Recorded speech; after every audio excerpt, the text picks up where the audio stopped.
Test, test, test. Trump, Trump, Trump. Kamala, Kamala. Trump, Trump, Trump. Kamala, Kamala. Debates, debates. Trump, Kamala politics. Democrat, Republican. I love friendship. Friendship and debates. Friendly debates. Friendship, puppy dogs, kitty cats, rainbows, debates. Hi, friendships. What's up, Pacheco? What's up, Anthony? No Nobel Peace Prize for Trump. Yeah, I know, I saw. Did you see what the committee said to him? What he said to the campaign? Dude, I've been good, bub. I've been way good. I've been up all night gaming, by the way, but we're here, baby. Yeah. The Nobel laureate chairman said, like, we only give, like, the only thing we look at when considering giving the Nobel Peace Prize is integrity and what do you say, like, honor? Integrity was one of them. He's like, that's all we look at. So they're like, what did the campaign do for you? They're like, nothing. When in truth, it was probably everything to do with him not wanting to pick Trump.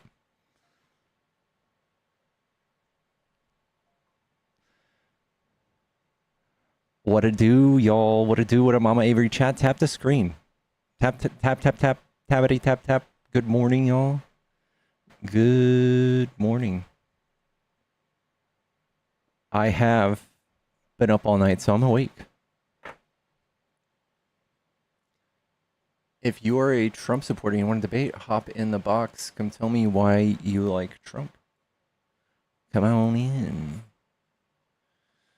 Come on, boogie down, down, boom, boom, boom, boom, beam, boom, boom, boom, boom, boom, boom, beam, boom, boom. What's up, Gemini? I have a question. What's up, Sav? Trish. You know what's funny is when I was gaming, my best friend, his name was Coffee. That he was also a streamer, so we would always stream together. Pickles and coffee. Happy Friday. Happy Friday, Trish. If I become a super fan, right? Oh, you became a super fan on my alt account. You became a super fan on Dark Pickles. I'm feeling great, y'all. I'm feeling great. It's Friday. I just ate 2 avocados. And I have a bag of Takis. Taki chips. I've got my chopsticks ready. We are ready. We're locked and loaded. It isn't showing up in your transactions. It might come out like in a few days. Happy to hear is absolutely love your politics and gaming channel. Yo, thanks, Wondering. Dude, I finally got my Final Fantasy account back, so I've been playing this shit out of it. I've been playing it a lot. Woke up at midnight last night, been playing since. Chat, tap the screen. Let's get some debates going. If you're a MAGA and you want to debate, hop in the box. Hello, Lauren. Okay, we'll see. Hello, Teddy. Thank you guys for all the shares. Thank you, thank you, thank you. Let's get this party going, y'all. What am I missing? I'm missing caffeine.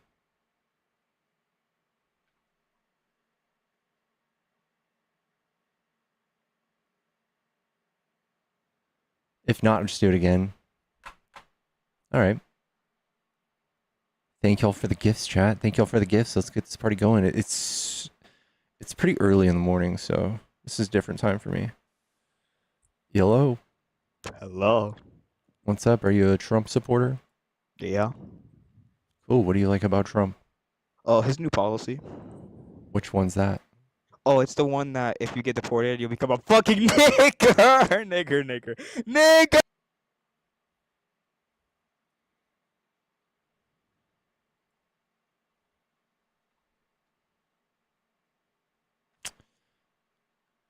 Definitely a Trump supporter.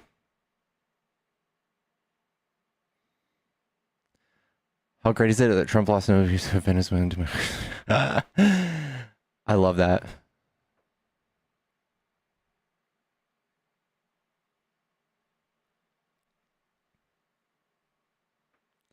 Play farm sim. I did. How did you know?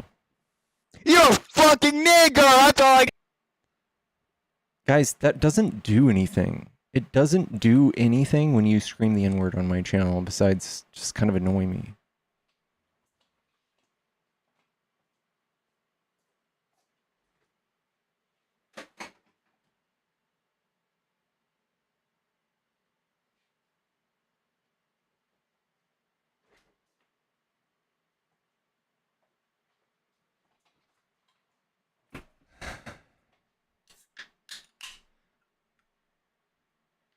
Woof. Have I slept at all? Do I look that tired? Jeez. Guys, how many followers does this guest request have?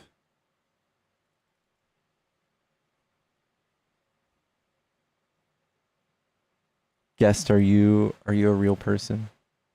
Do you mean to be in the box, Carolina? And where are my glasses?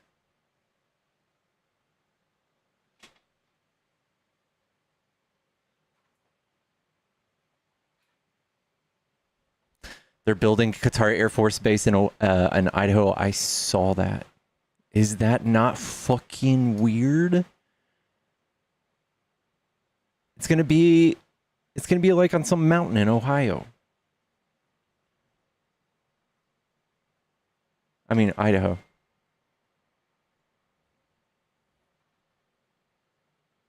Nigger on the loose! There's a nigger.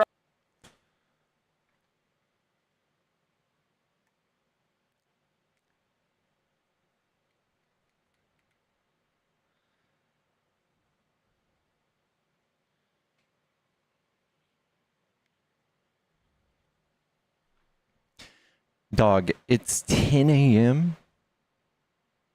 This guy's wide awake doing this. What do you think? He's like 17? Tap the screen. Tap the screen. Guys, let's debate somebody. I feel the bloodthirst. Feel the bloodthirst for debates.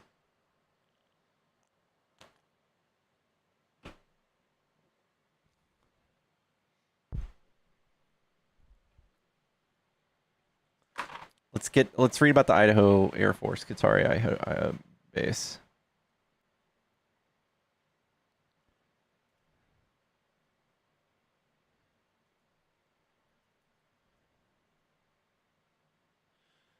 I am drinking reluctantly. I'm drinking a Monster that has 60 grams of sugar. I literally thought I was getting a rabbit or a ghost with zero sugar. So Hegseth announces new Qatari Air Force Base in Idaho following partnership in Gaza deal.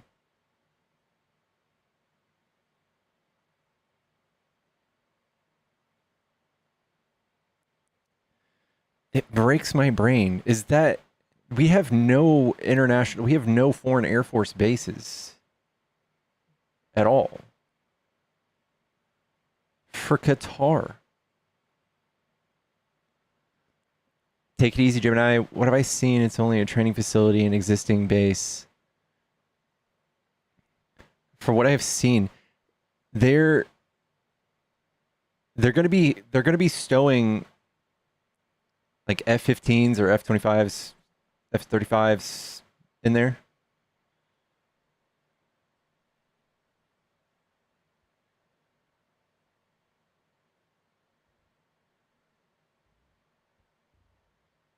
It was a trade for the plane. Yeah.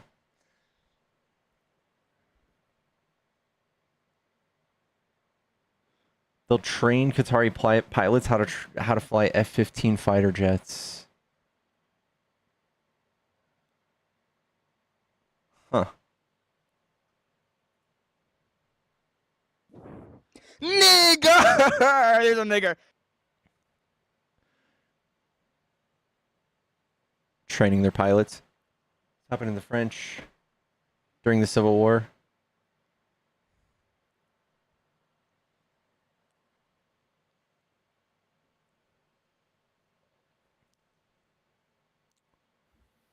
Hello? Hey, what's up? What's up? Are you a Trump supporter? Yeah, I am. For now. Cool. What do you like about Trump? Definitely tax cuts, and also I would say I got tricked into voting for Trump mostly, especially with immigration. As a Latino voter, I think lots of Latino voters got tricked, I would say.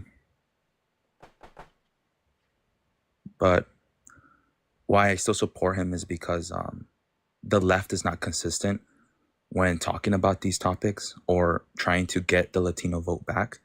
Why I'm speaking like this, like what do you mean? Like, just vote.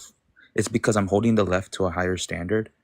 I personally believe that the left always had the Latino vote, and for them to lose it, I know majority Latinos voted for Mrs. Harris, but I would say 48% of Latinos voting for the man who said horrible things to us in the first term. That says a lot. And I wish that the left can be consistent, because even going on different platforms, there's many Democrats who deny even Obama doing kids in cages. So I think it's Can you show me where he did that? Obama cages. He built the cages. He didn't do kids in cages, though. Yes, he did. You can look, if you want, you can pull up the pictures. Can you just show me like the evidence? Is Trump using cages, would you say, or facilities? He did. He had a zero tolerance policy in his first term with Homan. They did do that. But that's what I mean about the consistent part, because I keep hearing Trump is doing it, right? And that's where people miscommunicate, because people think I'm defending Trump or I'm this huge MAGA guy. America was never great for a Latino. I'm holding Trump accountable. Hold on. I'm gonna hold you to this. Can you just give me like the evidence? Like, surely you have hardcore evidence on this, right? Not just a picture. Yeah, it's hardcore evidence. I was even part of the protest when I was a kid with my family when this was happening. When Obama, our perspective is Obama wasn't given due process, because first of all, these cages, there's so many evidence when you watch, for example, Univision at the time, Telemundo, like the Obama stopped these cages for a reason, right? It's not like Trump built them out. Trump built them out for the facilities he was using. We used them totally differently. That's fine, but this is where I mean by consistent. You keep going back to, okay, but Trump, but I don't hate Trump just because of cages. They lost the Latino vote. I think that's huge. They lost some Latino voters, and a lot of them, 48%, bro. A lot of them, I would say, like machismo, like fall for fascist talking points. Pickles, don't say that, bro. We voted for Hillary. I don't care. Like you can't talk. AOC, you can't say we. You are now a fraction. Like a Latino man voted for Hillary. You are not a we anymore. You're now fractured. Like, you guys are now, like, right? You're Latino MAGA. No, America was never great for a Latino. When was it great? Oh, never for anybody. Like, not for everybody. I mean, there was never a point in history. At every point in time. Yes. Sure, for me, yeah. You just said no one. I'm sorry. There was never a point in time where the United States was good for everybody. At every given point in history, there's going to be a politician pointing at someone like you, or pointing at gay people, or pointing at women, and othering them. I think the founding fathers made it good for a certain type of people. Sure. I agree. It's literally in the Constitution. Yeah. Yeah. So that's what I mean. You just keep going back to Trump, or well, no, it's misogyny. Dodge can't. Trump cannot dodge all of the bullets and dodge all of the flack that he gets for saying horrible things about y'all. Horrible. And it's not just his words where it's like, oh, that doesn't hurt my feelings. You have to think of the repercussions of people getting radicalized, So you say this in a country of 350 million people, somebody is going to get so radicalized that they get violent. And he says this kind of stuff all the time. So, I mean, when he says that y'all are vermin and he says that you're poisoning the blood of the country and that you have bad genetics, they want you to make sure that you're reproducing and that you have bad genetics. Okay. Everything you just brought up is his first term, right? This guy didn't run on that in his second campaign. That Latino vote would not have been the same. If anything, he was focused on that. Was his second campaign. Haitians. He was focused on those Haitians. Vermin was his second campaign. Poison blood of the country, second campaign. Yeah, but that wasn't towards Latino people. Yes, it was. No, it wasn't. Absolutely, you want me to pull that stuff? You pull it. That's not towards Latinos. He's talking about immigrants. What are you talking about? Latinos. See, that's the perspective I'm talking about, right? Like that's what he just got the Supreme Court to okay him. He wants ICE to be able to racially profile y'all. But he's arresting y'all. He's arresting y'all based on color and race. That shouldn't be the case, bro. What do you mean? What do you mean? You just Trump said is when people start othering people, what do they think? What pops into these people's heads when they think of migrants from south of the border? What kind of people do they think of? Please hear. No, what? What kind of people do you think of when you think of immigrants from south of the border? Recently, with that crisis? Sure. Okay. It was Africans. It was Middle Easterns. No. It was Europeans in that border crisis. You think Hispanics started that border crisis? No. Who started that border crisis? It was. You can actually see the numbers, and those people. By the way, that's not a border crisis when you sign up on the app. That they didn't go to the border. It's a border crisis when all these different countries around the world are flying to Mexico and entering through that border. But then after, they're not getting targeted. It's the Latino people who are consistently getting targeted. That Indian truck driver they're who eating did that the cats, illegal U-turn, eating the dogs. That illegal U-turn that Indian truck driver did. How did he come to the United States?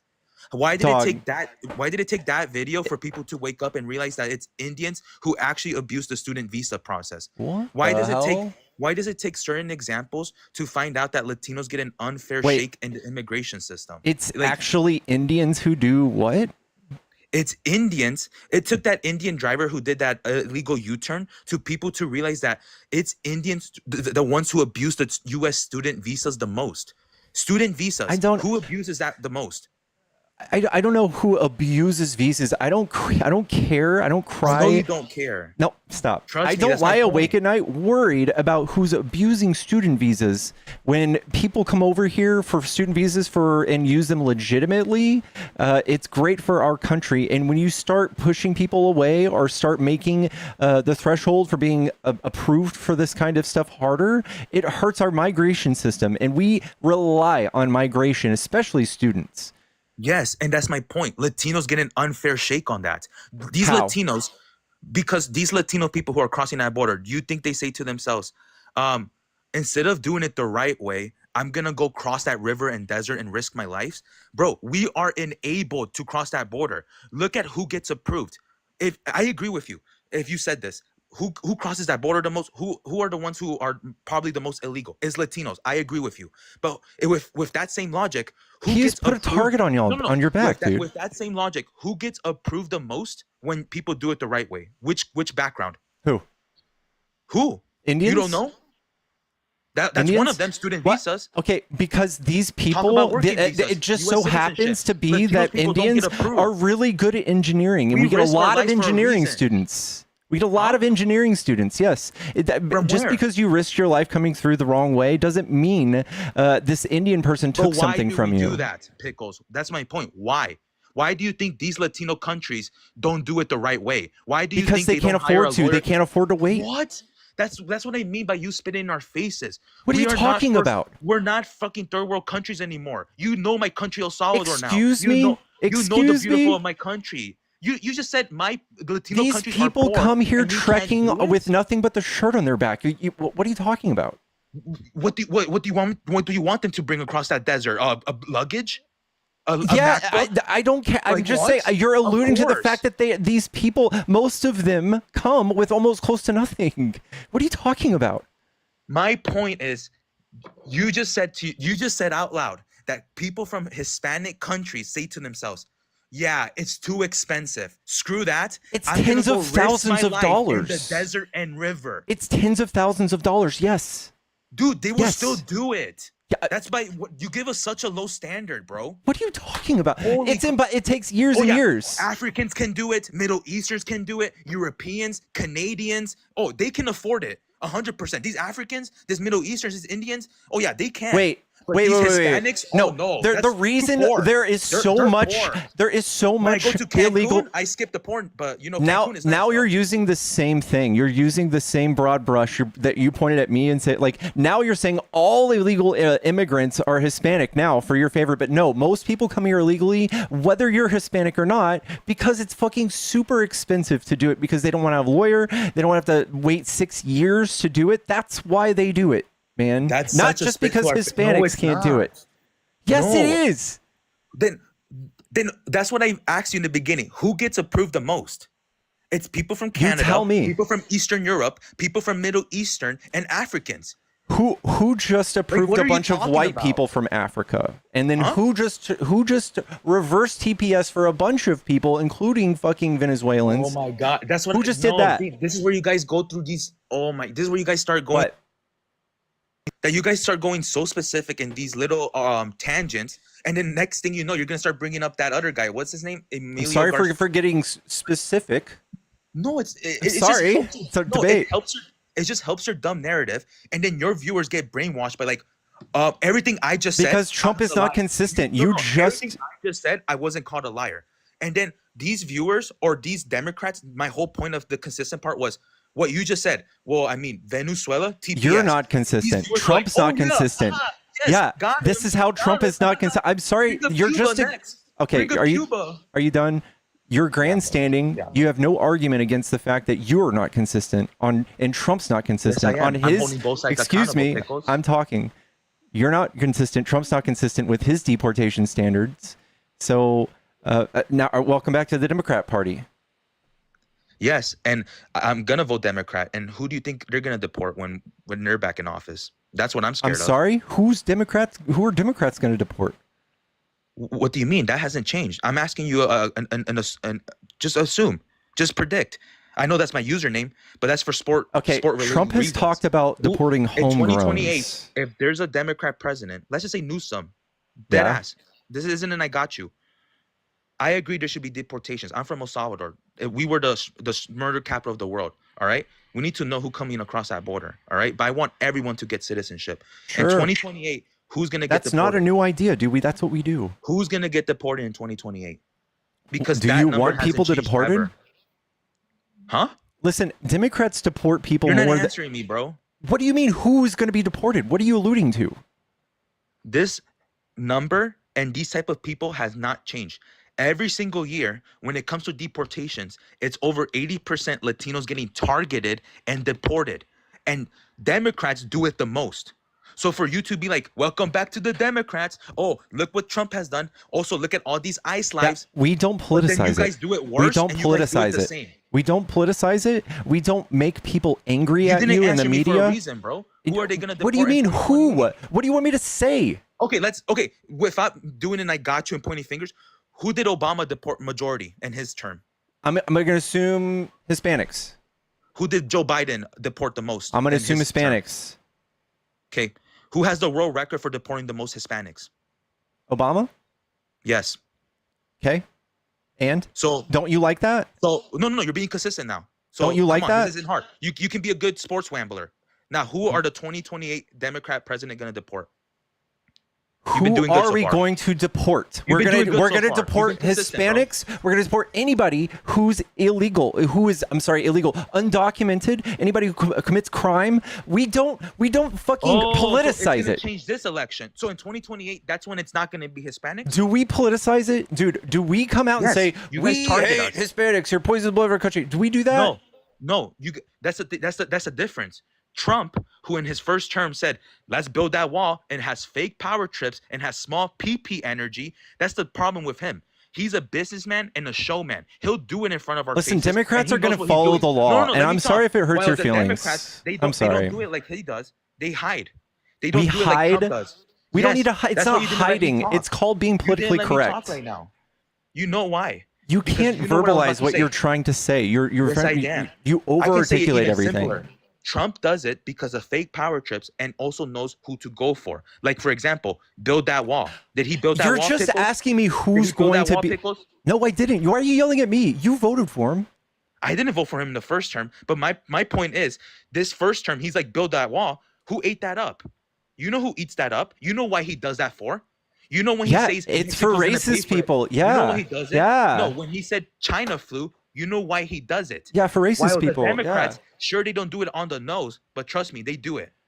We Who do it deports the when? most Latinos? Who put kids in cages? Trust me, they might not have. You still haven't we might proven not do Obama has these- done the kids in cages. I've never had somebody prove that. I disprove that all the time. There's a great Washington Post man. article on it. There's a great, you're- huge, long one Then with Trump, pictures. then Trump doesn't do those cages, right? I'm sorry? If Obama didn't do it, then Trump didn't do it. What do you mean? How does Trump get off if Obama got off? It's not that. I'm holding both sides accountable. Why would you hold if you're Obama gonna say accountable for Trump something did he it, didn't then do? Obama did it. Obama didn't do it. Yes, he did. No, he didn't. All right. Why are you trying to give Obama something he didn't do?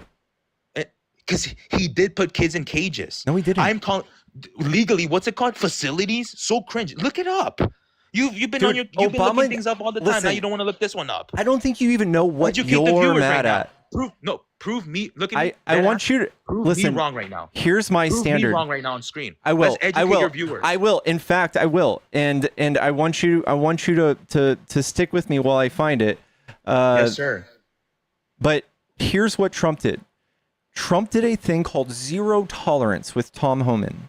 Zero tolerance meant they were using this as a deterrent. And as soon as you came to the border, this happened to about 1,300 families.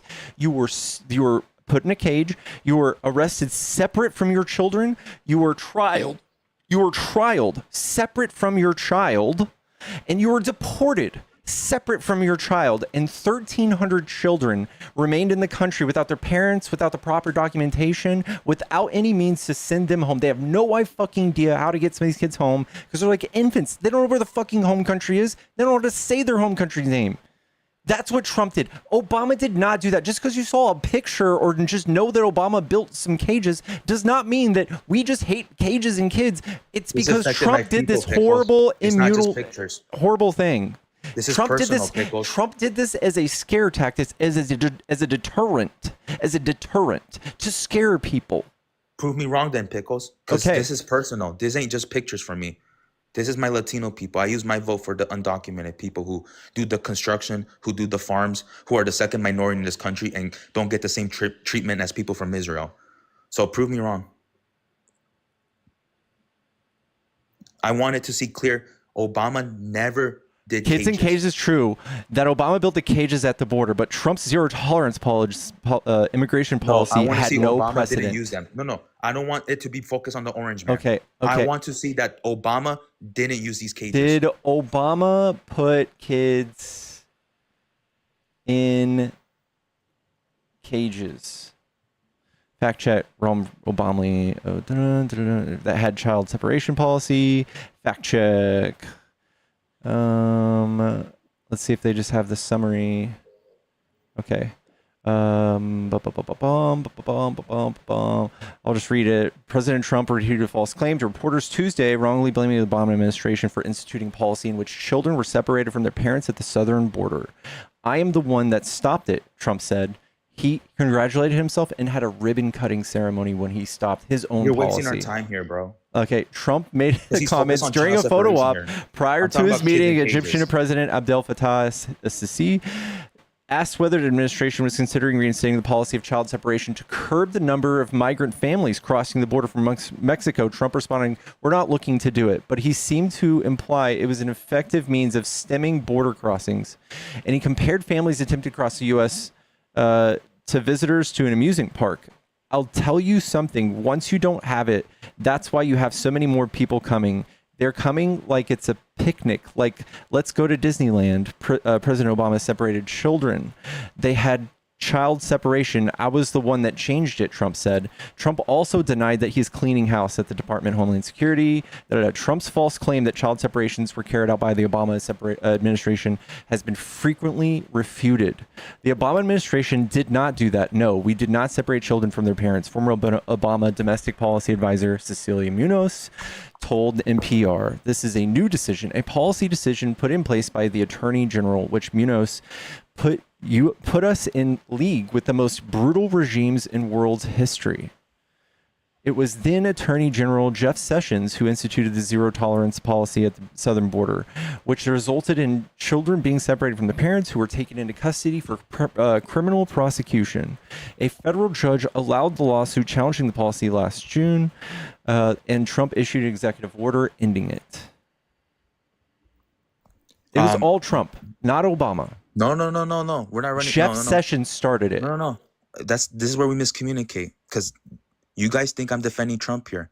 Did Obama put kids in cages? You didn't No. answer me. What are you talking about? Your article didn't show anything of that. Don't get mad, bro. I telling you, gave this you. isn't, and I got I you. gave we need to you. be consistent, bro. We need the Latino vote back. Stop. Use ChatGPT. Do something. You didn't show anything that said that Obama didn't put kids in cages. You know that.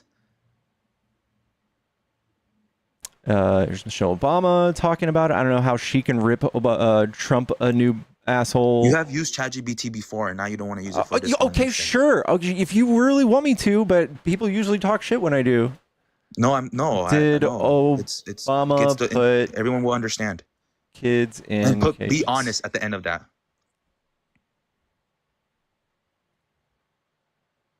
The answer is yes.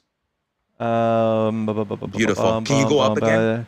Use cage-like holding areas, chain link enclosures for unaccompanied migrant children. Don't start using excuses now. Be careful. Excuse me. Okay, what do we do with kids when they're arrested at the border? What do we have to do? Put them in what cages. Should we do? What do we do? Maybe treat them like kids from Israel. Don't put them in cages. What do we put the kids in Israel? You give them citizenship. They don't go through this, but they get maybe TPS. hold them to a higher standard. Like kids with blonde eyes. They get TPS. Okay, so I'm sorry. We do this for people coming across the border. You're excusing the cages now. Excuse me, dude. Shut the fuck up. How are we gonna have kids now? I'm just gonna kick you, sir. You are insane. During Obama's fucking presidency, was there ever a kid in a cage? Yes, Megan. Thank you for the kick. Kick the guest who won't prove his claim. He's asking me to disprove it. I'm not Mother Goose, dude.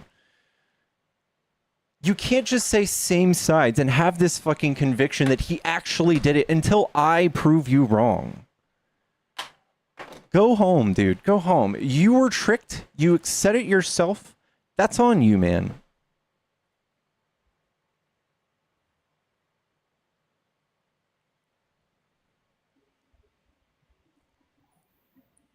Hello? Yeah, can you hear me? Yeah, are you a Trump supporter?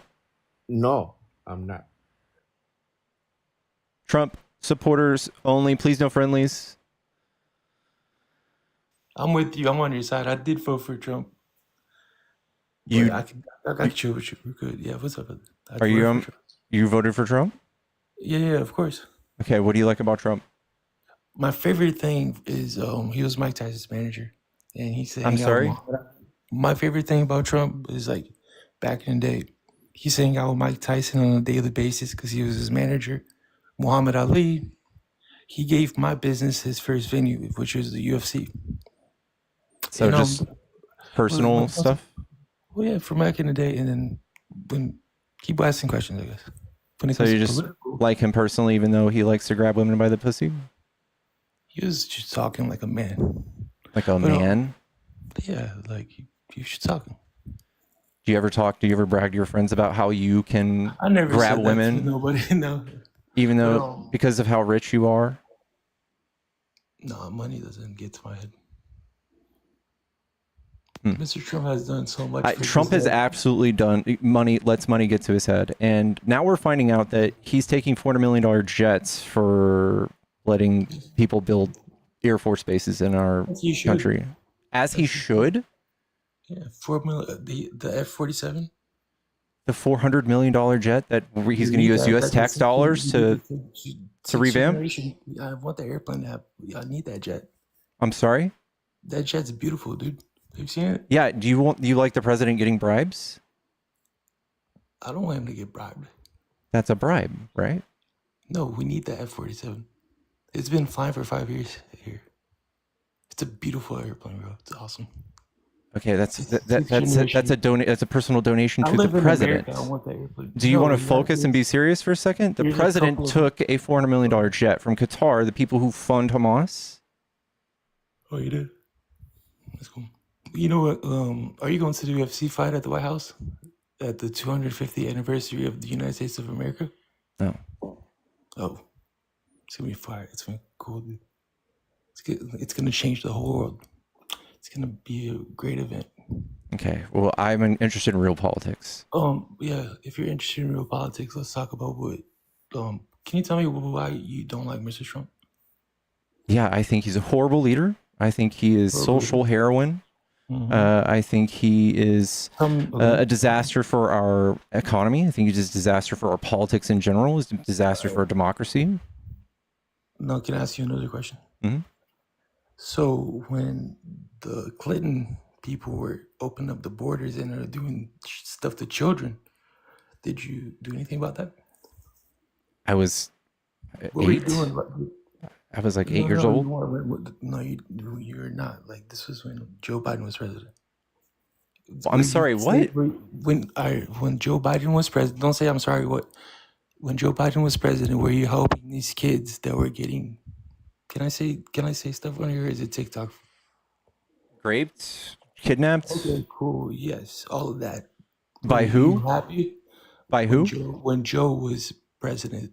Okay, and what about them? How did he do that? There was so many kids that were crossing that border. And we were funding NGOs to go help them, to feed them, give them all sorts of stuff. Trump Yeah. wasn't doing it. I'm sorry? Now we save these kids. Do Cash Patel saving all these kids? Isn't it about the kids? Yeah, it is. It is. So who saved the kids, Trump or Biden? Biden did far better than Trump. Trump is tackling them at birthday Prove it to me right parties. now. Prove it to me right now. Prove you what? Prove me wrong. Okay, I will. I will thank Sarah for the $40 for the kick. Thank you so much. Thank you. Someone ban I own liberals in the request box. He's just coming up here to say the N word.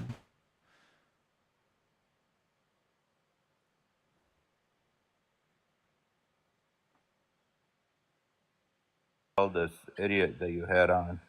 Hello. Can you hear me? Yeah. Yeah, I wanted to come on to tell this idiot that you had on. All right. No friendlies, guys. Opposition only. Debates only. If you're in the box and you're friendly, please get out of the box.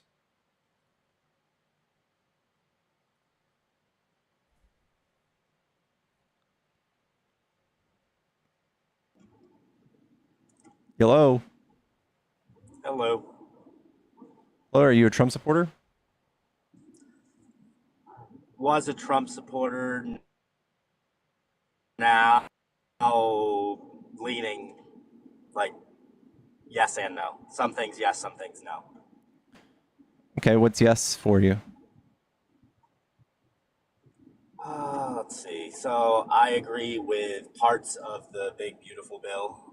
The parts that help farmers get them more money for their crop. Are you a farmer?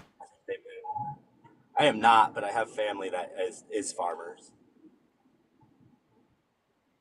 Didn't Trump just absolutely fuck them up and then have to bail them out? No, actually, when it came to crop, it actually helped get the farmers more money for their crop. In the bill, if you read through the first 150 pages of the bill, it mainly focuses on pricing for crops, giving them more money. Trump literally just had it. Are you not seeing the big town halls that farmers are having, saying that their farm is done? And the last time he was in office, he lost the most legacy farms than any president ever. Why would you go back and vote for that?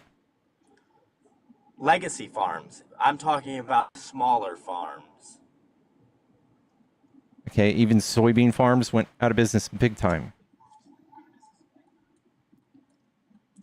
All I can talk about is what I see locally in New York. It's got to be hyper local. He fucked up farming. Yeah. He had to bail them out to $28 billion. I don't know if you're familiar with any New York legislators, but Mm-mm. No. All right, so we really can't debate on that. But anyways, let's see. Other things I agree with him on: gun control. Take the guns first, due I'm a process firm second. believer in the Second Amendment. Sorry, Have what you? was that? Do you think we should take the guns first and do due process after?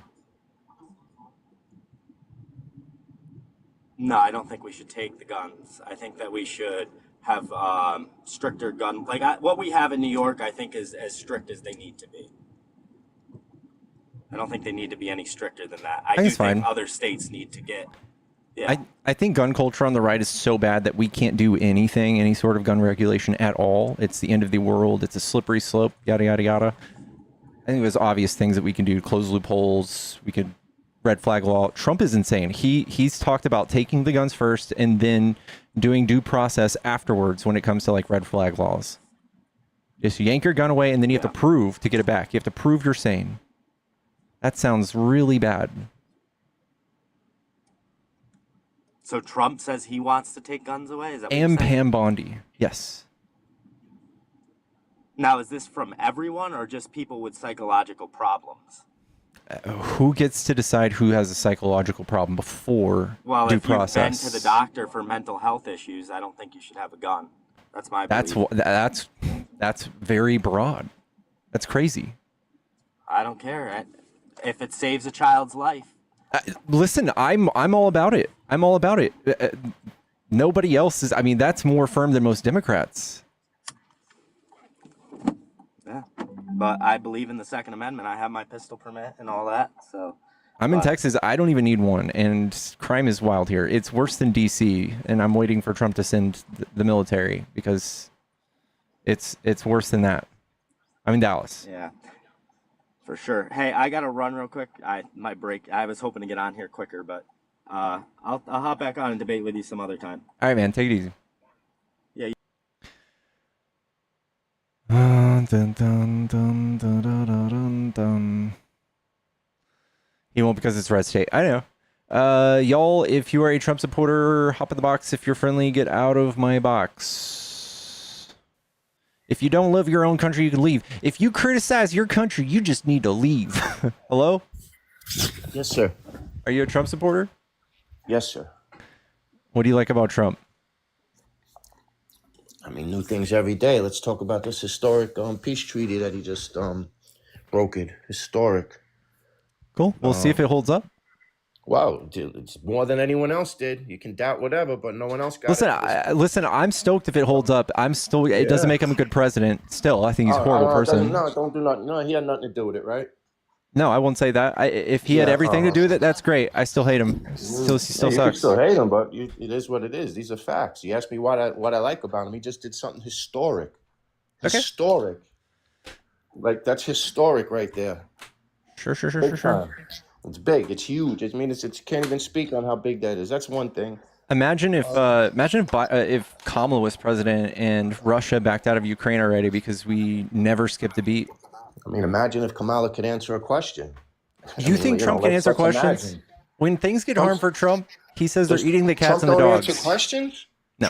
You're going to sit here and Trump doesn't answer questions, my brother? No. He sits there for hours and takes every question. What are you talking about? Joe Biden was missing the whole He doesn't time. actually answer questions, no. No, I know. He doesn't. Listen, that's a tough argument. That's not even an 80-20. That's like a 99-1 for you. You're going to argue that with me? That's a tough one, brother. I don't know what that means. You're arguing that the man is the most transparent, available president I've ever seen. And Joe Biden, is he sit up there and he takes questions and he shows you what's That's not going on? transparency. He loves yapping. He doesn't really say anything. Did Joe Biden answer one question except what flavor ice cream you like? I mean, you can't compare it. Tammy, thank you for the $10. Israel bombed Gaza an hour after they signed the peace deal. And it's like the peace deal is historic. Did they bomb? Did they already bomb Gaza an hour after it? I don't know. I didn't see that. I didn't hear about that. You can doubt whatever you want. No one else has got it. Listen, I get it. That's great, but it still doesn't make. Joe Biden couldn't even walk up the stairs to talk to somebody, let alone get something like. That's not true. Biden could actually hold a conversation. Biden, please. I know. Let's. You're steamrolling. Dude, you know how conversations go? He's the president of the United States. He has to do more than hold conversations. We need to have a conversation. You You're know? not letting me talk. Your arguments are crazy. They're just Joe Biden can crazy. hold a conversation. He's the Yes, president. of course they Of course can. he should hold a conversation. He's supposed to do a lot more than that. Okay, Hold a conversation. I'm going to tell. Joe Biden could hold a conversation. All right, you can't hold a conversation. I feel like I just passed you on the street and you're fucking holding a hot dog and you're just yapping, dude. Hey, Joey, good job, Joey. Well, let's give you some ice cream and cookies, and let's bring in Kamala. Kamala, I come from a middle-class family. Yeah, she couldn't do nothing. How about the Hannibal Lecter? The biggest joke. She lost in a landslide. She was a disaster. I mean, please, man. If she was president right now, what would be going on? Jesus Christ, man. We dodged that. But anyway, all right. So can I make my point yet? Sure. So when Trump asked what he was going to do for childcare, he said childcare is childcare. When he said how he's gonna fix the auto industry, he talked about how he was man of the year, and the auto industry is the auto industry. When he asked about on the debate stage with Kamala, she's asked him about his policy. I'll see you later. Excuse me, I know it's getting scary because I actually know stuff. But when Trump was asked about his policy, he just said they're eating the cats and the dogs. They're just eating the cats and the dogs. Desperate. Look at you. Look what you're talking about. You're desperate. Have a Excuse good day. me? Talking about specifics?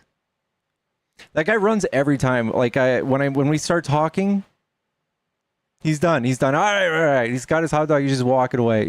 That's the most New York person I've ever heard.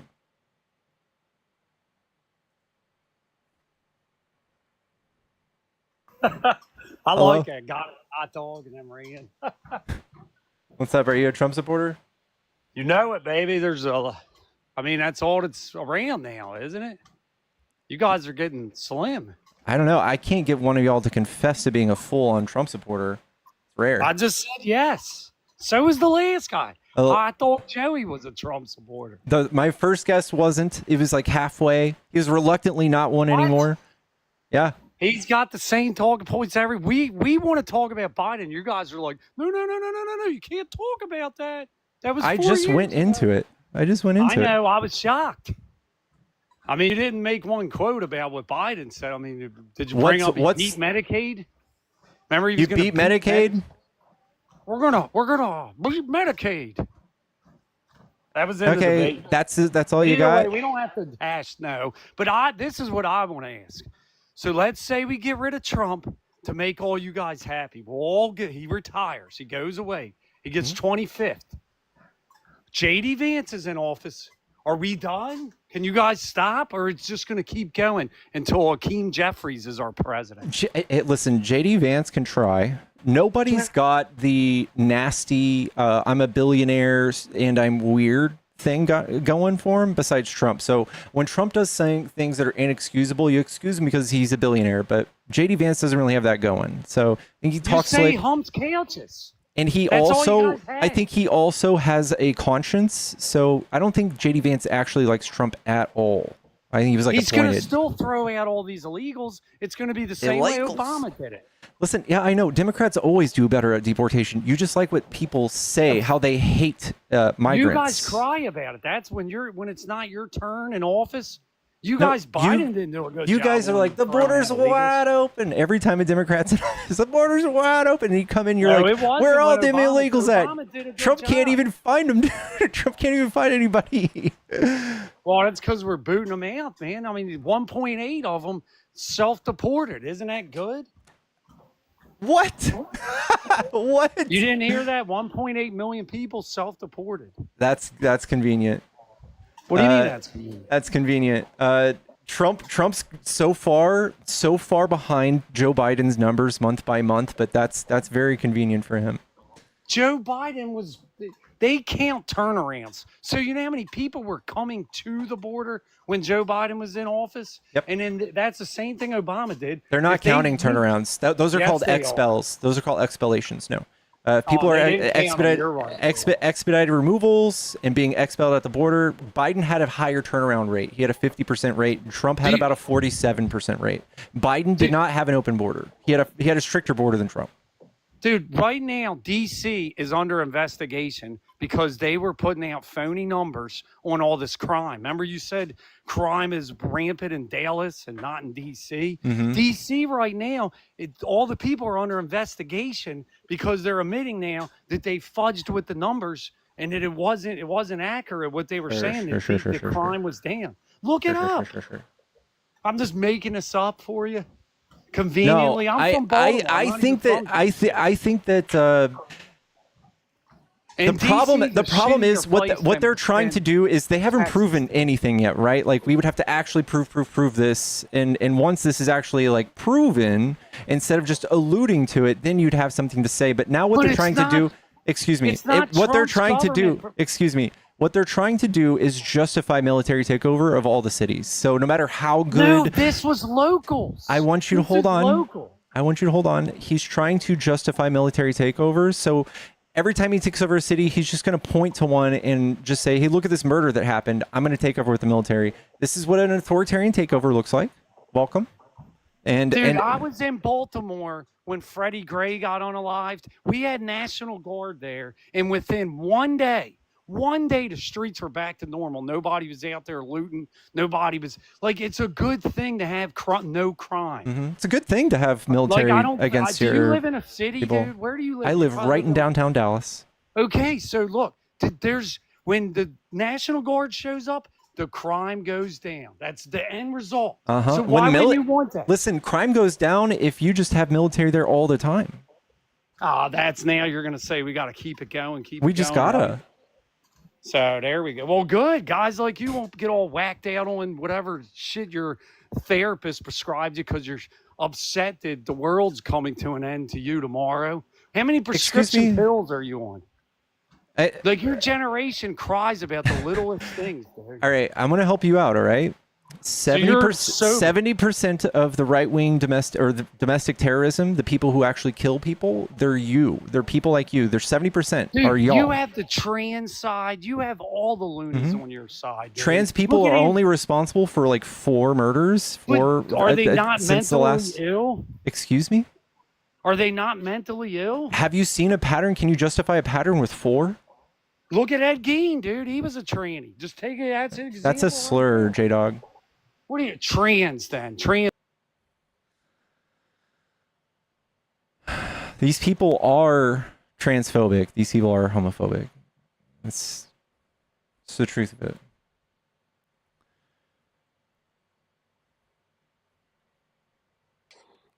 Hello. How you doing? Doing good. Are you? We've talked. Yeah. What do you like about Trump? Border crossings are down. What does that do for you? It's less people inundating my city, sucking up social services for which they don't pay for. They do pay taxes, you know that, right? I didn't argue that they didn't pay taxes, but it's more housing that's freed up for U.S. citizens. It's less congestion on the subways. It's less congestion in the hospitals. It's less unpaid medical bills. These people are 3% of our population. You can't tell. How many illegals are in the country? 13 million. Yeah, that number is way off. I think we had 8 million cross in the previous 4 years. Listen, I'm going to stop you right there. I can already tell you don't have any idea what you're talking about. Well, you seem to be arguing that Trump has not closed the border. No, I'm just saying you guys catastrophize border crossings. Every time Trump on his campaign trail showed you that sign that saved his life, it was a lie. Every time. So he pointed to the 12 million BBC, crossings. Yeah. The 12 million crossings didn't tell you about what happened after they crossed. They got expelled from the country, 50% of them. Yeah, I'm not buying that. And You're not buying that? That's just the record. That Joe Biden's administration deported 50% of the people who crossed. Mm-hmm. Yeah. Yeah. No. I don't buy it. You've never looked it up. Well, I can tell you that the BBC reported 3 days ago that illegal crossings at the U.S.-Mexico border hit the lowest level in 50 years. That's not what we're talking about. We're just talking about Biden not having an open border. This is from Cato Institute, which is a right-wing libertarian institute. They're citing Customs Border Protection. and 50% is what Biden had as a expel rate, and 47 is what Trump had. You were more likely to get across when Trump was in office. It doesn't show. No. Look at the total number of encounters. Encounters would be 5 million versus 1.3. You can't control how many people come to the border unless you're Trump and you're putting people in prison for the rest of their lives, and also causing like tourism to go down and all that stuff. If people believe that they can get across the border, they're more likely to come to the border. Sure. It also, if you fuck up their economy, and if COVID fucks up your economy, people are going to start migrating. That's what happened. Okay, so you're suggesting that the number of border crossings, which was averaging between 150 border crossings is not a good 100,000 a month. Border crossings dropped to border crossings almost is not a good. You can call them encounters. Just call them encounters. Okay. In order to be encountered, you have to cross the border. So Trump likes to call them border crossings. You can just call them encounters. They were people who were encountered by Customs Border Patrol. Okay. See how his language is kind of con artisty? Whose language? What language? Trump's. 12 million crossings, illegal crossings. Those are the people encountered.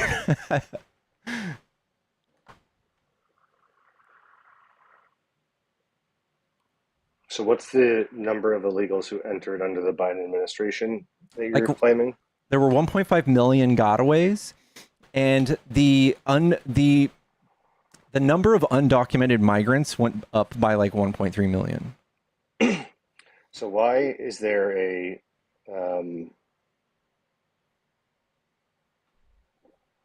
why am I reading that there's been 6.7 million illegal aliens into the U.S.? That was brought in by the U.S. Subcommittee on Oversight and Investigations, U.S. House Committee on Energy and Commerce, January 24. Are these asylums or are these asylees? This is okay. Asylees are legal, right? I see what you're doing now. Asylees are legal. Yes. That's a legal process. Right. I got you. Are asylees undocumented? No. Right. I see how you like play with the language. What do you mean Trump plays with it. Trump tells you all of these people are all illegal. They're all undocumented. All these people in New York and Chicago, they're in 10 cities. They're illegal. They are all here legally. If you're seeking asylum from Venezuela or some other country in South America and you have to cross 15 countries to get here, why couldn't you have sought asylum in any of those other countries on your way? Because those countries' government have to put your country on an asylum list, on a TPS list. And Trump, 4 hours before he left office, put Venezuela on our TPS list. So Venezuela flooded our borders because he was so pissed off he lost the election. He wanted them to. So if you're crossing the border to seek asylum, what's the appropriate way to do it? You can come not even through a port of entry. You have to do it within a year. You're supposed to come through the port of entry. Nope. Yes. Nope. Yes. The law is 8 USC 1158, and I can read it to you right now. Go ahead, read it. Is crossing the border illegal? Yes. Okay, so you're breaking the law to seek asylum. Class C misdemeanor. So if you're seeking asylum. It's an entry without inspection is the law you're talking about. So you're just being fined for not being inspected. Okay, so it's breaking the law. So you're a criminal upon entry. I mean, the same way you're a criminal when you speed. Sure, a criminal. A criminal is a criminal. I'm a criminal. Wow, we're all criminals. Okay. Any alien who's physically present in the United States or who arrives in the United States, whether or not at a designated port of arrival, and including an alien who's brought by the United States after having been interdicted or in international or United States waters, irrespective of such alien status, may apply for asylum in accordance to this section or where applicable, regardless of their status, is what it says. Okay. And if you are denied then you can still be charged. And then seek it the appropriate way. This is the appropriate way. This is the appropriate way. It says whether or not at a designated port of entry. You don't break the law to seek asylum. No, There's a it process literally for just which you says this follow. is how you do it, and that is within the law.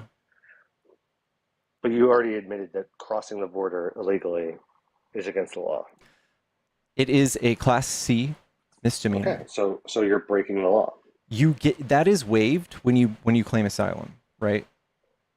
So why aren't these people just going to the port of entry to seek asylum? Most of them are. A lot of them are. A lot of people can't wait. Well, they're obviously not, because we just agreed that there were 7 million people who came in illegally under the Biden administration. When did you show me that there were 7 million? Can you show me? I just cited the report I'm looking at.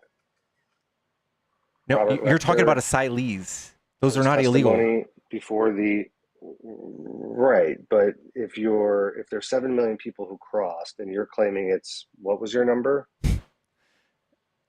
The crossings are before they get all the way in. So when illegal crossing just means before they get in, before they're talked to by Customs Border Patrol, this is how many people we encountered. What you need to look at is how many people were let in. Usually 100% of those people who are let in are legally present. What was the code that you were referring to? Is it 8 US? 8 USC 1158. Okay.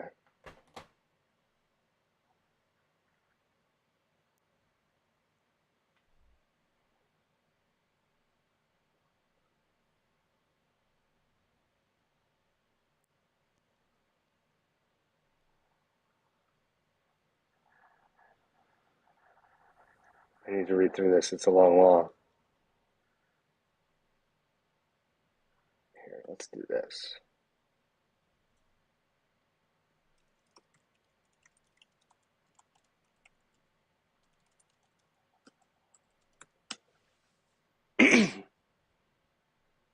Sorry, I'm just reading.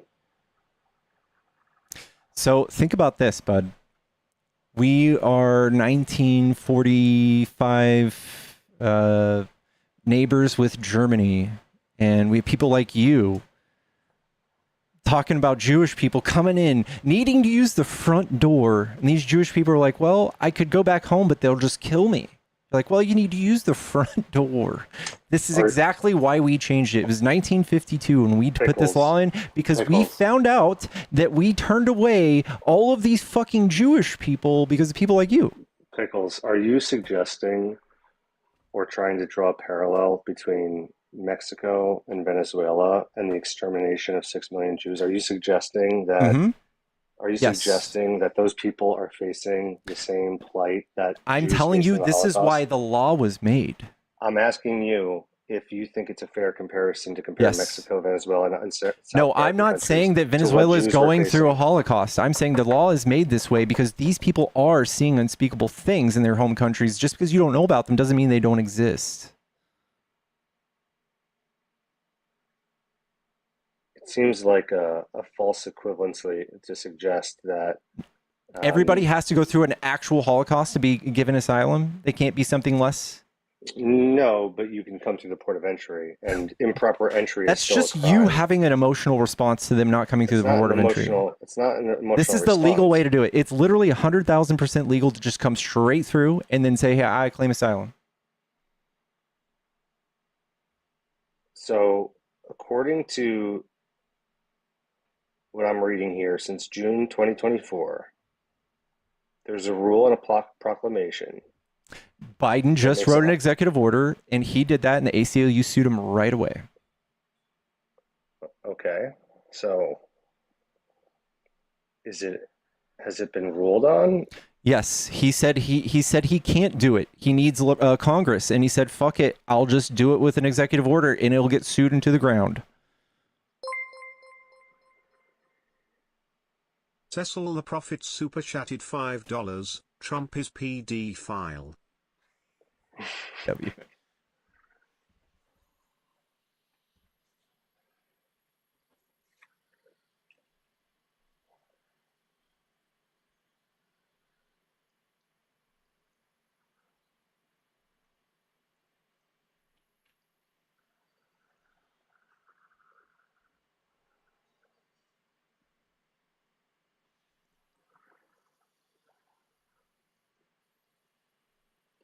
All right.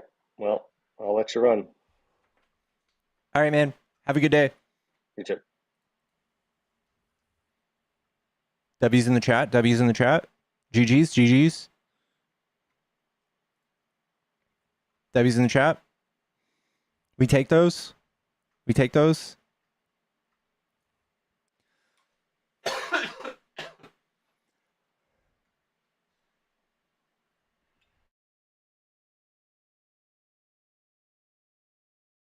Sorry. I forgot that I have this. Watch this, guys. Watch this. Hold on. Trump is a wiener. Oh, shit. New toys unlocked. Whoa, chat's flying. Guys, don't forget to follow my stream. It didn't work. Can y'all not hear it?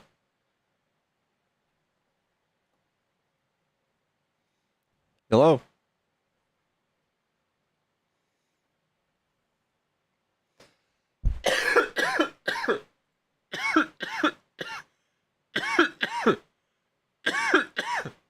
Y'all don't hear that. All right, can you hear this? Can I hear that?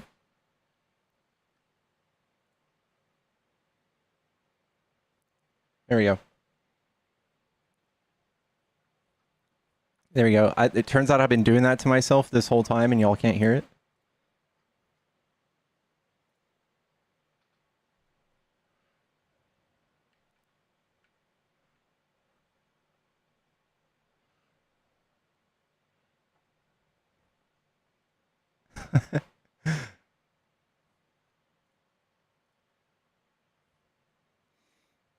Hello? Hello, how are you doing today? Doing good. Are you a Trump supporter? No, but I just wanted to quickly say, as an immigrant, I have 3 questions for MAGA. Number 1, if you guys are so concerned about what immigrants do with their lives, then why don't you guys actually try to help them out and actually make their lives easier instead of trying to make their... Sorry, my mods will remove you if you're friendly. Guys, we're looking for Trump supporters. If you want to debate, hop in the box. I promise you I'll stop like stuttering here in a little bit.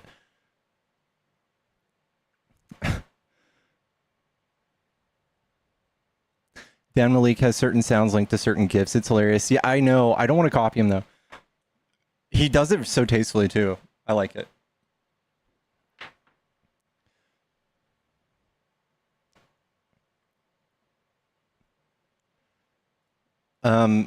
There is a sound that I want to put on my soundboard real quick, y'all.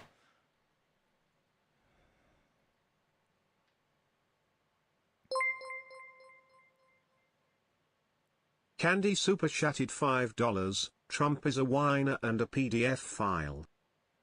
Candy, thank you so much. Chat, if you guys want to do that, you can go to YouTube and super chat. It's anything over $5. Thank you so much. Okay, I need this sound. Okay, I'm going to clear that.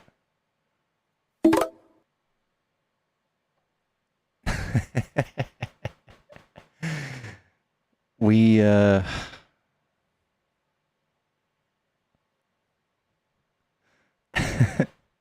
a new sound for Trumpers. Anyway, chat, tap the screen. Let's get to 50K really quick. Let's get to 50K. We're almost at 50 followers. If you guys are new, give me a follow. We do these debates all the time.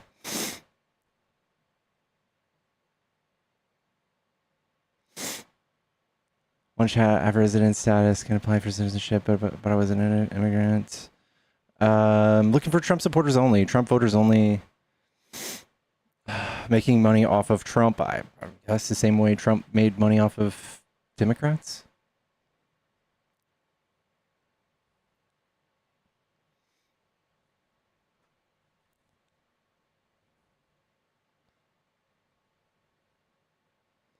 #1 spiritual subscriber. Thank you so much.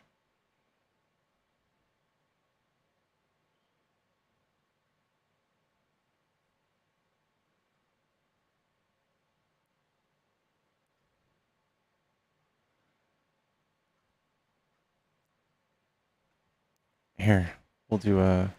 Oh, I need to charge my pencil. Let's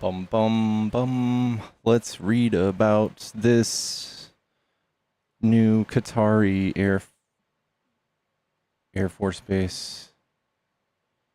So weird. We haven't prayed in a while. That's true. I lose viewers when I pray, though. Dude, I swear I've talked to that Kids in Cages guy before and had the exact same conversation. I swear I have. Kamala will make me broke. Trump just raised all of our taxes and fucked up the economy. You can spare me, dude.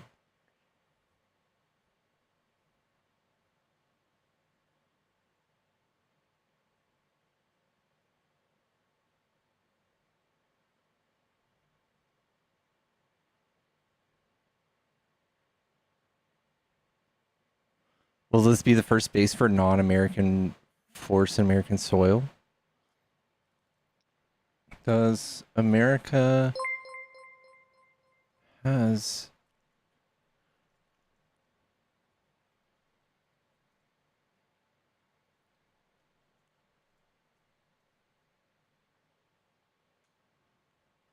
the U.S. has never had a permanent foreign military base on its soil, largely due to its military strength. While there are no foreign military bases, many countries maintain detachments on U.S. soil for training purposes, such as Germany at Fort Bliss, Texas, and Euro-NATO Joint Jet Pilot Training Program at Shepherd Air Force Base. And Qatar is definitely not in NATO, right?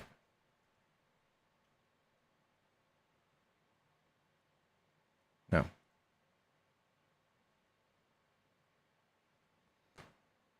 They aren't making it permanent?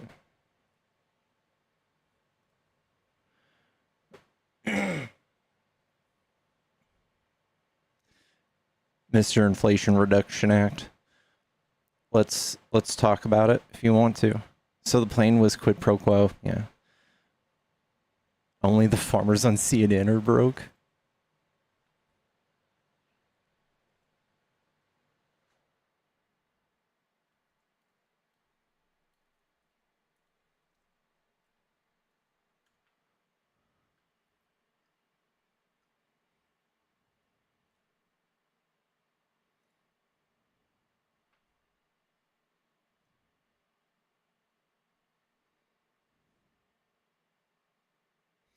Shutdown adds to farmers' anxieties. It's just disappointment. Producers are struggling under the weight of loss of certain USDA services and lack of a bailout announcement. This is today. The government shutdown is creating financial heartburn. Producers of row crops like corn, wheat, and soybeans have for months been weathering tariff uncertainty and high input costs for certain things like fertilizer and machinery because all of our fertilizer comes from fucking China. While hoping that President Trump will open new markets for the products or send them financial assistance, as he did his first term in war in China. Every day the government isn't open, there's slightly more anxiety in farm country, especially as growers are harvesting and having to pay bills and having to pay off their bank. There's a serious risk of farm bankruptcies this year.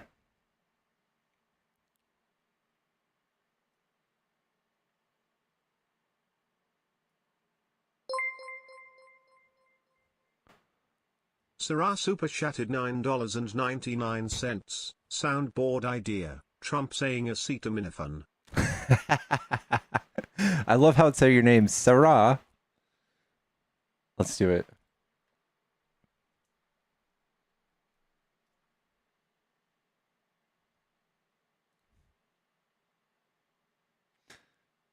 I also want to get good, not bad, or what the fuck he says.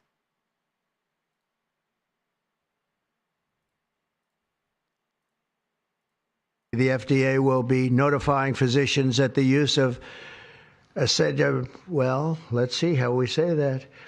Acetaminophen. Acetaminophen. Is that all right? Here we go.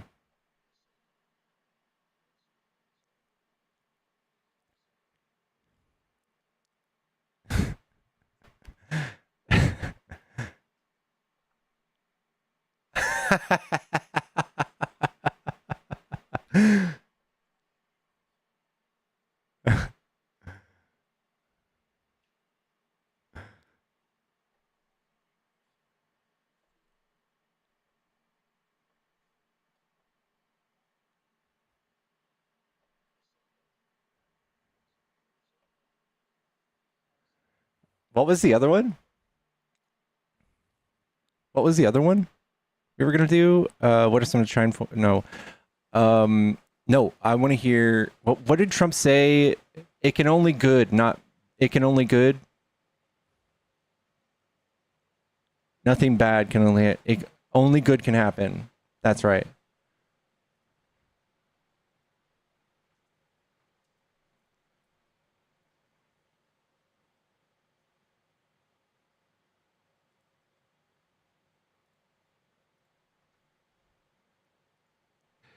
Nothing bad can happen. It can only good happen. Nothing bad can happen. It can only good happen. But with time.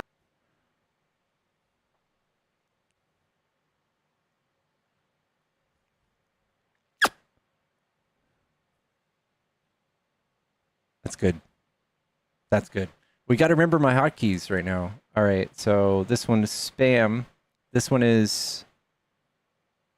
This one's when homophobes are talking. All right. This one.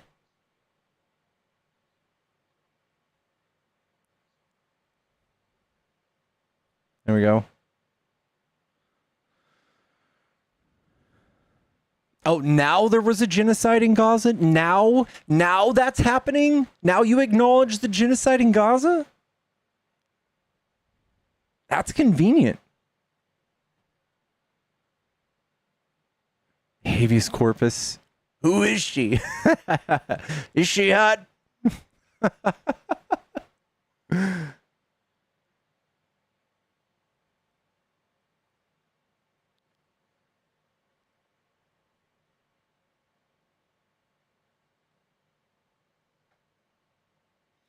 Did you hear the cabinet meeting where Trump said he's going to talk to the soybeans? No, I don't.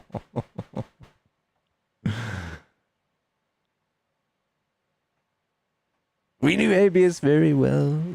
Habeas was a Trump voter. He loved Trump. That's one thing I knew about Habeas, old Habeas, that old chestnut.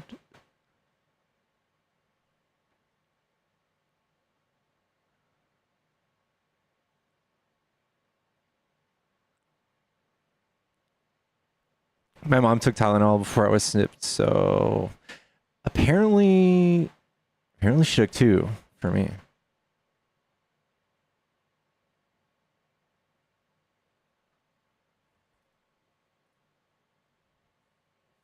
Nigger, nigger, nigger, nigger, nigger, nigger, nigger, nigger, nigger, nigger, nigger. Nigger, nigger, nigger, nigger, nigger, nigger, nigger, nigger, nigger. Nigger, nigger, nigger, nigger, nigger, nigger, nigger, nigger, nigger. There's a nigger on the loose. Nigger, nigger, nigger.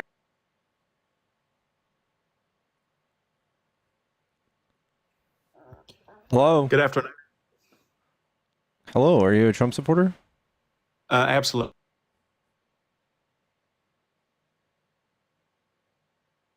Just kidding.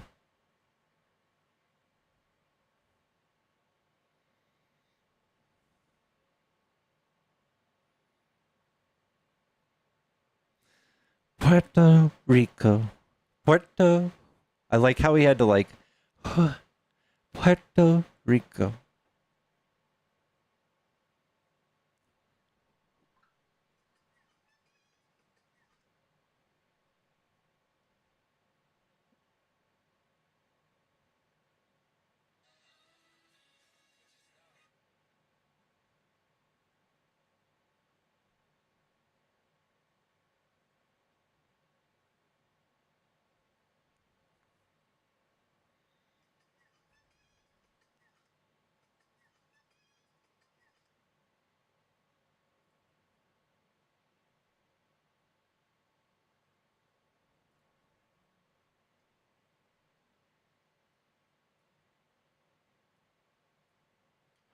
All right, chat.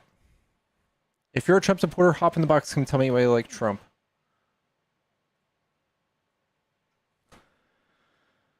Too much Tylenol, Kool-Aid, but it's so distasteful.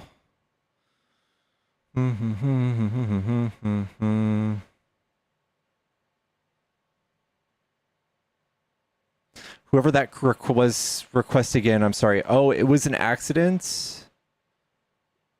I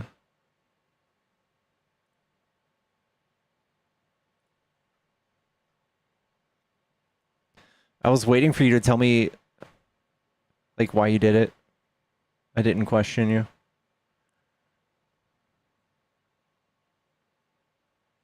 Is Pickles lagging? No, I'm just staring into space. I'm reading the chat. I'm looking for this person. Guest, I invited you back. I think they may have left. Am I Antifa's president? We're having elections on the 7th of November. Or the 5th of November.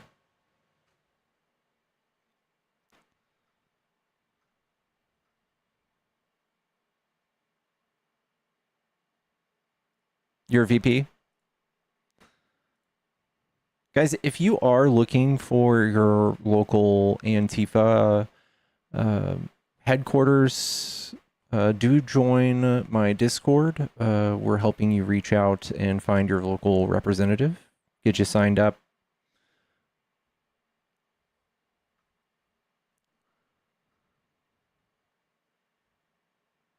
Can I be in charge of wardrobe? Absolutely. I do want something tight around the nuggets. That'd be nice.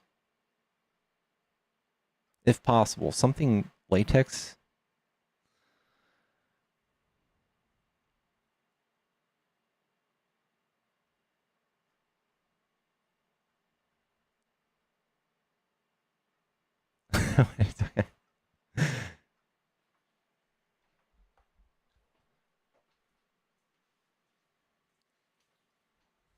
You pull off spandex well. You would know how I pull it off of people.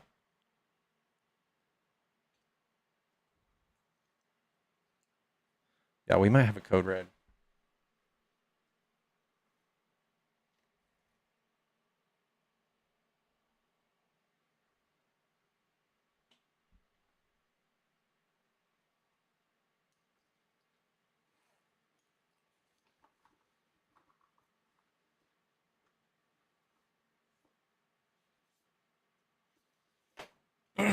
Yeah, I think it's so scary. That's why I've been scared to say that I'm Antifa. So I feel like I must say it.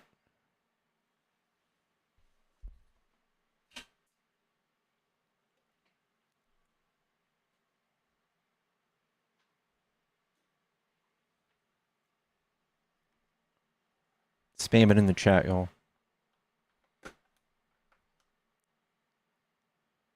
I was under the impression we all were too. Where's the pickle spicy account? We're not there yet, y'all. I got a dad bod. I don't think I would have a very good retention.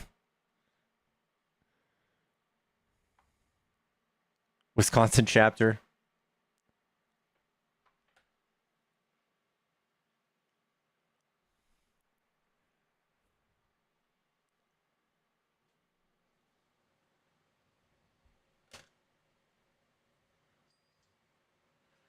DJ.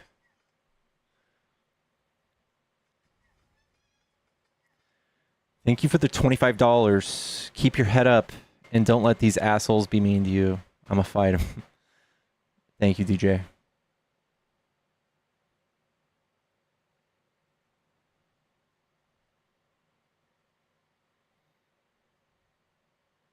That's right, Skyla.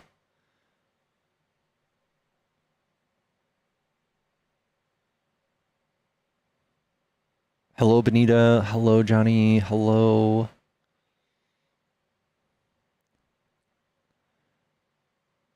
I look preggers from the side.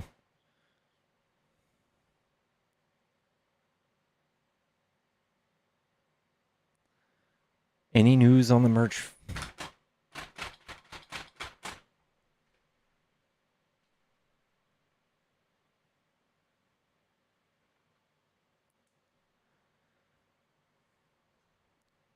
feel like I should do that right now, but we need some debates. MAGA, if you are a Trump supporter and you want to debate, hop in the box. I'm pretty chill, y'all. Hey, Pickle, sorry for blowing up on that guy the other day. You're fine, bro. You're fine.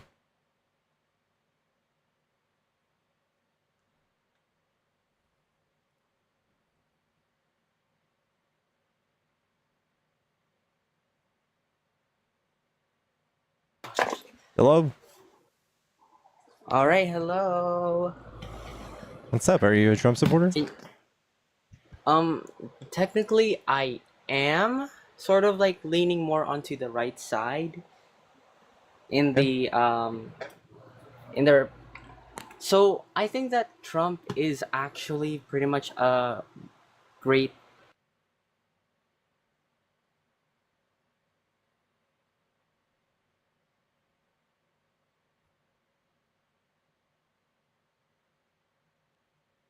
I lost you. I can't hear you when you're minimized. Might have got a phone call, y'all.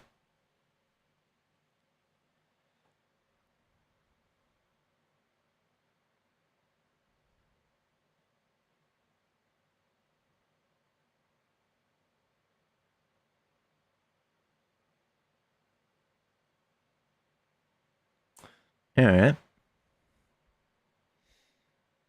Should really, yeah. I was about to.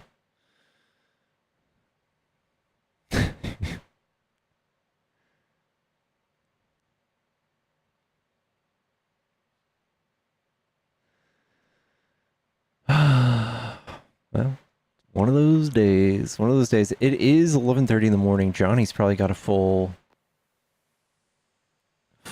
crowd. What's up?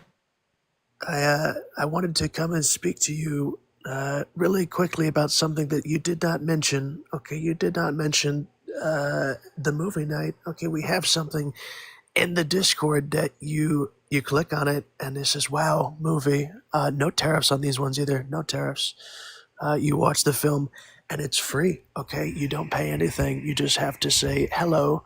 I'm in Discord, and they say, "Wow, oh, that's so good." Look, God bless us. How do I say this? I see they haven't released the files. Is that how I say it? Is that a meta? I'm not sure.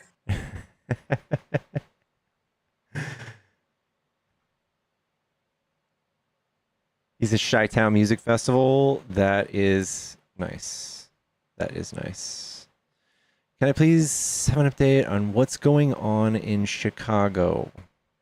So last I read, a judge blocked Trump's deployment of troops to Chicago.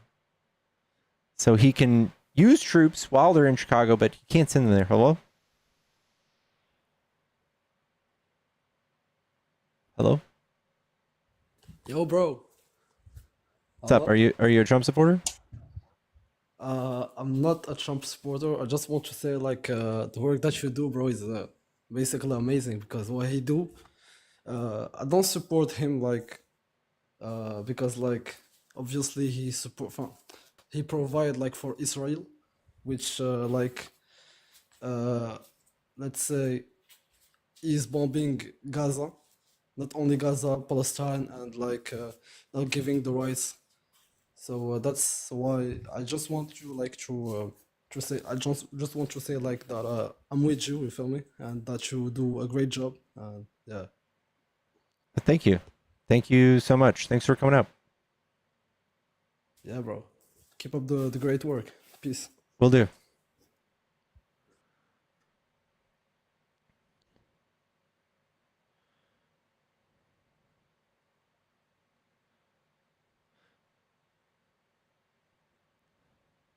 I was scared for a second too because of the background noise, but it turned out to be nothing.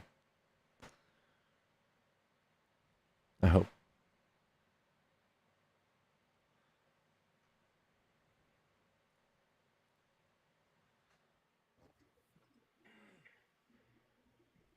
Hello? What's up? What's up? Are you a Trump supporter? Yes, I am. What do you like about Trump? He's a strong leader. Can debate that. I think Trump's a bad leader. I think he doesn't have a backbone. I think you can make fun of him and you can easily see how it upsets him and he'll lash out at you. He sets a bad example for the people beneath him, being an asshole, lashing out, saying what you want. And he doesn't like dissent. He had like a 95% turnover with his last administration. They all came out and said that he was just fascist and a horrible leader. And I don't know. I don't think a president who tweets 40 times in one night when a woman comes out and says something about him is a good president. Well, every president has had their faults. I think he's a good leader. He isn't afraid to say how it is. He cares about the American people. What makes it look like he cares more than like any other president? Oh, no, it doesn't. I think he cares just the same. I don't know. I've like since somebody came out and said that he suggested shooting protesters below the knee. I don't really think he does. I also think basically saying that the election was stolen for years, and watching us fight over it, and watching us fight over a lot of the things that he says all the time, is a horrible leader. And I think even just being toxic. I bring this up all the time, so forgive me, chap. But like, he'll say things that obviously will come back and bite him in the ass, and you know, we constantly quote tweets from him from like 2010, 2012, 2015, when he's criticizing presidents. And even when he was president, talking about Hillary Clinton, how if she pleads the fifth, she's like a mob boss. He's like, only criminals plead the fifth. And then here he is pleading the fifth 400 times. And what that does is it's toxic. So what we do is we show you all this, like, look at him pleading the fifth, and we fight about it again. He does this all the time. He says shit like this all the time. That's very toxic. He's a bad leader. He doesn't disavow right-wing domestic terrorism. He pardoned 1,500 people who attacked the Capitol, even the violent ones. So he's trying to stoke and divide us, it seems, almost purposely. I think a judge said it himself the other day. He's like, seems like you're trying to do, what's it called? Seems like you're trying to invoke, what's it called?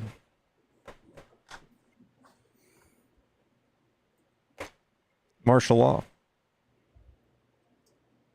What do you think about that? I think I like him getting out the illegal immigrants. That's one. Well, we're talking about his like leadership, right? Like things he says, being a good leader for everybody. Yeah, I think he's a good leader. I mean, Can you tell me about a moment where you looked at him and was like, dang, he's a good leader? Yeah, just his essence. Whenever he's in the room with other leaders, I feel like it's powerful. He leads peace through power or whatever, peace through strength or whatever the saying is. I just think that other leaders respect him, unlike they would respect Kamala or Joe Biden. Just, I feel like they thought that they could walk all over them because they're just not strong like him, I guess. I think this is like, I feel like this is like a very like small kids version of what Trump is. Like Trump is a shell of a man. I think he's a very weak man. And I think like even Putin sees right through him. I see right through him. He's a puny little man. And you can like make fun of him and it really gets to him, like really bad. Isn't that the case? He's not a strong guy. I think he's a very fragile guy. Who would you have voted for if Biden was running with Trump, against Trump? Biden. And you think Biden is a stronger leader than Trump? Yeah, by far. So like when they went around saying Joe Biden was dumb and weak and like had dementia for 4 years, he sat there and took it on the chin. He said, fuck you guys, whatever. He didn't have to come out and be like, I am the smartest man ever, and I took all of these things. You better bet your ass, Jack. Like, come on, man. Like, he didn't do that all the time. Like, Trump is a pathetic 14-year-old girl on social media. I think Joe Biden didn't even have the ability to rebut that. Of course he I did. feel like I think it's like a straw man. You guys have a caricature of Biden, like, just not being able to talk at all. I can tell most of y'all haven't just, like, watched him speak. He's like a normal speaker. He speaks totally fucking fine right now. He speaks totally fine. Yeah, I don't know about that. Him having trouble getting off the stage, you thought that was like a presidential... Trump does it all the time. He tripped upstairs the other day. When? Trump tripped upstairs going up the airplane. Yeah, on one step. He didn't continuously trip on like 5 stairs like Joe Biden did. He likes... Do you think world leaders hear him say "a fin"? Do you think they hear him say that? Like, this guy's smart. This guy's stark. Yeah, I think that they're scared of him. Now, I think they're like, hey, if we give Trump $400 million jet, I bet we can get something we want.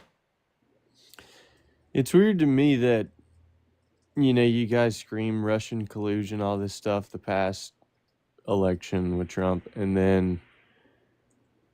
but then Putin says that he would rather Kamala or Joe Biden in office. You're taking this at face value. Putin so is like a big conspiracy thing that they got going on. It's much deeper than that. Yeah, it is. Yeah, Putin has overwhelmingly been caught like cheering for Trump. His first election, Trump's first election, we absolutely had Russian collusion. 37 indictments came out of the Mueller report. There's an entire docuseries you can watch. There's a movie on it called Cambridge Analytica, and there was an entire firm that was caught giving Russia Facebook analytical data so that they could run ads in swing states to swing voters, pro-Trump, anti-Hillary ads. They definitely swayed our elections. They absolutely want Trump in office because Trump puts drunk people like fucking Pete Hegseth in part of the DOD so that he can use Signal to do classified information.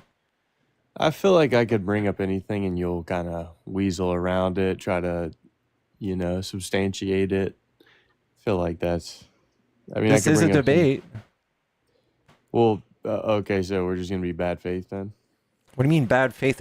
We literally have somebody in office who cried and got elected because of the nature of how Hillary handled classified documents. And we have Trump getting caught with them, and then have Pete Hegseth getting caught doing this shit.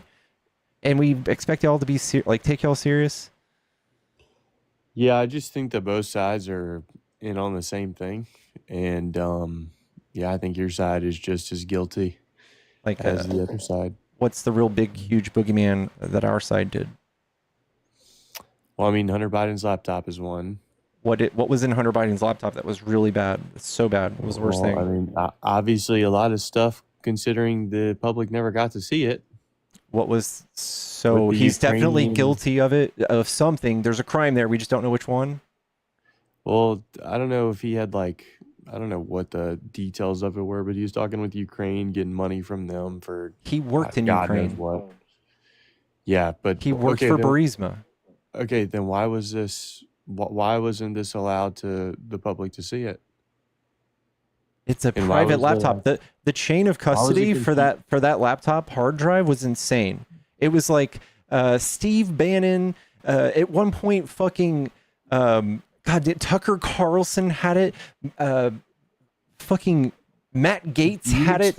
You expect me to believe all these people shared one laptop? Yes. Yeah, they did. Yeah, and then they got copies of it. Yes, they did. Rudy Giuliani had it. The chain of custody was insane. Yes.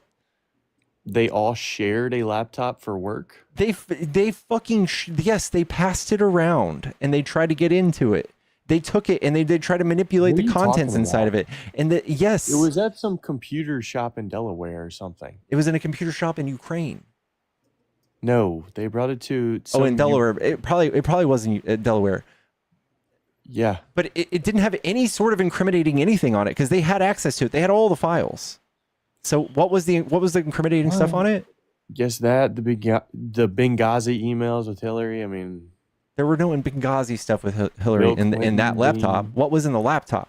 No, I'm just giving you instances. You're just of like the left. You're just spouting. You're just spouting talking points. Instances of the left being just as corrupt as the right. Okay, Benghazi, which turned out to be nothing. She testified hours and hours and hours. There was nothing. Yeah, I don't know about that. Well, she's a free person, right? How about Bill Clinton being in Jeffrey Epstein's house? Multitude, like flying there 26 times. If you should hear about and Trump, being in a dress on the wall. Hear about Trump being best friends with him. It's crazy. Who, Epstein? Yes, bestest of friends for a decade. I don't know about that. What do you mean you don't know about that? There's Just more because pictures of him with Epstein than anybody else. No, that's not true. Name a person who's more than Bill Ghislaine Clinton. Maxwell? No, Jeffrey Epstein. He was has like over pictures at with the him. White House I know he whenever has Bill pictures with Clinton him. Was there like multiple times with young women? I get at the that, White and House. I admit that that's probably true, and I'll never vote for Bill Clinton ever again. But you'll vote for his wife? Okay, listen. We didn't know Jeffrey Epstein, the nature of what was going on until 2019, was it? 2018? That was far past the Hillary thing. Okay. Would you still vote for her today? Probably not. Yeah. Well, look, man, this country needs to go back to more conservative values. Just saying. What is that going to do? I don't see humans as being like this thing that you can just I don't know how to really word this. I guess you're religious? Yeah, actually I am. Christian? Yes. Yeah. Have you guys ever looked at the Bible Belt and seen like how y'all are doing over there? Like with all these things? Like with what? I don't know. Education, life expectancy. You guys are the absolute worst at life expectancy. You're worst at the economy. You're the capital of school shootings. You're the capital of divorce. You're capital of teen pregnancy. Horrible crime. Yeah, I don't know if I believe that. Okay, I'll show you. Because religious people tend to be, reproducing. They're much happier. They report the divorce rates are very low, especially if they were virgins whenever they got together. There's multiple things that are good. Now, did you know that male gay marriages are more successful? Divorce rate? Mm-hmm. Okay, well, how many get married in the first place? And there's other things that are horrible about it. What's horrible about it? Well, the fact that you contract a lot of different diseases might be You one. do as being straight too. Nowhere near as much. What do you mean? It's the same amount. No, it's not at all. Yeah, it is. In fact, we're more likely to get certain types of things they don't get. That is blatantly false. Yeah? You think they get venereal diseases? If you think that putting your ding dong in a vajayjay gets more diseases than putting your ding dong up someone's ain, they can clean. They clean. They do prep. They do all sorts of stuff before they do it. You still think it's like that's your waste. I know system. you feel. I know you feel like it's icky, but No, that's it's the way it's people love pretty each other. gross. That All right. Okay. Well, then it's gross. I mean, that's where excrement comes out of. They think Waste. that is they your think waste vaginas are removal. gross. That's your waste. That's what, okay. removal. Blood comes out of vaginas. Okay. That's not your waste removal. It's your life force. Again, I feel like this is just gross homophobic talk, and this is why religion's kind of gross. Well, okay. Well, I'm just telling you why I think it's gross. You think religion's gross. I think that that's gross. It's not to say that they're lesser than or anything like that, but You it does. you It definitely is are. gross. You just said religion's gross. So can we not have our own biases? Religion just teaches you hate. No, it doesn't. Of course And it you does. hate religious people, so you hate too. I don't like people that hate people. Okay, we all have bigotries, though.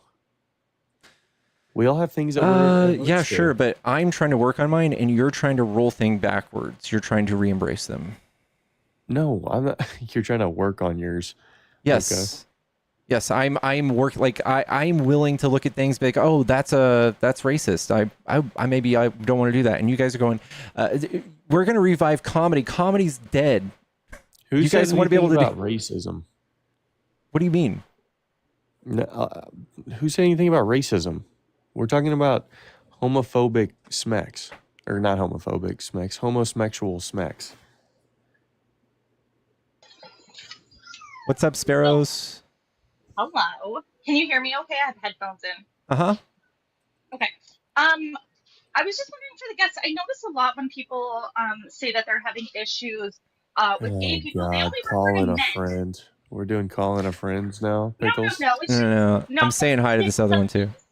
for other minorities. Oh gosh, why do you guys do this? What's up with the call a friend stuff? We're having a Can you normal discussion, and then you Yeah, come in so- here yapping. Sparrows is friendly, dude. Chill. I'm just curious as to why when people bring up the issues they have about gay people, especially religious men, why is it only gay men you speak of? Oh, no, Because same thing lesbians, with- we call ourselves the chosen ones because we don't get any venereal diseases really or anything like that. So really, you would think that still God do. loves lesbians more than the You, straight you, people. you still do. Lesbians have way more likelihood of getting it as well. Oh, really? Yeah, How is that? yeah. Of what? And Because you you also- engage in butt stuff. Like, is it hard to Lesbians? understand that? Dog. No. Yes. No. Butt stuff is something that can pass STDs because of the penetration with the other body part. When they do butt stuff, I don't. I mean, Do you also realize that not all gay men do butt stuff? What other form do they have other than Blowies. DJ? Look at a lesbian Fellatio. porn. Oh, There- okay. Well, That's like saying all lesbians use other tools that are shaped like things. There is other ways that humans can enjoy each other.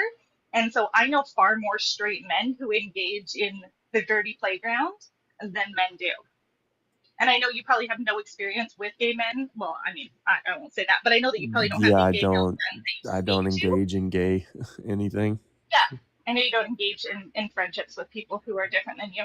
Oh no, I have gay friends. I just don't No, you engage in gay smess. I do. You don't have to tell me who I am. Thank you, though. I mean, I can say without a shadow of a doubt, but I just want to let you know, Well, and anyone you that's still don't listening know know me, that so that thanks for argument is making up ridiculous some because random all gay men do claim. not do that. Thanks for That is- making up some random claim. You met me via audio like 2 minutes ago, and you're going to tell me who I am. Thanks a lot. Well, no, Okay. you can say that you might know gay people, but nobody that No, speaks I have like I you have would a actually close be a gay friend to friend. gay men. I have a close gay black friend that hits Oh all my your God. bases. That hits all your bases, right? You can't. Okay. This is called tokenizing. That you just pulled out. Oh, so you now just it's pulled this, out the. right? So I'm hateful if. So Yes, I'm racist if you I just don't pulled have a- out. You just pulled out the shadowless Charizard of tokenization. Okay, so if I don't have any black friends or gay friends, then I'm a horrible bigot. But if I do, I'm tokenizing them. It's like Yes, this. you can't weasel point to them. way. You can't pro to your Oh, proximity. God. To, yes, just You help me out. guys are No, insufferable. dude, I want you to know this. You can't do that. It's Don't ever say insufferable. this. You cannot say this in an argument. Don't ever do it. All right? Don't ever say that. It's like me saying I have a girlfriend. I can't be misogynist, right? Like, doesn't make any sense. She literally just told me that I don't have gay friends, and I Well, told you her I might have call a them matter. friends, but you're not actually friends with A them in your close heart gay because friend. of how you speak Doesn't about gay people. matter if As you a have a fear gay for them. friend or a daughter or an uncle. Doesn't matter. Okay, so I'm still like a horrible bigot. Anyways, just my can't point is, point to even that. though I you have have wrong friends, assumptions even though about I have everything. friends in that The community. way you did just describe that it was giving bigotry. Oh, it's giving bigotry. Yes. Even yes. after she accused me of not having Yes. any gay friends, that's the only reason I Okay, brought it up. Dude. okay, Like, this it was is the a test. rebuttal. This You is realize that, right? this I is didn't the bring it up out of thin air. this is the test to see if you're homophobic. All right, just take whatever you're saying and see if it sounds just as absurd when you say with straight terms, right? So it's like when I talk about wieners going into Well, this vaginas, doesn't like apply. that's If icky to if she me. had told no, if she had told me I had no straight friends because I hate straight people, and I said I have a straight friend, that would be the equivalent. She accused me of not having gay friends because I hate gay people, and I said no, I have a gay friend. This is not a Okay, fight That over is whether or not essentially you what have gay said. friends. This is not a fight over whether or not Should you we have gay go back friends. on your VOD? This is a fight over Like, whether or this not is you so- should and say this that. is where arguments with you people go. It gets down in the weeds about something so innocuous.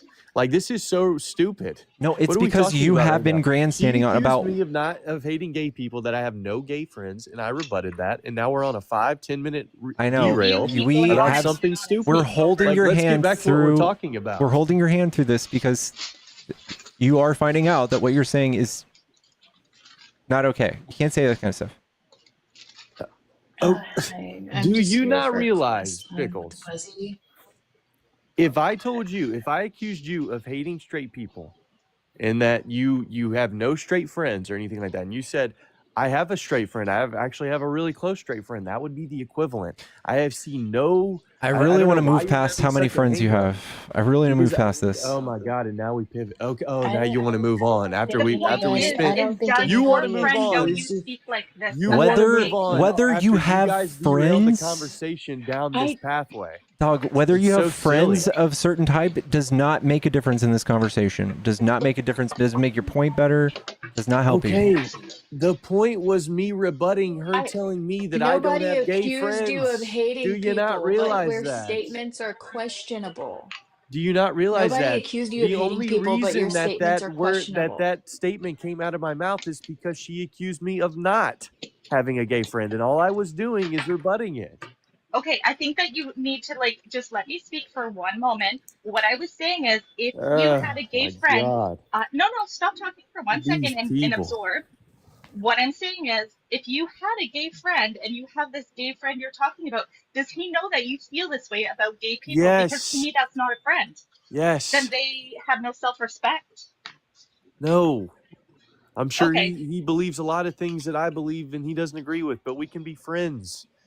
Oh. That's this whole tribalistic echo chamber that you guys like ideology is all about. You only Dog, wanna operate in anybody echo who comes out chambers. against y'all is a rhino. You guys have commercials, campaign ads about it. What? Stick for the class. Hi, Define Hy-Vee. tribalistic quickly. Define tribalistic and spell it. This is ridiculous. Why are you tap dancing in Tribalistic, our intelligence? TRIBALISTIC. It's an easy word to spell. How about you spell the word for me now? I said define it for the class.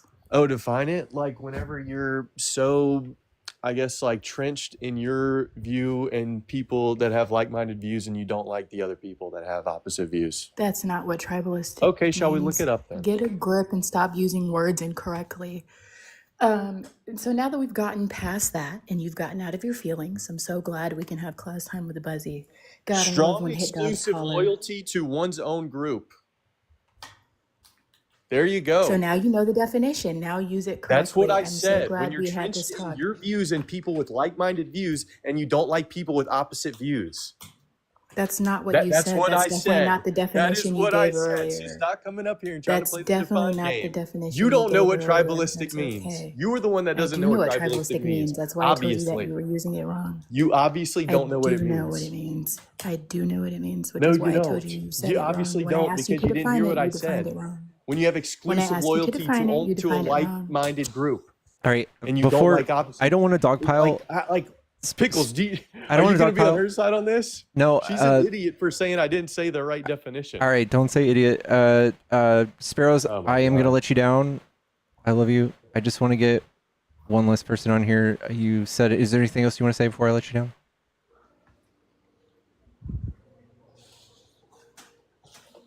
Love you, Sparrows. Okay.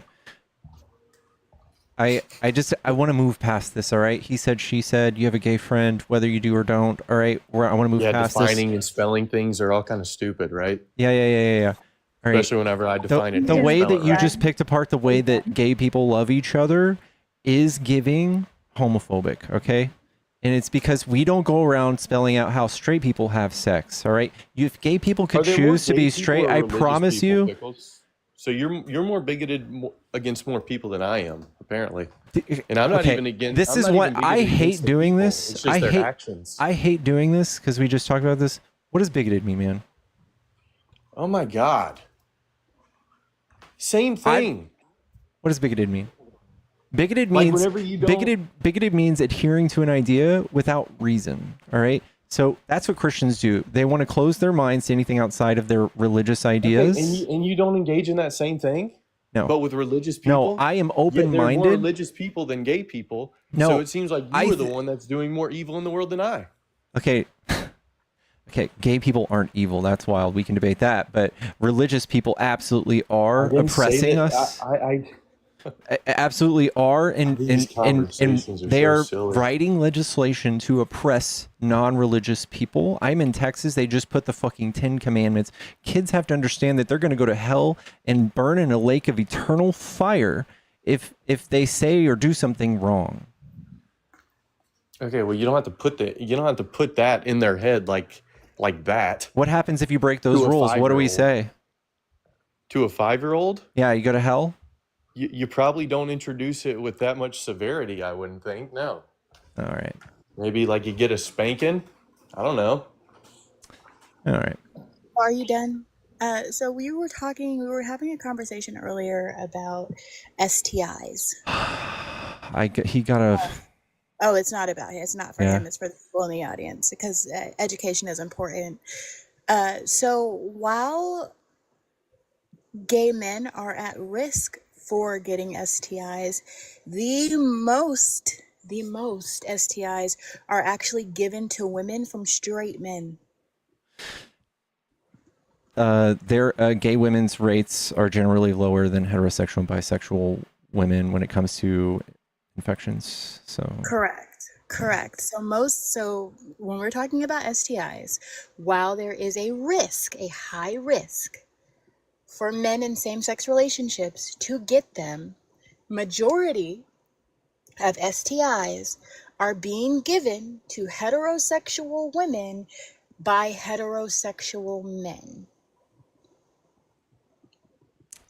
Risk and actuality are two different things. If you're going to be having these conversations, at least have them with accuracy.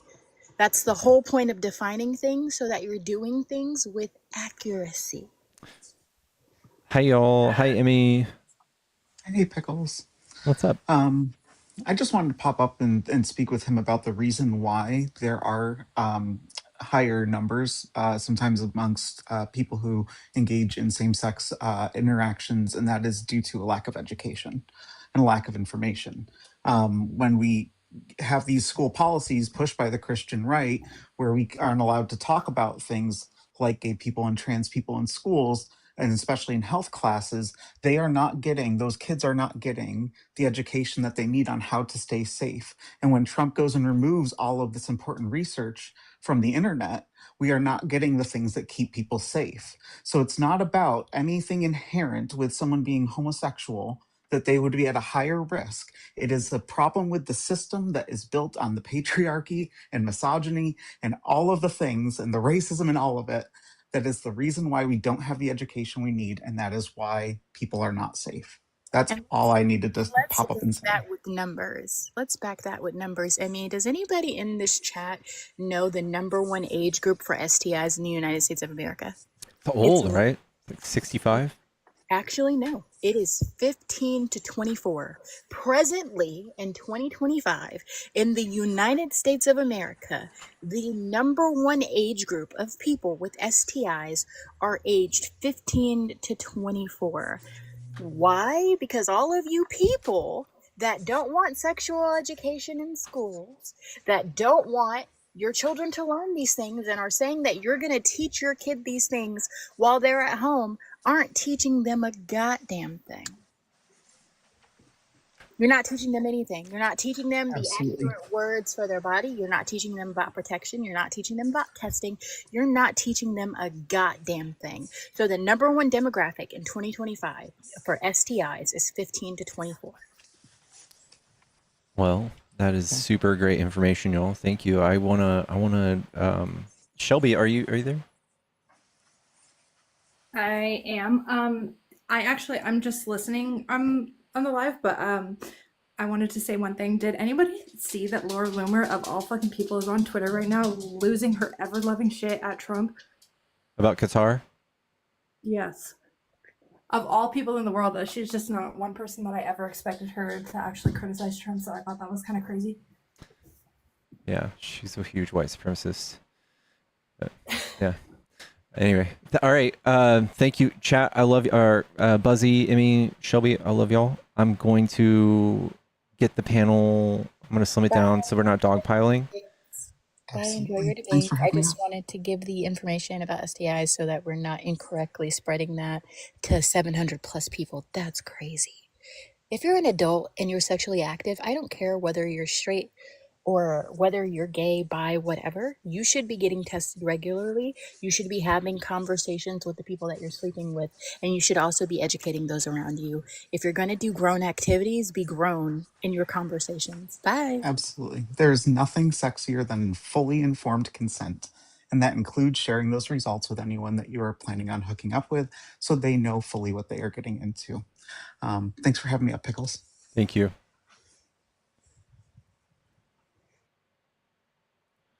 All right, y'all. Tap the screen. Let's get to 100K, y'all. Let's get to 100K.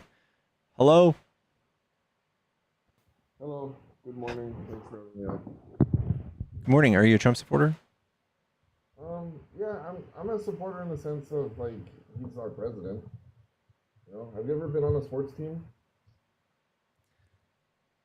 Yeah. How well did the team perform? Have you ever been on a team where half of the players hated the head coach? You sound really muffled. Let me see if I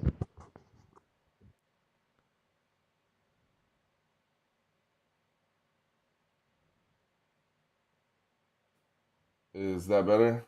There you go. Oh, I got my headphones plugged in, so. Have you ever been on a team where half of the players hated the head coach? Yeah, you're right. This is a great point. This is a great point. So this points to the coach, right? So if the coach was somebody who hated half the team, how good would the team go?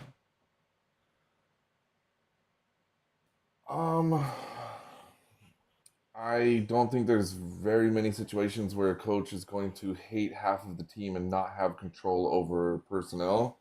Where, given the system in America, you can't fire citizens like you can in a head coach can cut personnel as they aren't fit, right? But like the system in America. So that's why we can't really draw a line between sports and government, because one's elected official. Here's the thing. Trump is not a leader for the country. He is not a leader for all the people. I think Biden was. But I think Trump, him saying that he hates his opponents and he's doing everything he can to stoke like political outrage and division. He will not condemn right-wing domestic terrorism. He pardoned 1,500 of them, the people from January 6th.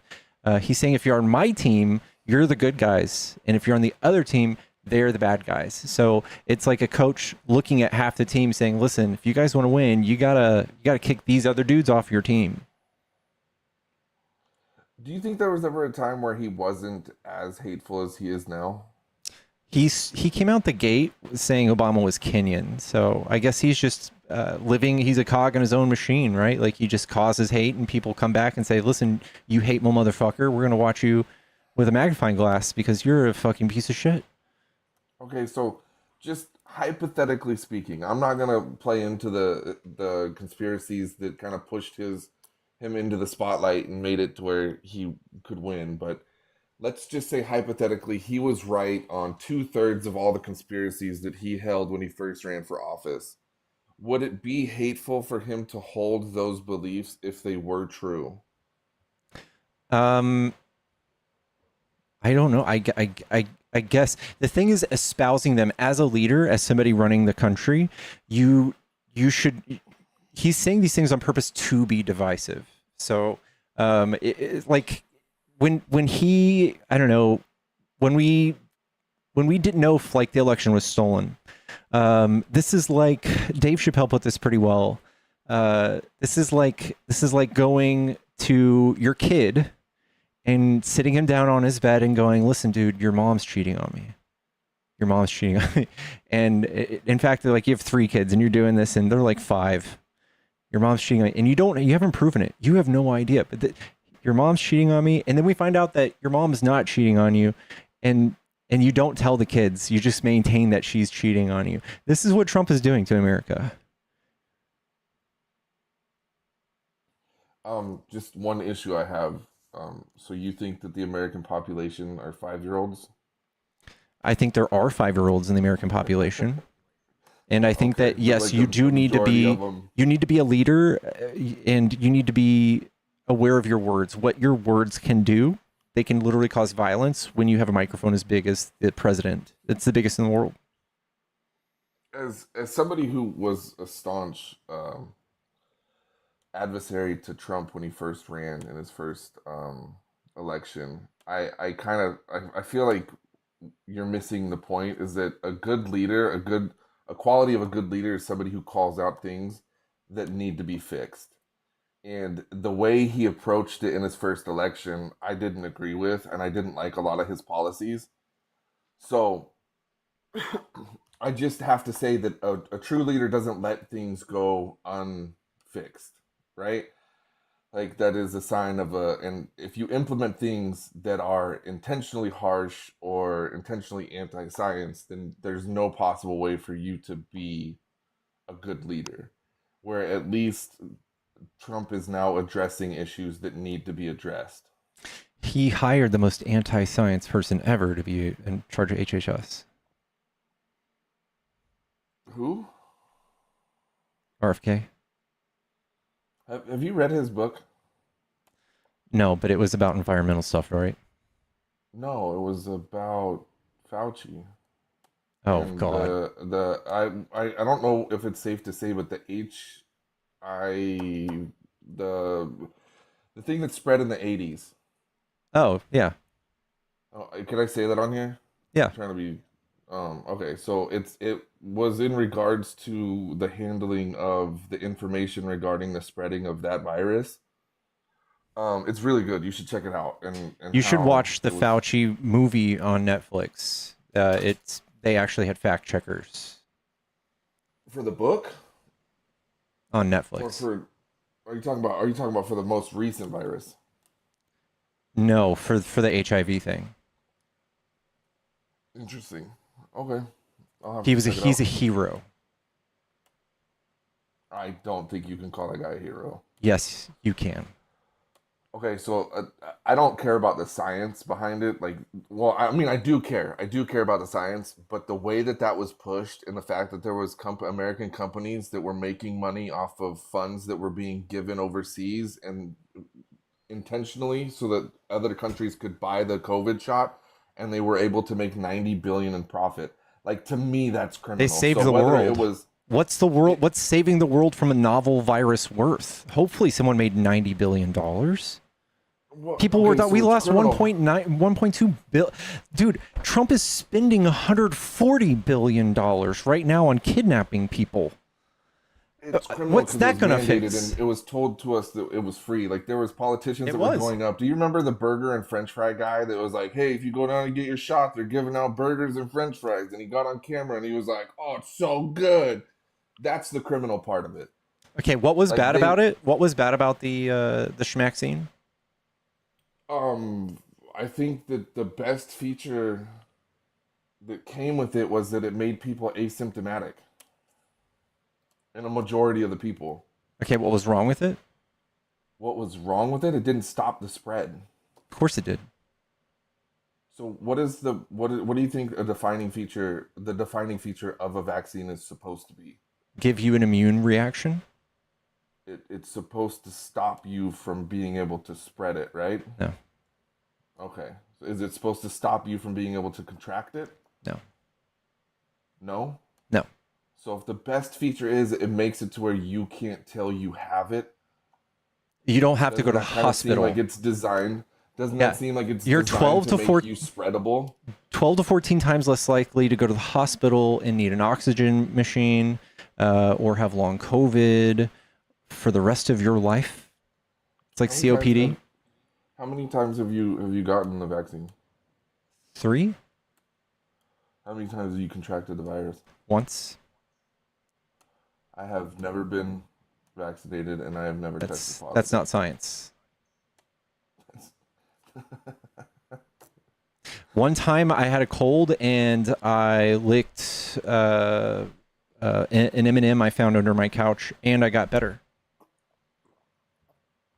No, I'm just letting you know I've never been vaccinated, and I've never tested positive for the virus. Okay, that's no use to anybody. So, I guess my lived experience is no use to anybody. Nope, it's called an anecdote. My lived experience is an anecdote. That's what an anecdote is. Are all lived experiences anecdotes? All anecdotes are lived experiences. So all lived experiences are not important to anybody? We look at the data.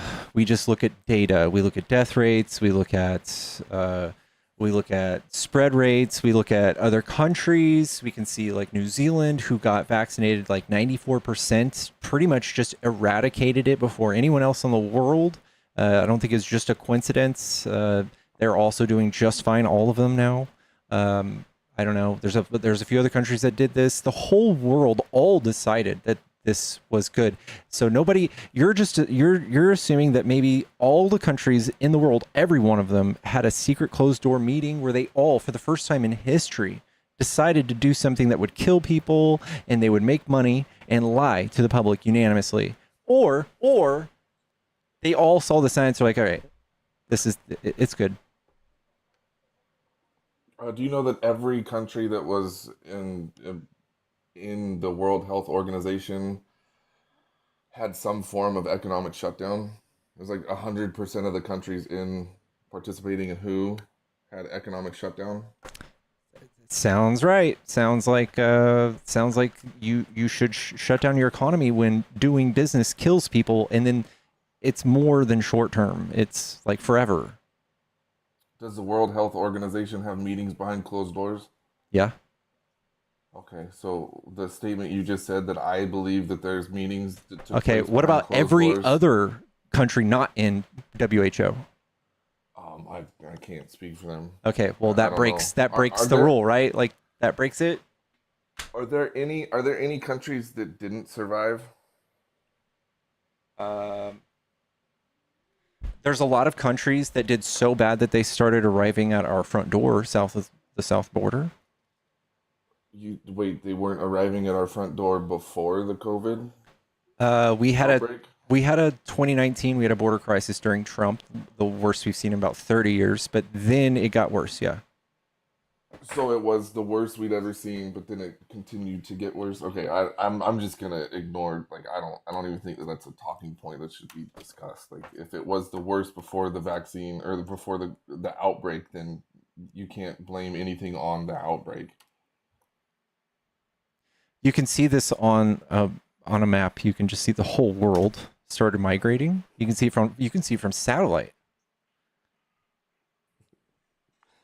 I don't think you're getting. If it was worse before the outbreak, if it was the worst it had ever been before the outbreak, you can't attribute the migration to the outbreak. I can. You can contribute more migration to the outbreak, yes.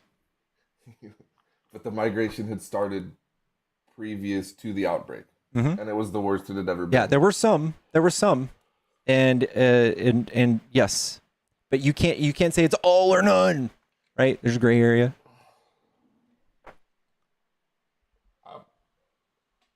We'll just agree to disagree on this one.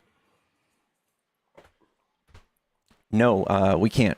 When economies fail, just like you acknowledged, they were shutting down and stuff. When economies fail, people just move because crime gets real bad. So economies were shutting down before the outbreak that was Nope, causing during mass migration. during the outbreak.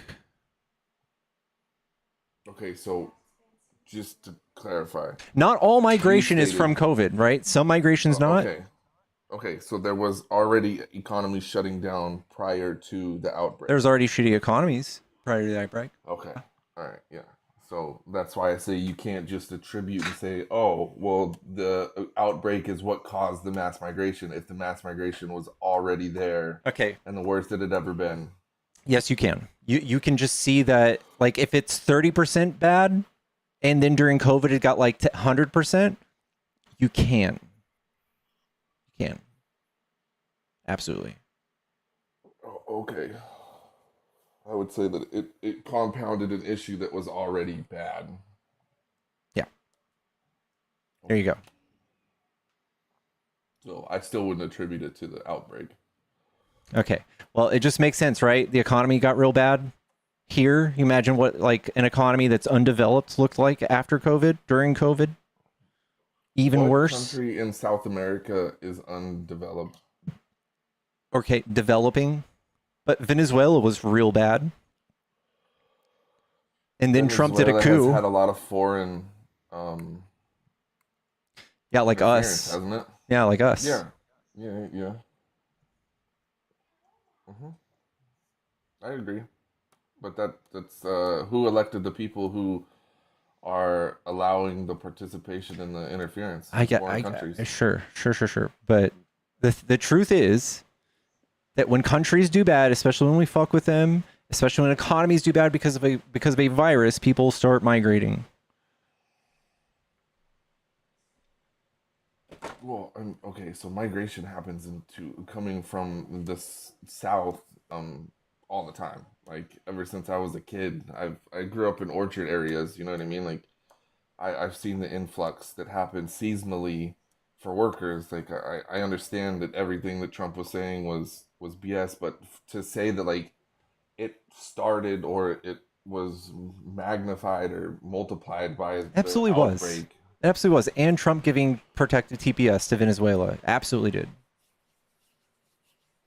Okay. I have a question. Now that we're talking about migration, do you mind if we pivot? Okay. Because we're just gonna agree to disagree on this.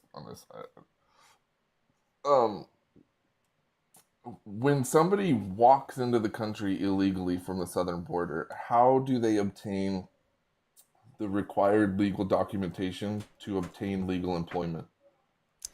You can literally just apply for an ITIN. If you have no social, you get one, and then you're allowed to work as a subcontractor and pay taxes and receive an income. Okay. Do you know that the ITIN does not give work authorization? Yeah, I know, but people don't care. Okay, so it's fraud. They fraudulently obtain all employment if they cross the border on foot or illegally. Yeah, not care? employment. Subcontractor relationship would be them committing their own employment fraud. Okay, do you think that fraud is a crime that should be sought after? Y'all don't. Well, I'm asking for your opinion. Yeah, so if you can actually show where like there's a huge pain point for America in this situation, then sure. I feel like we should like the squeaky wheel should get the oil, and I feel like we really dig deep into our hateful souls when we come up with reasons not to like immigrants or even to just do what we're doing to them right now. It's insane the amount of money we've put forward and the careless and reckless stuff that Trump has said that has demonized them and caused hatred and like white supremacist movements to gain traction, like huge traction since he's become in office. I think that's where it really gets me. If you just look at any other Democrat president, we're always the best at deportations. We just don't talk shit while we do it. Even Biden, he was better than Trump. So the only thing you don't like about the deportations is the fact that he's talking shit and spending an actual fortune, and he's inciting It's inciting violence. So he wants us to be upset with the ICE so that he can put National Guard and antagonize protesters to make them even more, upset. And he wants to do martial law, in my opinion, and in other judges' opinions. Sorry for interrupting. How is it the responsibility of the president when the opposition are becoming violent? Because that's what he's doing. This is what other countries do. This is what other dictators do. They put the military into the streets and they antagonize the public and say, "Oh, look, they're being problematic," and they do protests and stuff. That's what they do. Well, okay, so do you think that there's a justification in the slightest? Like, let's say on a scale of 0 to 100, and 0 being zero justification and 100 being completely and fully justified, where would you rate the justification for putting National Guard in, or involving the National Guard with the ICE attacks? -3. -3, really? So you don't believe that there's any criminal activity that's being ignored by the local police? No, These I attacks? think that if you look at any of these, a lot of them are just people. Like I just saw a video of people dancing to Hispanic music at one. They weren't throwing shit. I think that when you put the military in there, yeah, you get people who aren't really even trained to deal with civilians. They're trained to do other stuff, dude. They're not trained to do policing at all. And it's just, it costs a fortune. It's what every authoritarian does. They're obsessed with the military. He's just trying to find ways to put military in the streets and get y'all to see this political messaging from him, how dangerous Democrat cities are and stuff. Dude, we in the 1990s, we were 80% more crime than we are now. We've declined crime so much. We know what causes crime. It's poverty, and you guys just make people poor. We're at a fucking huge low historically, and now's when we need the military. It's just Trump showing y'all the messaging that you need for him to justify it. Every time. We have 17,000 murders a year. He's going to point to a few of them and say, look, we need the military in this city right here. He's not going to the murder capital of the United States, which is a red state. He's not going to the 7 fucking red states that are the violent crime capitals. They're going to the blue states. It's political theater. It's costing us a fortune. I'm just going to disagree with you once again, and I'm going to say that when the local authority fails to round up the criminal activity in these what are called peaceful protests, they're failing to protect federal agents, where I don't think that we would see the same kind of outrage or towards Trump if people were actually going to SWAT raids and trying to pull this off, because they would be Trump is very doing this like quickly. SWAT raids. He had a fucking Black Hawk drop people down to an apartment complex and arrest every single person in the apartment complex, even children, all of them, almost, they were American citizens, all of them. That is what he's doing.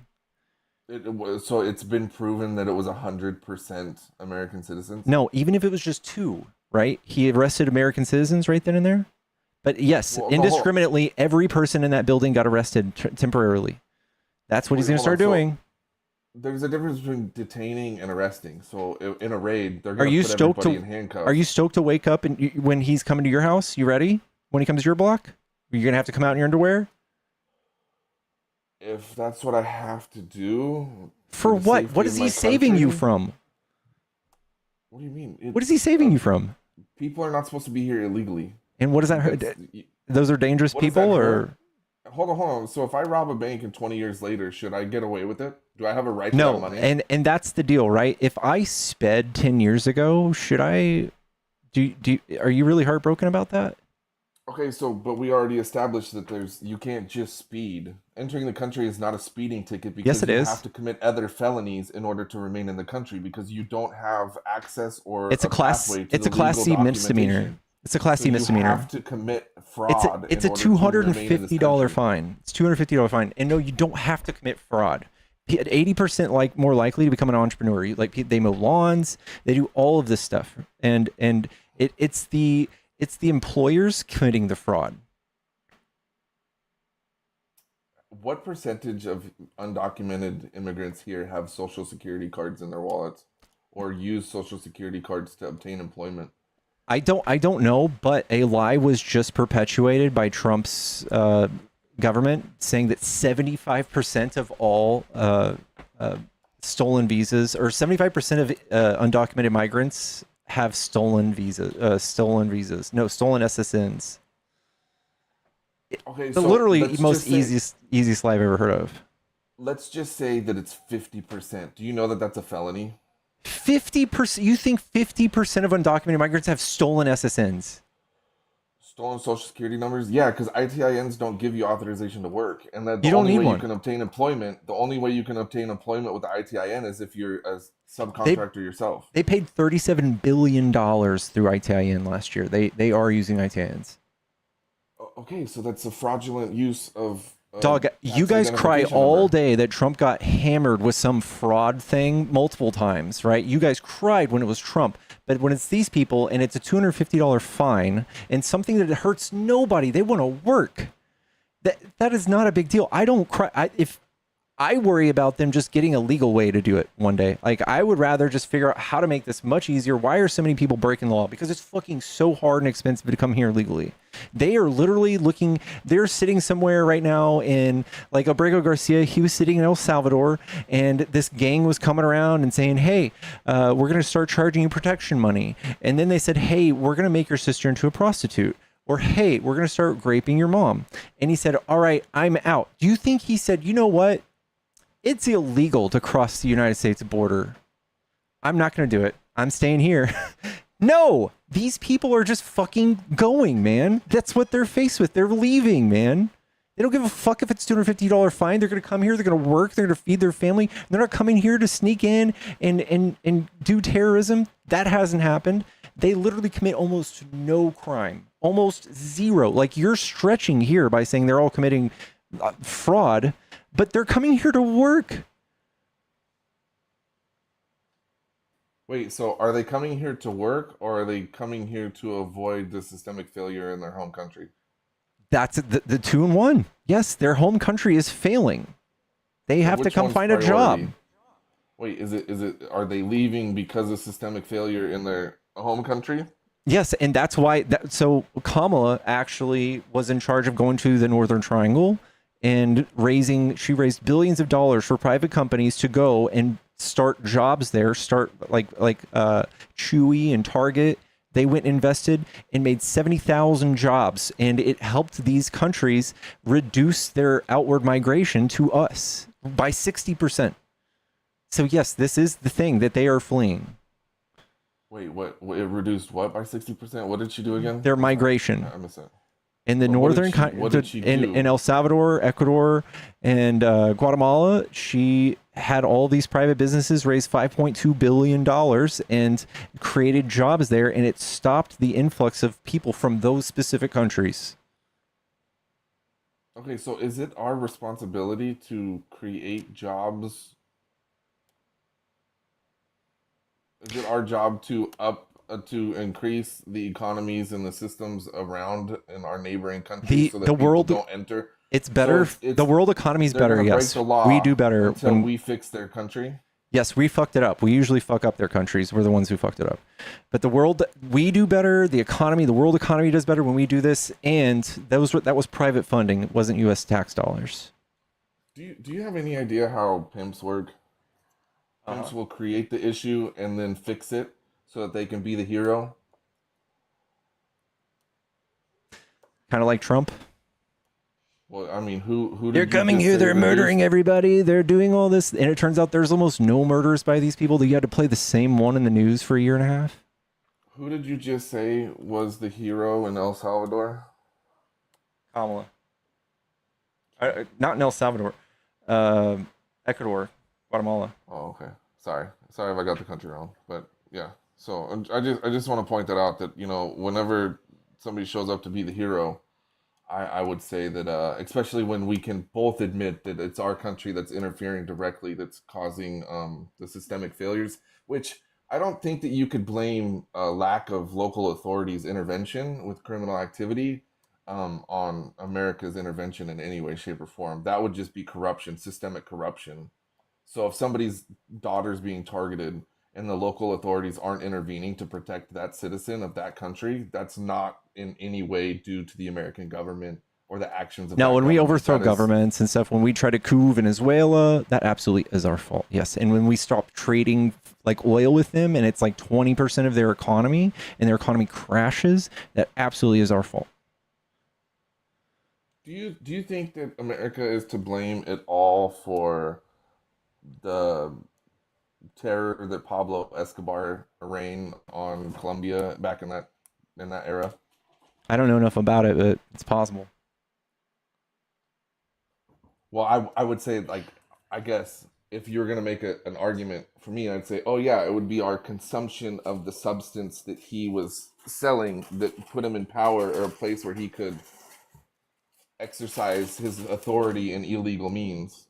That would be the path I would take in that argument. But at what point do you start blaming the illegal substances in the local areas for being the rise of power and corruption that is causing the systemic failures?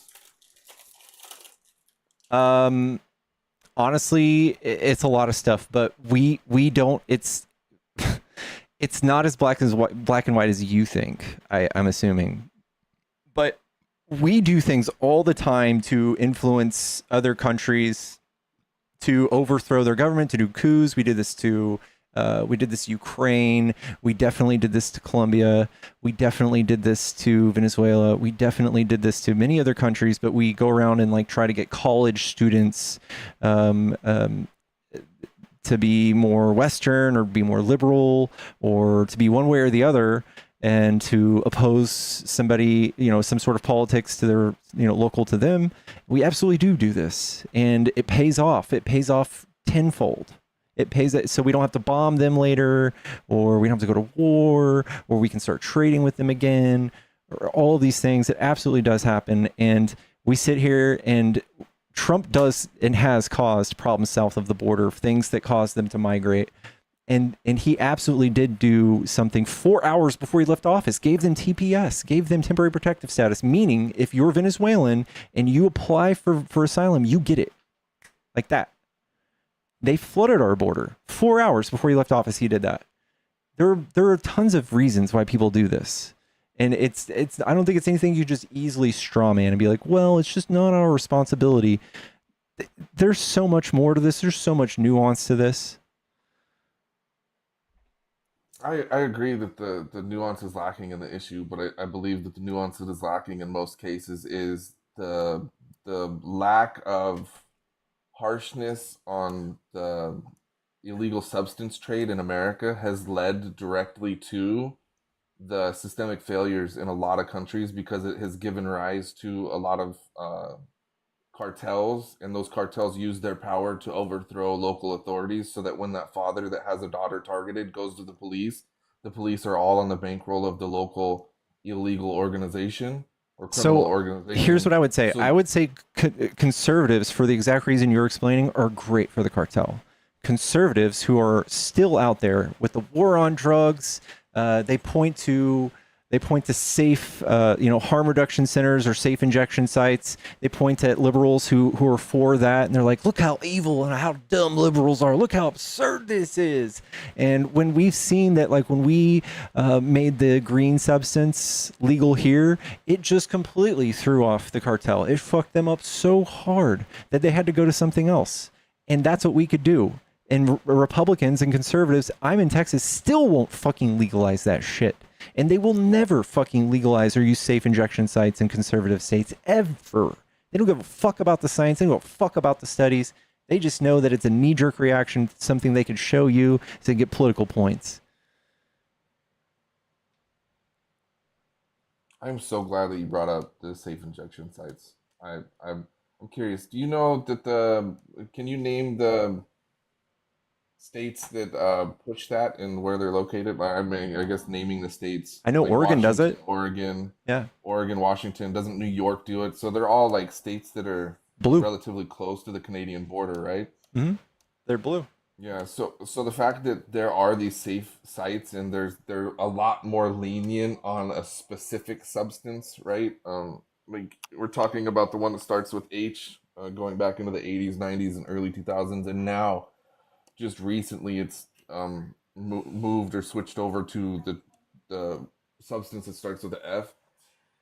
I think that that's a cause for concern, and it almost aligns democratic ideology with what could be conceived or perceived as narco ideology, meaning that they make the access easier because they are complicit in the substance trade. God, dude. No, there's science that just shows that when you do harm reduction, less people die because they spread less diseases, because they use less old needles. We also have testing centers where you can test things for the F drug to make sure that the substance you're using isn't laced in it. That would save lives instantly. No, these people that are involved are usually all humanitarian, like super involved in this kind of stuff. They're not these fucking people with malice drawing up evil plans to get people hooked into the system. Okay, I'm just gonna say, do you know anything about Britain and China's history with their substance that led to wars?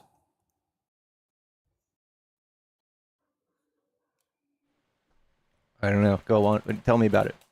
Oh, okay. So there was a substance that was used. There was a substance that was used by Britain to. It was a war on the economy. They directly used it to bring China down, and the only way that China could come up out of it was not to make safe sites or make access to it easier or to help stop the spread of anything related to the Like opium? yeah. I'm trying to stay as TikTok friendly with the I'm just saying, so like the opium wars. That So the only way that they were able to eradicate it from their country and take back control was they had to implement harsh penalties for anybody who brought it into their country. Where this like slap on the wrist and like we'll make it safe and we need to just be humanitarian about it. Actually, if we want to take back control and we want to reduce the overdose deaths in this country, we have to take a harsh stance. And whether you believe in the science or not, like you have to make the criminals fear the punishment. And in Washington, I can show you article after article of where people are caught with enough F to take down probably a whole portion of the state, meaning like 100,000 pills or more, and they get 10 years. And All right. 10 years isn't really anything. I'll give you my argument on this. There is no data out there that shows that the death penalty is a deterrent for crime. So this is you speaking from kind of like your feelings. Like there's no world in which harsher crimes yields any sort of good thing besides you feeling better. That's it. Well, I'm going to disagree. It worked for China. So whether there's science behind it or not, China took back control of their country by eliminating. We've been doing tough on Right. crime, the war on drugs, since how long, dude? You don't see it. We have 25% of the world's population in prison. You want to go even harder? In regards to reducing the 80,000 or 90,000 annual overdose deaths, yeah, I do believe we need to go All right. harder. Yes. Listen, drugs don't kill people. I mean, sorry. These people, drug dealers don't kill people. People kill people. I'm 3 years clean. I've had Yeah, Narcan I'm in too. my system. Like I fully understand that it was my choice, and I'm not saying, but you can't make a choice on something you don't have access to. That's So like, you're I can't go to the store if Pepsi's not sold in the store. I can't buy it. Can you tell me about how pro 2A you are real quick? How pro Second Amendment? I believe people have the right to own firearms. Do guns kill people or do people kill people?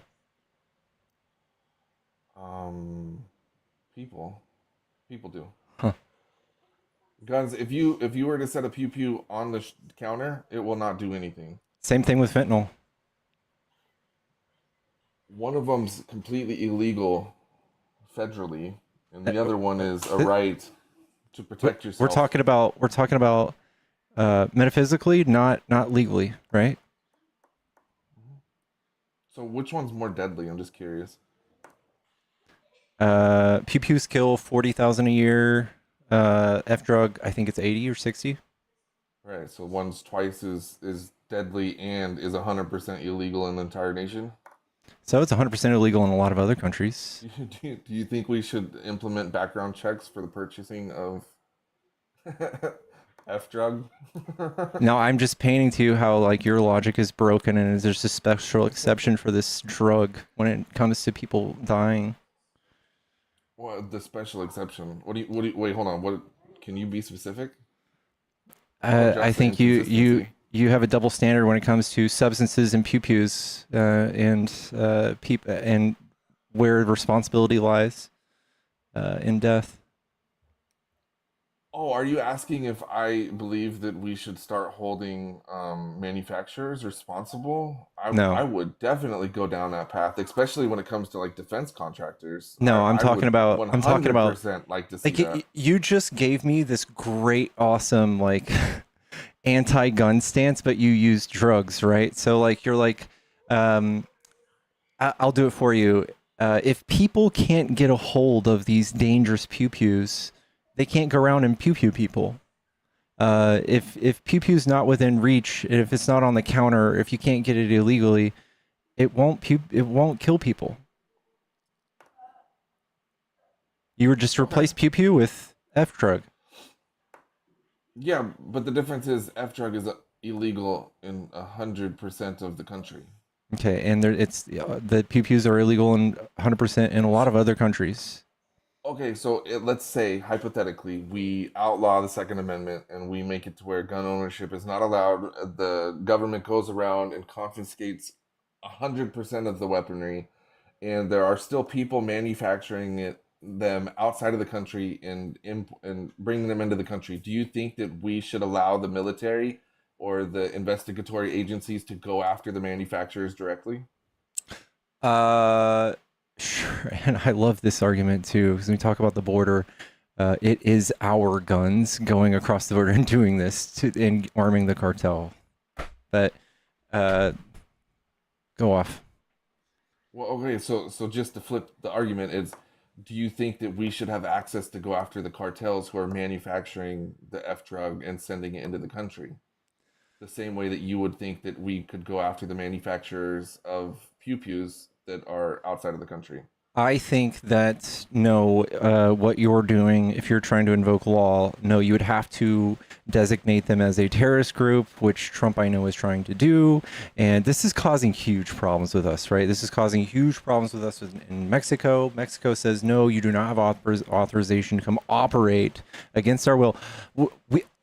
Just like you would have a problem, and the United States would have a problem with Mexico coming in with their military to the United States and investigating who the fuck is sending pew pews to their country. We will never let them do that. I would be all for it if it reduced in any way, if it allowed us access to go after. You think they would be able to? You need to show us substances. We would be like, okay, if they came up with like, you need to show us. We are investigating you for the gun stuff. You think we'd be like, oh, okay, come on in. Here's the door. Absolutely not. No. No, but that's the difference between a legal corporation and a criminal organization, right? Like that's like you can't investigate our corporations, but then if Mexico's saying no, you don't have access to our country to investigate or go after this illegal organization, then it almost seems like they are allowing the illegal activity that's having mass detriment to our country. We have I'm sure you could point to like a gang, like a transnational gang that I'm sure we have that fucking smuggles pew pews into their country. No, they are not allowed to come in here with their military and bomb like one of their warehouses without our cooperation, and they are saying no thanks to our attempt at cooperating. Can I give a shameless plug to a YouTube content creator real quick? No. I think that you should watch. Okay. It's the Mob Reporter. If you aren't familiar with his stuff and you want to kind of keep up to date on what's going on with criminal organizations internationally, great content. Really cool. It kind of shows like how like the Interpol and like these organizations are being collectively gone after by international agencies, and it just seems like it always stops with the cartels. They've caught cartel members overseas in Europe, they've caught cartel members in Australia, they've caught cartel members abroad, but then all of a sudden when it comes to America and Mexico, it's like all of a sudden it's like, no, you can't do that. In They have to America, we leave absolutely do. Mexico. Trump just like let a bunch of them in, didn't he? He just like let some in. He just made a trade for some of them. He just literally escorted them in. He lets sex traffickers in. He let Andrew Tate come straight to Florida. So you better let that fucking sex trafficker into my country or else. Yeah, that's a whole different topic. Yeah, that's an interesting case that I think is a standalone discussion on its own. And I don't want to take away from the idea, like from what I was saying, and that when it comes to America and Mexico working together to stop the illegal substance trade, it almost seems like I was doing research a while back, and I was trying to find a single American politician that was connected to the narcos. And I think it's very unusual that we have not ever had a single politician charged with like or been affiliated with the narco industry, considering like you could watch like a show like Ozarks and it's like glorified. And I kind of think that it goes to show how corrupt the system can be when it comes to protecting the cartels at the higher up places. And I almost feel like we're beyond a point where it can be fixed. So when I say like it's time to take harsher stances and take the route that China did, it's not like from an emotional place. It's from a place where you can't find the narco influence anywhere in American politics, but you can see directly that the billions that are Dog, made. China's literally got illegal drugs coming from them. You know it's not the Chinese government sending that, right? They're literally still doing that. They still have plenty of illegal drugs. They're sending the precursors. They have found a loophole, and I'm not saying that it's what's going on is like they're not innocent in any way, shape, or form. But like when you send precursors and it has to be manufactured, that means it has to be manufactured somewhere. So like that would be another standalone conversation, because hurt people. Isn't that how the saying goes? And if you can point to history and be like, Britain did this to China, so it would make sense for China then to implement the same strategy to perceived opposition or enemy. We can see we are a civilized society now. We can see how that horrible type of law can cause more problems in society. We can see how that's not good now. No, cruel and unusual punishments also already against the Constitution, and we know that 4% of the people on death row are innocent, completely innocent, and it costs millions of dollars to put people on death row. It costs on average $2.5 million to do it, and believe this or not, I hope you're sitting down. It costs like $100,000 to keep someone in jail for life. Yeah, So I mean, it's like a there's very really no easy expensive fix. wish. This is a huge ask. This is not worth the squeeze. We could just legalize it and give testing centers so that it doesn't kill so many damn people, and that the trade is cut off and they don't need to legally obtain it anywhere. And we can give safe administering sites so that they don't take fucking lethal doses. And we can also use that as a pipeline to get people help that they need. And this is proven to work. It saves lives instantly, and it takes away all of the power from these illegal drug users. 83% of which are also being smuggled in by U.S. citizens. 83% of the F drug comes by U.S. citizen. That's just strategy. I hope you understand that. So you're gonna get like it makes more sense to put it in with an American citizen like that. That's just strategically planned by the cartels.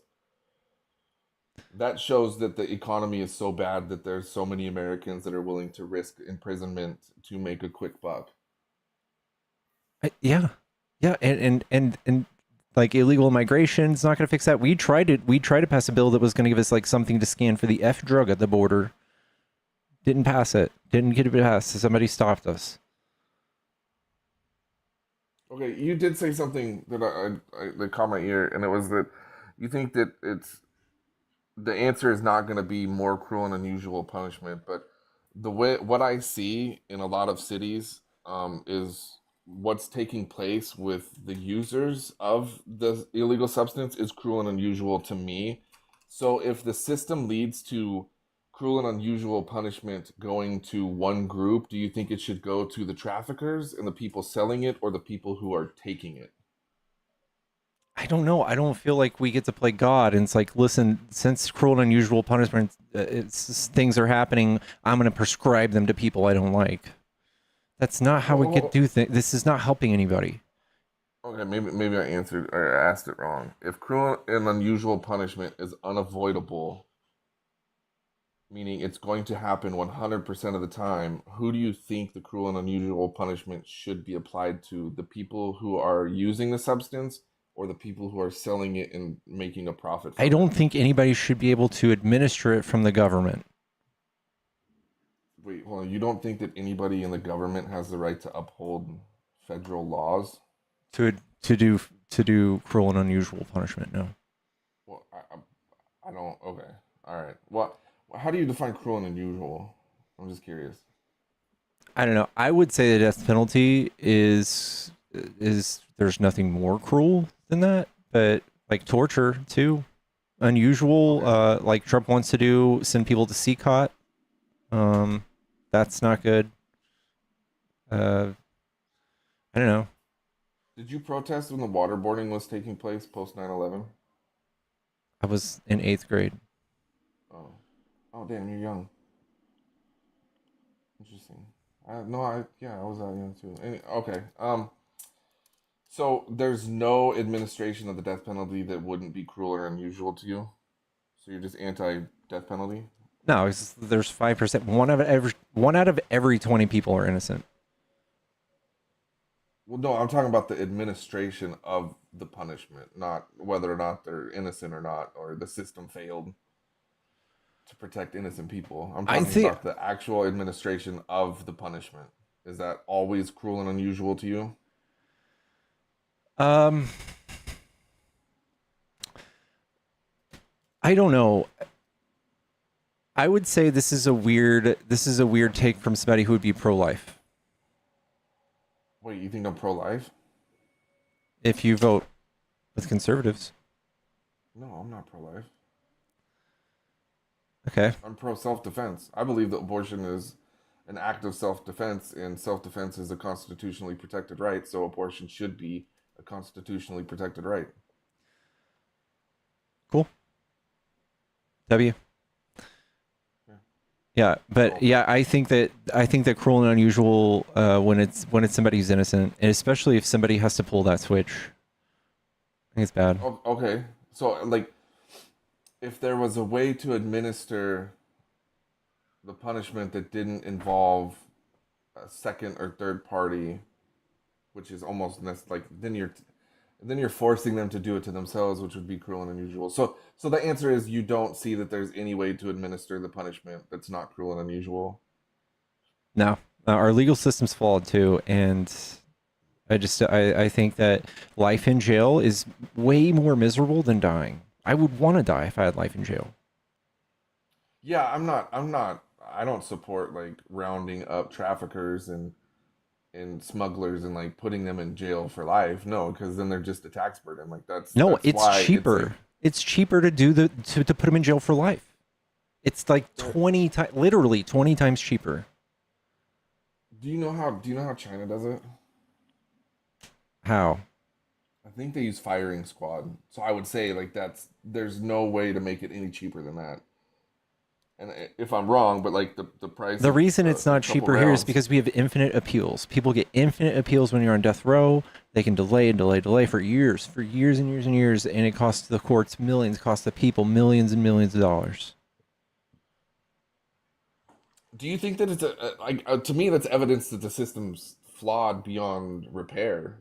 Like if we can't get it right the first time, then we need to revamp the system. The judicial system isn't operating as it should. We're doing the best we can. I don't think we're ready to just throw everything away. Do you think the judges get it wrong sometimes? Yeah. So, like when a judge rules in favor or against the president, can they get it wrong sometimes? I mean, the possibility, yes, but when the evidence and there's 7 jurors or 11 jurors that all vote unanimously, and I mean, the evidence is fucking so overwhelming, it's insane. It's stupid to say he didn't do this. What do you wait? Hold on. Who didn't do this? Trump. Trump didn't do what? 34 counts of fraud. Oh, interesting. I was talking about like when a judge says that like the president doesn't have the power to deploy the National Guard to U.S. cities, even though the U.S. cities are failing to protect the federal agents as they're operating under lawful authority. I wasn't talking about the felony counts. I think it's a mute point because Hillary Clinton was found to be she committed crimes, but essentially they couldn't convict her because they couldn't prove intent. Yeah. I equate that to like me That's going to the beginning. bar after work and drinking. That is literally that is half of the law. You have to have the intent. Okay, so that but that doesn't. So if I go to the bar, I get pulled over, and I blow over the legal limit, and then I go to the cop and be like, I didn't mean to. You have to prove that I intended to drink more than the legal limit. Like, is that how that works in that case? When you're consuming alcohol and you get in your car, yes, that is the intention. Even if you have your key in the ignition, that is intent. But does the state have to prove that you intended to drink more than the legal limit? You have to take education on this in driver's ed. No, but when I'm consuming, let's say I only had 2, and I can't tell the cops I didn't intend to drink too much, and they go, okay, you're right, because then in order to would drive, go, you "I have didn't to know intend how to much break you the can law." drink. So if you did drink, and barring someone didn't hold a gun to your head and make you drink it, you did do that. Okay, so you don't think that what was she, the state secretary or whatever, shouldn't have known the law?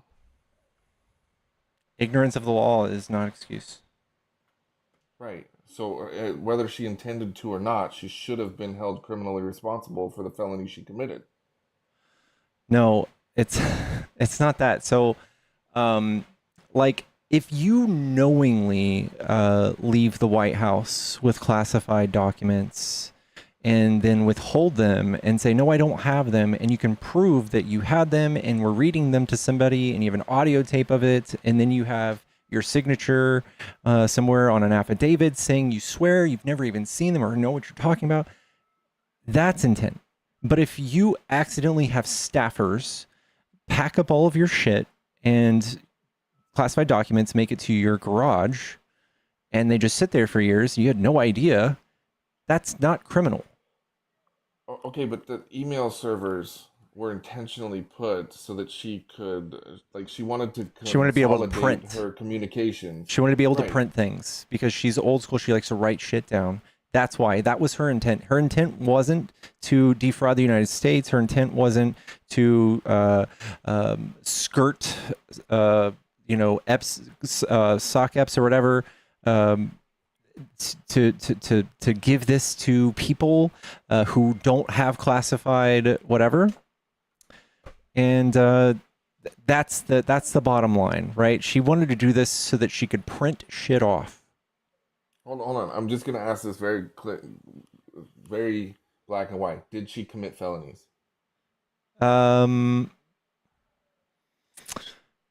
Again, that's a legal question. There's a I think the legal term is called hoc something. There's 2 parts of the law, and you do have to prove intent. I know it sounds wild to you, but you absolutely do. This is a huge part. Okay, so hold on. So just to be clear, do you agree that she committed felonies? Hoc tua.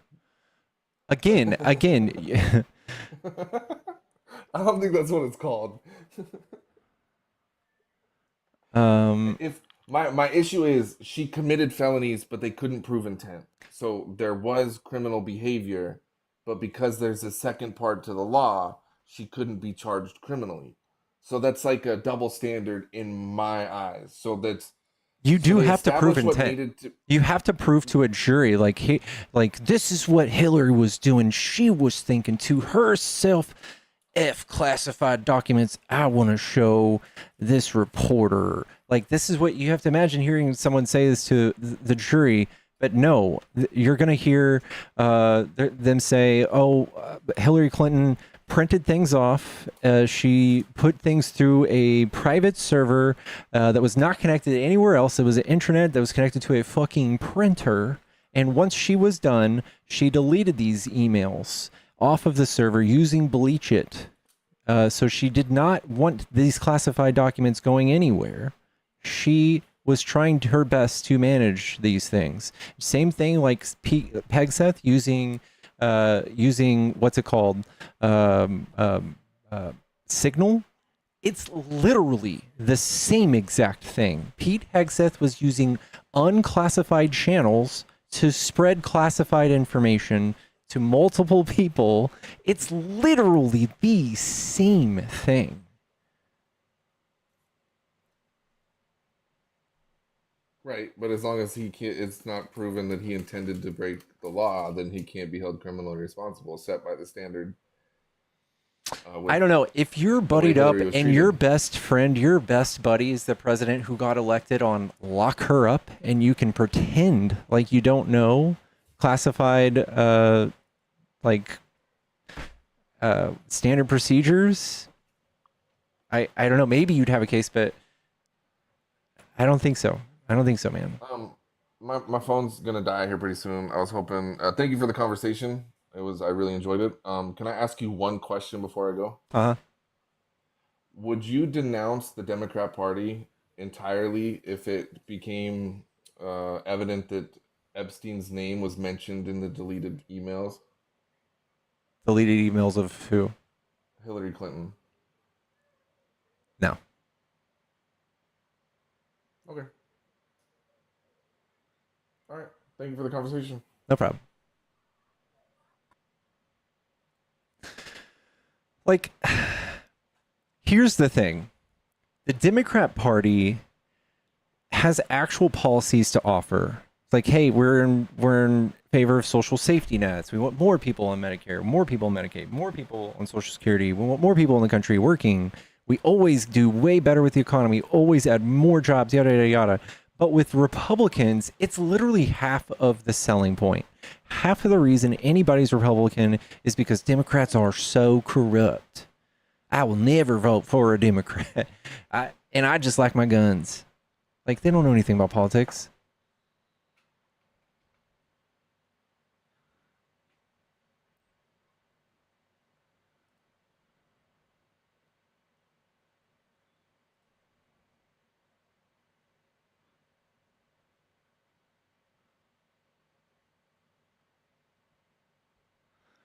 Yeah, the Democratic Party. Yeah, she doesn't like represent the whole Democratic Party. Trump represents the whole Republican Party, by the way.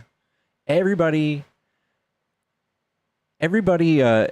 bends a knee and kisses the ring. When it comes to Trump's criminality, they look the other way. To get endorsed by him, you had to deny that the election was stolen. Like, that's what really turns me off. But if you could prove that Hillary Clinton's husband went to the island and like every Democrat ever went around covering it up, and we're all in the secret Bill Clinton, Hillary Clinton Foundation, whatever. There's like underground, deep state thing going on. That maybe, but that's not it. We're not this insane unified tribal party right now.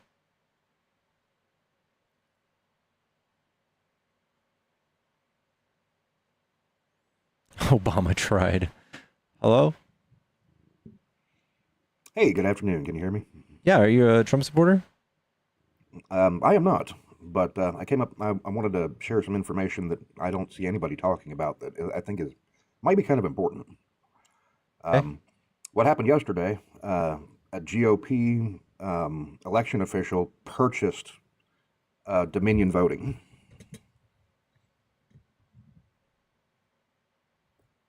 Whoa. Yeah. All the major news outlets have it. I found it on Forbes. I found it on CNN. I found it on ABC, CBS. NPR. And Dominion, the voting tech company at the center of false 2020 claims, is sold. The company, interestingly, as of today, Dominion's gone. It's now called Liberty Vote. Yes, Liberty President Vote. Trump and his allies, including Rudy Giuliani, has falsely blamed Dominion. Blah blah blah blah. Liberty Vote release makes nods to conservative election priorities, including calling the acquisition a bold and historic move to transform and improve election integrity in America. Yeah, I thought that was kind of odd, and I didn't see anybody talking about it. Companies founded by Scott Leyendecker, a one-time St. Louis Republican election director who founded an election technology company that's broadly used by election officials. The EAC announced its first federally certified electronic poll book during election technology hearing. EAC.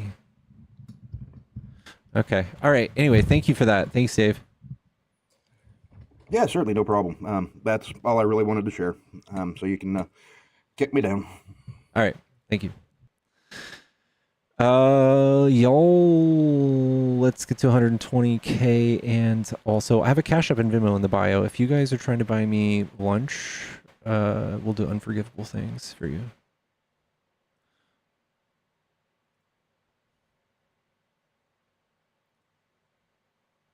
I did see that, John. I did.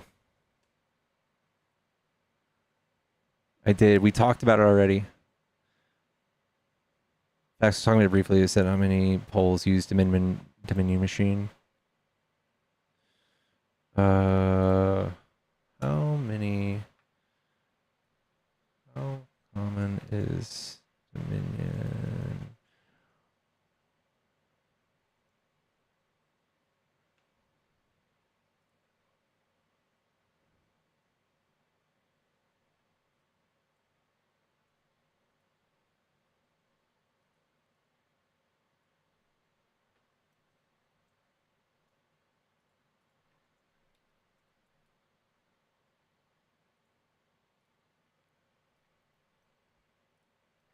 We're waiting for this next person to connect, chat. Give me just a second.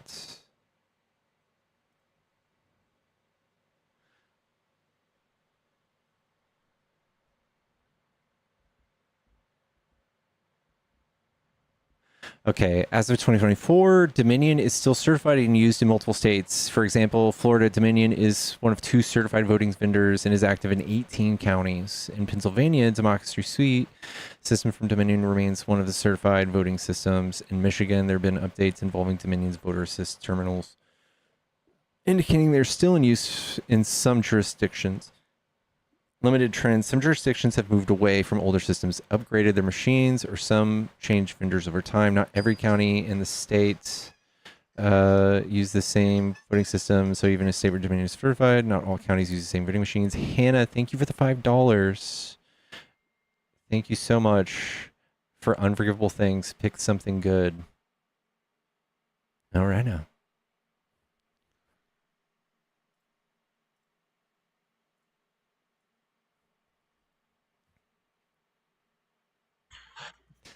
Yellow. Hello. Hello, are you a Trump supporter? I am. All right, what do you like about Trump? Well, I think that, I'll be the first person to admit that sometimes Trump is, like an acquired taste. And, I like Trump because I think that he listens to what I feel that a lot of the American people believe in. I think that the vast majority of Americans believe in a secure border. The vast majority of Americans think that maybe we are a little overextended when it comes to the military, and we have our foot in the door in too many countries fighting too many wars.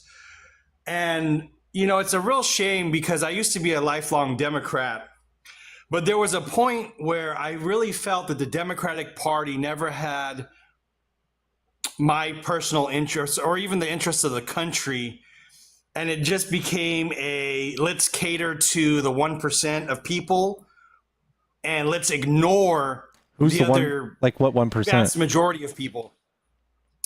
Well, I would say, for example, the Democratic Party tends to focus, in my opinion, on issues like LGBTQ, immigration, things that the vast majority of Americans don't resonate with. All right. And I'll debate you on that.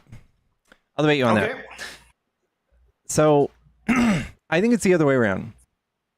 Our party, including Kamala Harris, did not bring up at all trans people, gay people, anything. I don't think any of us have even made legislation, unless you know something I don't, in the last like 10 years besides legalizing gay marriage. We haven't done any of that. We haven't tried to put it in schools. We haven't done any of that with legislation. We do get that from all, though. You guys do put that shit in schools. You guys put the Bible in schools. And you guys did spend $217 million during the Trump campaign last year attacking trans people in ads. Okay. May I respond? Hmm? So, one of my things is I'm a very devout Catholic. My faith is very important to me. And, I was just reading an article that the Catholic schools, I forget which state it was, that they opened up pre-K to all people in the state, that they have access to pre-K now. And the Catholic Church attempted to cash in on it.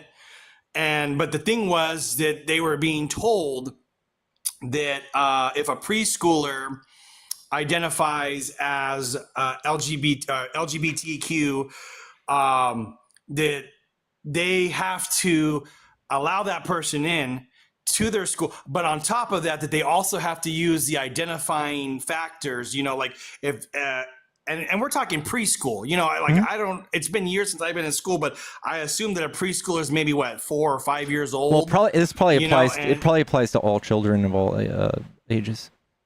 Yeah.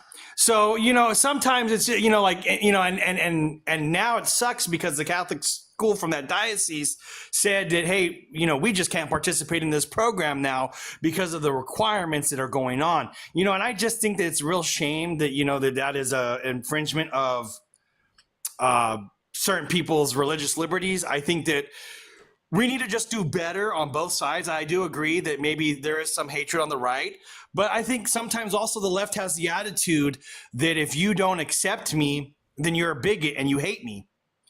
And it's like, well, no, I don't hate you. I don't hate anyone. But I think that we need to come to a consensus and learn to, on both sides, live with each other.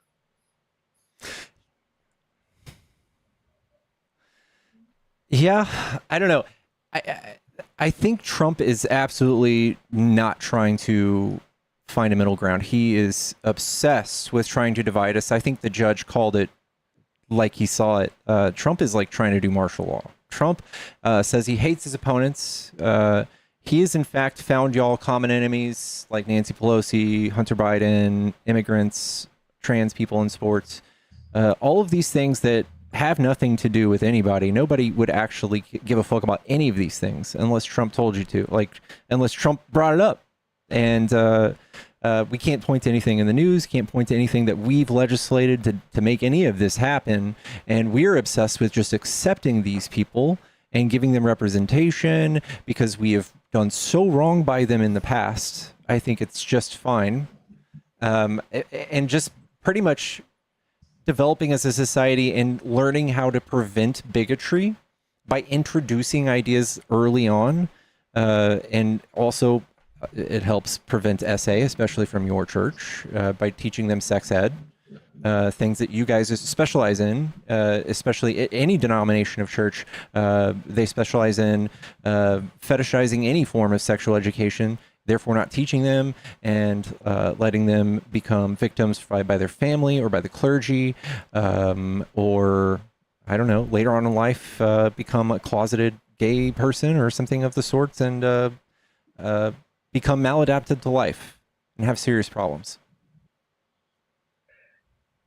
Yeah, you know, I grew up in California. You know, I remember years ago, I don't know, maybe if you remember this, I was just a young kid at the time when it happened. But I do remember the ads, and, you know, I remember it was one of the propositions. I don't know whether it was struck down or not. It was, but the ad was going, it was a little girl, and she was like, "Mommy, mommy, mommy, today I learned in school that I can marry a princess if I want to." Mm-hmm. You know, and I found that very disturbing. You know, I was maybe only like 10. I think I was about 10 or 11 at the time. But, you know, but I found that disturbing. Can you tell me? Can you tell me exactly what's disturbing about that? I don't think it's. Yeah, what I find disturbing about it is this. I don't necessarily think the government can come up with a solution for everything. I don't think, nor do I think government should come up with a solution for everything. I think that sometimes, who was it? I think it was LBJ? I think it was Lyndon Baines Johnson who said it himself. He says, "I could legislate the black man every right on paper, but until I change the hearts of the American people, that paper means nothing." So let me. Okay, that's really nice. When it comes to like, what do you think the purpose of anti-discrimination laws are?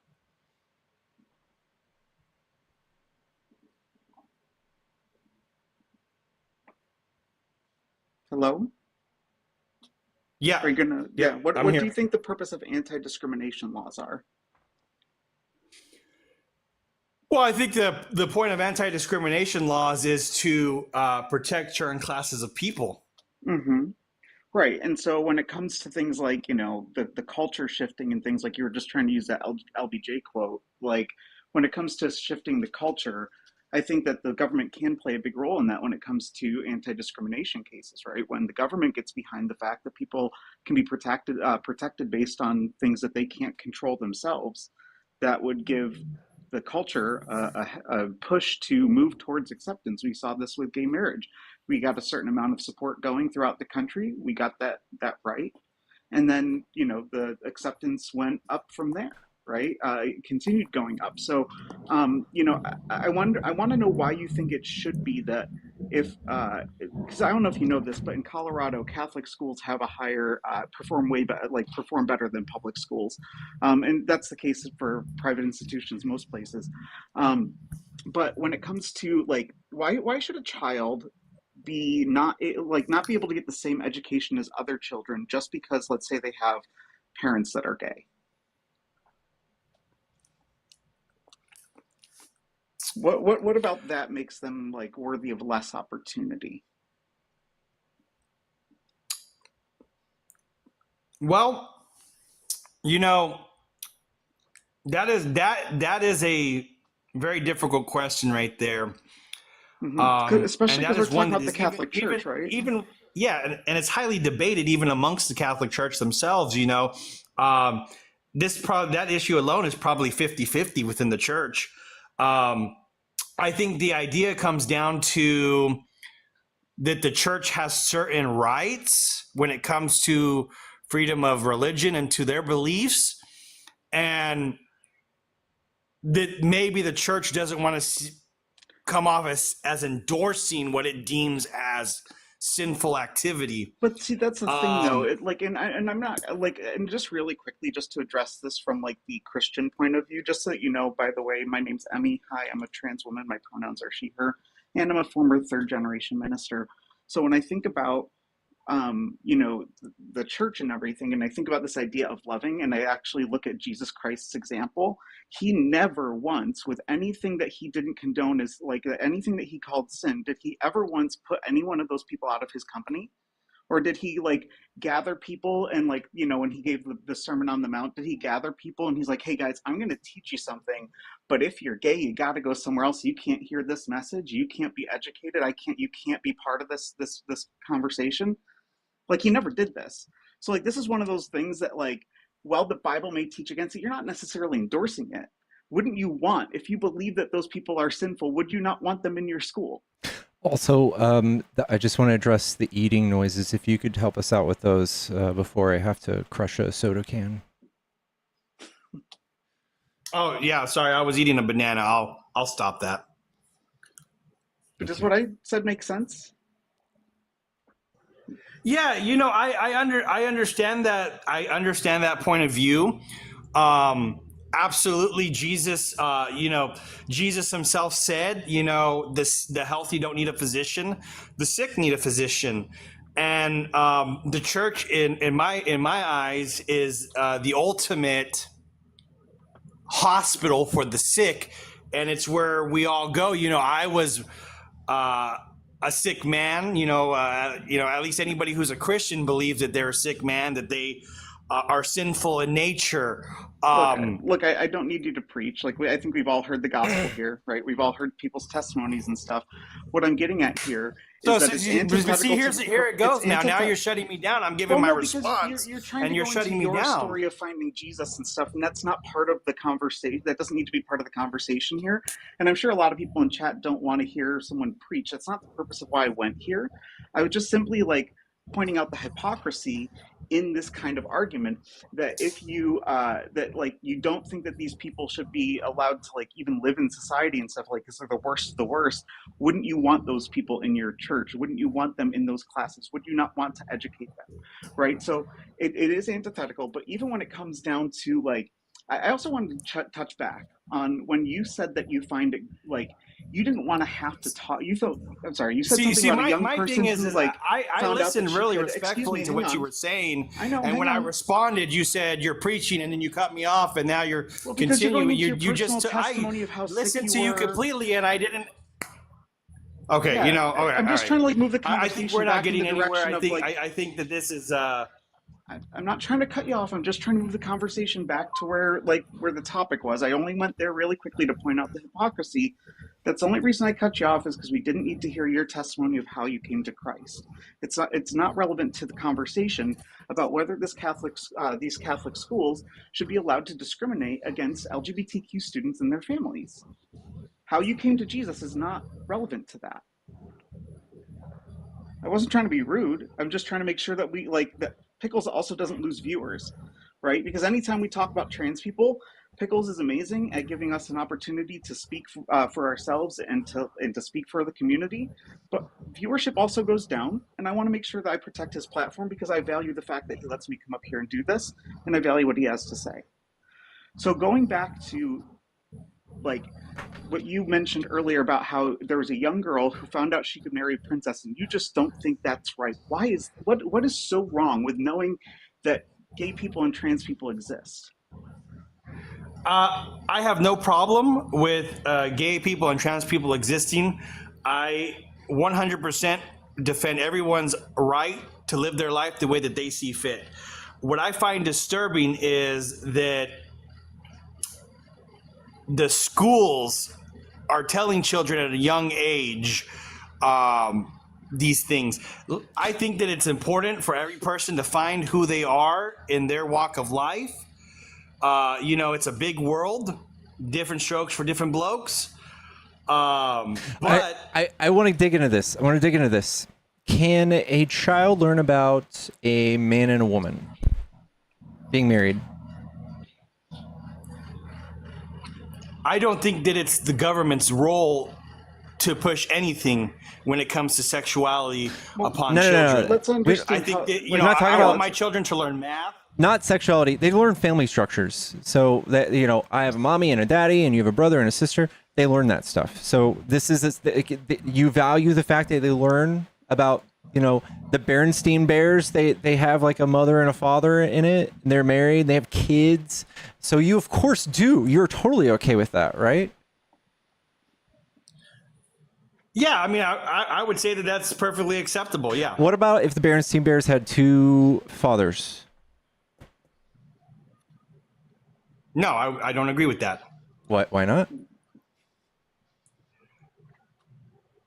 Because, well, naturally, for me as a father, I'm raising my kids to live a Christian life, Christian values. I don't want somebody pushing their ideas upon my family. That's not a thing. But Every but I gay think kid, also that every gay kid to date grew up literally only seeing straight couples. If that was a thing, we wouldn't even have gay people. They said only in their stories, exclusively straight people.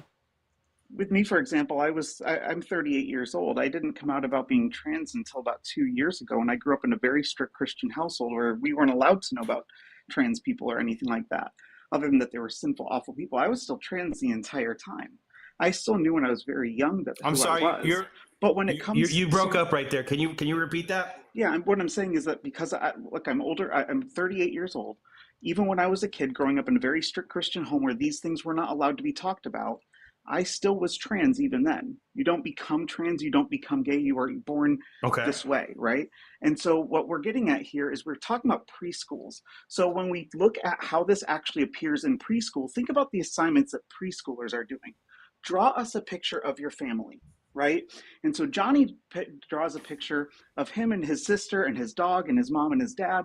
And then, Sarah, she draws a picture of her mom and her other mom and their dog and their cat, right? And her sister.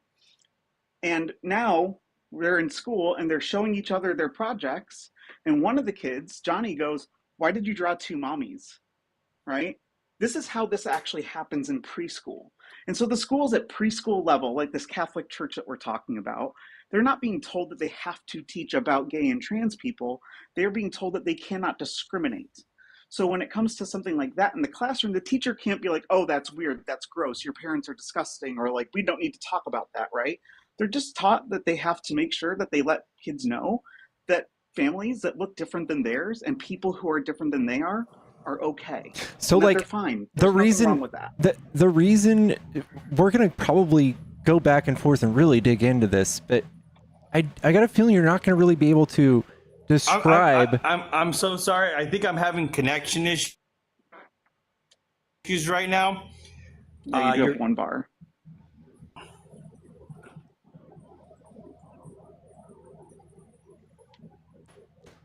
Yellow. Hello, can you hear me? Yeah. Yeah, can you hear me? Yeah, okay, yeah. I am so sorry, Emmy. I really you were cutting in and out for a lot of it. I'll summarize. I missed a whole lot of what you were saying. Yeah, I'll summarize it real quick. Is that in school, it's because we're talking about Catholic preschools and stuff like that. At that age, kids are doing assignments where they are being asked to draw pictures of their family, and some may have straight parents, some may have gay parents, some may have a parent who's trans, whatever it is. And it's simply a matter of that you cannot discriminate against that child when the question is asked by the other children why their family has two mommies, right? You can't discriminate against that. It's not in preschool curriculum to teach kids about that stuff. But also, like, just so you know, like, your kids that you're raising Christian are going to find out about gay and trans people. They're going to find out that we exist. And it's up to you to teach them that there is nothing wrong with being gay or trans if you are going to be consistent with what you've said on this live so far.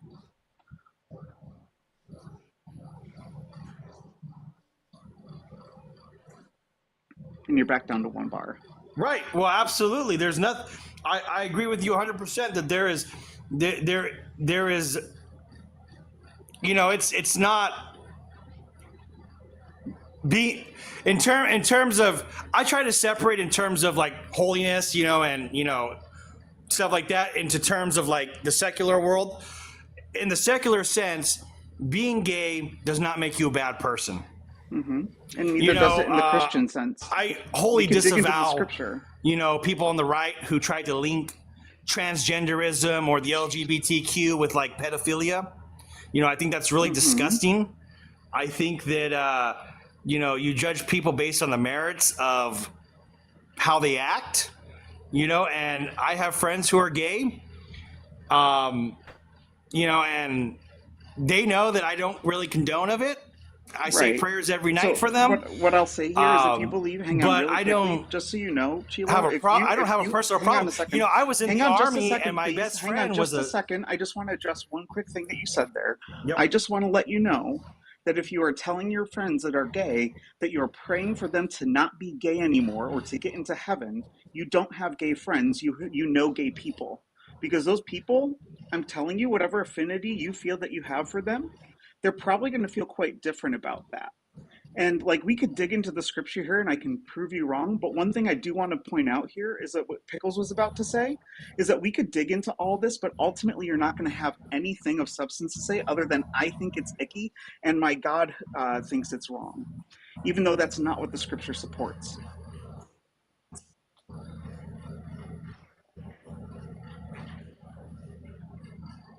And yes, as Infectious Bite said, don't pray for others without consent. Chilo, do you want to disconnect and just come right back up? You've got a little delay.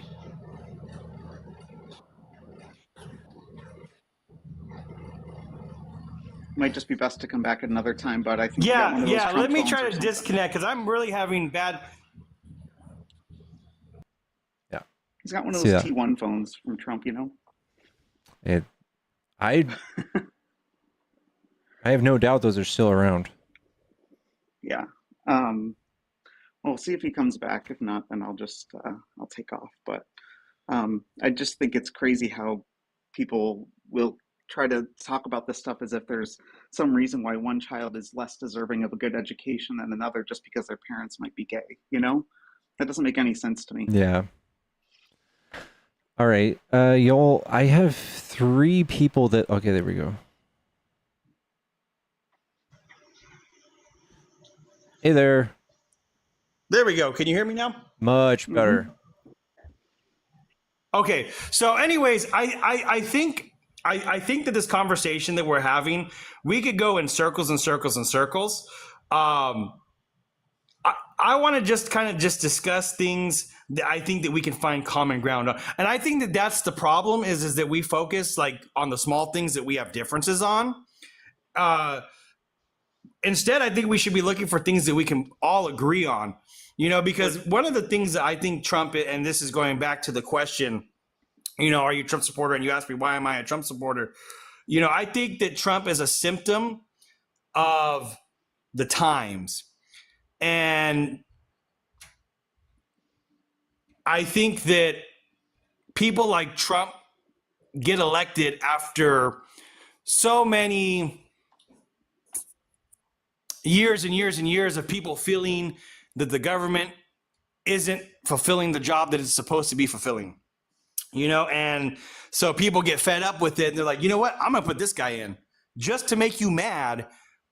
I'm going to put this guy in because clearly he can't do any worse of a job than you've been doing for the last 20 years. Well, if we actually looked at that in accordance with what actually happened during Biden's presidency and Obama's before Trump, like we would actually realize that that just means that you're uneducated and that you fell for propaganda because like Obama was pretty damn great. I'm not a fan of everything he did, not a whole fan of like expedited removal, things like that, but he was pretty great. Trump came in, did a lot of crazy shit. We had like fucking COVID and all that stuff, right? It was fucking insane. And then, you know, are you blaming Trump for COVID? No, not at all. What I'm saying though is I think the way that he handled COVID was a big problem, and I think that when people saw Joe Biden come in and he inherited COVID, and over the next 2 years he did a shit ton of hard work to get us back on track and recover faster than any other nation from the pandemic. People didn't see that. They just saw the hard times that came as a result of supply chain issues and everything else, right? And so they gravitated towards the candidate that they felt like they had good times under, even though if they actually looked at it, they would have seen that for the most part, he just rode Obama's coattails in the first term and then just kind of like shit the bed when it came to his response to COVID for the most part, aside from Project Warp Speed. But that's where I think it comes down to. I don't think he's a symptom of the times. I think he's the catalyst of the times, especially given what Pickles shared with you about the over $250 million that they spent on anti-trans ads when nobody prior to Trump was really in the public zeitgeist, like talking about trans people in that way. So I don't think he's a symptom. I think he's the catalyst. Well, Trump is just one person. I think that a lot of people have those views. I think if it wasn't Trump talking about it, somebody else would be talking about it. Now, here's my question, because you mentioned Operation Warp Speed. Can you give Trump credit where credit is due? And, like I said that I think the way he handled COVID, he bungled it for the most part, except for maybe Operation Warp Speed. That's what I said. Which created the vaccine and in turn saved a lot of lives and ended the lockdowns. Right, but he was also like sending. That was the biggest thing in the history of He was also sending medicine. COVID tests to Russia when we couldn't get them in our own hands. Like, he was also doing all kinds of shit and denying. He said that it would be gone by summer as the weather got warmer, that it would kill the virus. Like, we don't need to go into all of that, because I came up here as a trans woman specifically to speak on the topic that we were talking about. So I don't want to like just gish gallop and like end up in a whole different like conversation. Right. But when it comes to trans people and to LGBTQ individuals and your kids, this whole idea that you need to like shield them from the idea that trans people exists, like, is just absolutely wild to me when you sit up here and also say that you don't have any problem with us.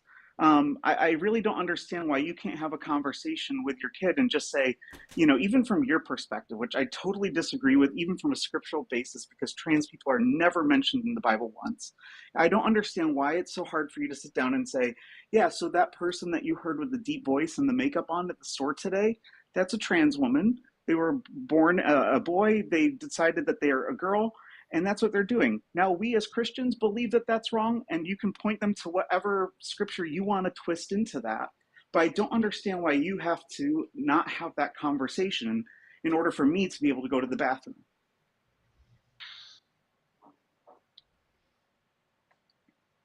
I think that, let me ask you a quick question real fast, if you don't mind.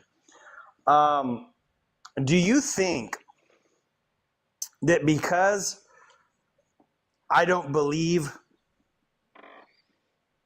in a man becoming a woman, and that neither do I, due to religious beliefs, don't agree with identity? Like, hey, I'm a female. You need to address me as a female, and I'm like, well, I'm sorry, I just personally really don't believe in that. Does that automatically make me a bigot? Or full of hate? Yes, because what it means is that you are taking the words of a religion, and you are putting them over actual scientific basis, where we know that there are biological markers for trans people and gay people. We know that we're born this way. All of the science points to that, and anyone who is intellectually honest would be able to say that I believe that trans people and gay people exist, that they are born that way. I know that my religion teaches that it's wrong. But that is my religion, and like you have to grapple with the fact that people like that. If you believe that you are made in God's image, that we're knit together in the womb by God, that I was also knit together in the womb by God, and that the biological markers for trans and gay people are not something that is a choice by any of us, and the idea that we should be born in a way that is biologically sinful is kind of ridiculous, don't you think? No, absolutely not. I don't think it is ridiculous. I think that when Adam and Eve ate the fruit, that was corruption. And yeah, but that's not what the scripture says. corrupted. That's not what the book says. That is what the scripture says. No, the book outlines the curses that were. Look, I can't even get in a 2-second response, and you're cutting me off. I'm trying to give you the answer. Yeah, but here's the thing. Here's the thing, though. Hang on. I'm listening to you, and I'm letting you talk. Chill out. What I'm saying here is that the book outlines the curses, right? Snakes were going to crawl in their belly and eat dust forever. Women were going to have pain in childbirth. Men were going to have to toil the fields in order to live, and eventually you'll die, right? Those are the curses that are listed there. If you believe that, then you also believe. If you believe that the Adam and Eve eating the fruit is the reason for all of these other things that come about naturally, you also have to point to me then in the scripture where it said that when they ate the fruit, cancer entered the world, right? Because it does not show that. The scripture doesn't support any of that. And not to mention, But that's the scripture exactly does what it say is. that we are all made in God's image, And that if a woman is made in God's image and a man is made in God's image, that means God is at the very least non-binary or intersex.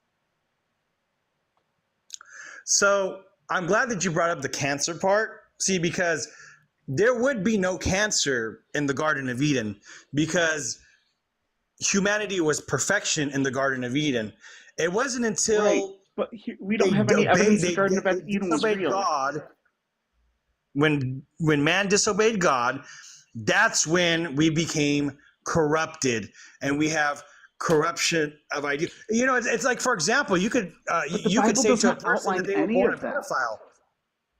You know, does that mean okay? Yeah, but it's not. God didn't make you a pedophile. God made, you know, it's a result of corruption that you have a corrupted thought. Yeah, but that's just like with me, you know, I don't have a thing though. I don't have a free. Hang on, you made your point. Before you move on, let me respond. I wasn't because you were about to just go on and add on a whole bunch more to that. What you're saying is all dogma taught by the church that is not supported by Scripture. That is not supported by Scripture. That all of these things entered the world at that time. I want to let you know that I don't believe in God. I'm not on your side on that side of things. When we look at science and we look at what that book says, they contradict each other constantly, just like the book itself does. So this idea that you need to now make like legislation based on this book that is not provable by any means is ridiculous. That you want to restrict other people's rights when we have scientific evidence that people are born this way because of your religious belief. You are not the only person that's important in this damn country. And not everybody in this country believes in your religious beliefs. We should not have to adhere to all of your bullshit.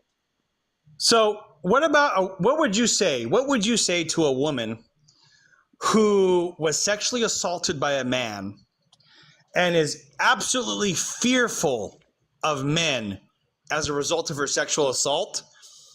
And now she's having to have biological males use the restroom with her. Or the same thing I would say to somebody, a woman who is assaulted by a woman. Mm-hmm. And had another woman come into the restroom, and I would say to them, I would like you to point me to the actual data that supports that trans women are dangerous in restrooms. Because let me tell you something. I'm going to share something with you. Let me just pull it up here, because I have it pulled up, and I want to share with you what these bathroom bans actually do. I want you to actually hear a couple things here, because let me just get this straight. I'm going to ask a simple question. It's yes or no. Your whole reason for not wanting trans women like me to use a women's restroom is in the interest of protecting women, correct? Yes. Okay. So let's see how that works. How did that work out for Jericho Mudra? I have no idea who Jericho. Who? Can you say the name again? Jericho Mudra is an 18-year-old cisgender, that means not trans, woman who was using the bathroom, and she was this was at a Buffalo Wild Wings. You can look this up. I'm going to make sure I say names so you can actually look up these incidences. That's when a male staff member came into the women's room yelling that this is a woman's room. The man needs to get out of here. Mudra was basically, she felt like she had no other option than to unzip her hoodie and show her chest to this man at 18 years old in order to show that she's a woman. How about Ainsley Baker, right? Also a cisgender woman who at the Liberty Hotel this is in, I believe it's in Boston, went into the restroom and someone thought that they were trans, and one of the security guards was telling her to get out of the bathroom. How about Iman Khalif, right? The boxer in the Olympics who had to actually go into lawsuits because people thought that she was trans and still to this day fight for it. Or Kayla Morton, 19-year-old cis woman who was also kicked out of a women's restroom. Or here's one of the ones that I really find interesting, Danny Davis, a 6'4" cis woman who works at a Walmart, whose coworker saw her going into the bathroom, thought she was a trans woman, he went into the bathroom to kick her out, right? And when she went to report it to her direct manager, that was not the correct manager to report it to, so she got fucking fired even though he went into the restroom. So what I'm pointing out to you here is that when you guys all think that you can always tell, You have to come up with some way to like police these things if you want to keep us out of the women's restroom. And when you do that, you get it fucking wrong. And the people who get hurt are women, cis women. There are like countries where there are just gender neutral bathrooms. Nothing really happens. But the truth is, you are just more likely to be assaulted as somebody in the LGBTQ community more than they are to assault you. There's not even any notable cases where this has happened. And when it does happen, it's on such a small scale. I think there has been 2 or 4 in the last like 5 years. But there's countless incidents where, you know, what you would imagine should happen. Maybe a trans woman goes into the men's restroom. Maybe there's a smoking hot trans woman and a man's drunk and feeling a little frisky. You know, these types We're of things 4 times happen more more likely than to be the victims. yeah. Do you think that you know, I'm glad you said that right there. Do you think that a trans woman should identify to somebody that they are trans? No, I think that self-identification is completely up to the person whose safety is at risk. And so if I'm going on a date with someone, because I know this is usually where this topic goes, so I'll just say this briefly. If I'm going on a date with someone and they don't know that I'm trans, I do not tell that person that I'm trans until I feel safe with them. Because what happens is men go up to trans women in bars, they start hitting on them, they find out that they're trans, and then they attack them. We've seen this happen many times where that woman will end up getting beat. Or I have a friend who also was going out with someone who then ended up coming over to her house and raping her afterwards. Okay? Like, it is totally up to the person whose safety is at risk to decide when they feel safe to disclose anything that make them feel like that's at risk. So you think it's perfectly acceptable to have sex with somebody and not identify to them? Oh, by the way, I am. No, because like here's the thing, like trans women, like so if I'm trusting someone enough to go to bed with them, don't you think I would trust them? Like, you got to understand that in the world as a trans woman, when you're dating, every single thing comes down to safety. Everything. We think about things that especially men like y'all will never have to think of when it comes to safety. So I'm not, and most trans women will tell you, especially if they've had like even if they've had bottom surgery, right? They will tell you that they are going to reveal these things to that person once they feel that they can trust them enough to share it, and they're going to evaluate that. Most trans women don't just hook up on the first date unless it's with other trans people. Well, there was that case in Florida. I don't know if you're familiar with that one. Over in Polk County, they arrested the guy for not disclosing that they're trans. And never disclosed it. And the guy, when he woke up, realized, oh, you're trans. And well, I'm not too familiar with exactly why they arrested him, but they did arrest him. I think it was turned into an assault or something afterwards. Wait, okay, so wait, did he assault the trans woman, or did the trans woman assault him? I believe that the trans assaulted him. It turned into an argument. Trans woman. We're not. Hang on. Let's use some people language here, not just trans. Yeah. So why would they assault? Why would she have assaulted him if he was the one that didn't know this? Like he woke up, realized it made him angry. She assaulted him. Maybe it was like I don't know this case, but when it comes down to it, like you got to remember what we said already, that trans people are 4 times more likely to be the victims of violent offenses than cisgender people, right? So when it comes down to it, you can point to your one case, but if you want to argue what my stance is on self-identification and letting people know that I'm trans by using other cases and saying that they should have used something different, that's kind of weird. This is my personal stance on this. I cannot speak for the trans community as a monolith. That's why I say things like most trans women do not reveal that they're trans until they feel like they can. And I don't think that anyone should push back on that. I think if you need to know that the person is trans in order to go out with them, then that's kind of like weird to me. Like that you have to know that. If you go out with someone and you get along with them well and you've gone out on a few dates, gone bowling, had, some food, watch a movie, whatever, and then all of a sudden they find out that they're trans. What have you lost other than possibly making a good friend along the way? This is I just want to read this is I've googled this. I typed trans woman assault Florida, and this is the headlines we have to go through before I haven't found anything close to yours. Transgender woman arrested after using bathroom. They're just talking about Marcy Rankton Rankton, whatever. Charges dropped against Miami-Dade deputy. Statement of arrest of transgender. Okay, that's what comes up. And then there's just surveillance shows deadly beating of a trans woman outside of a. They beat them to death. Two trans men arrested in connection beating. VA judge finds transgender teen. Police records of suspect who allegedly attacked. Sexual assault allegedly took place. Yeah. It's 4 times more likely to happen to trans people.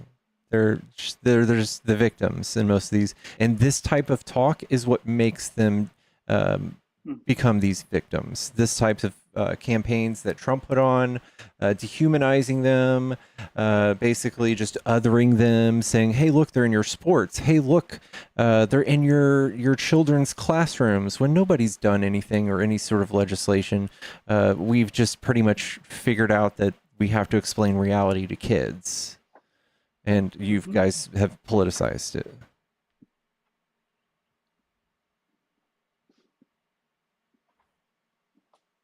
Did he just leave? Maybe he did.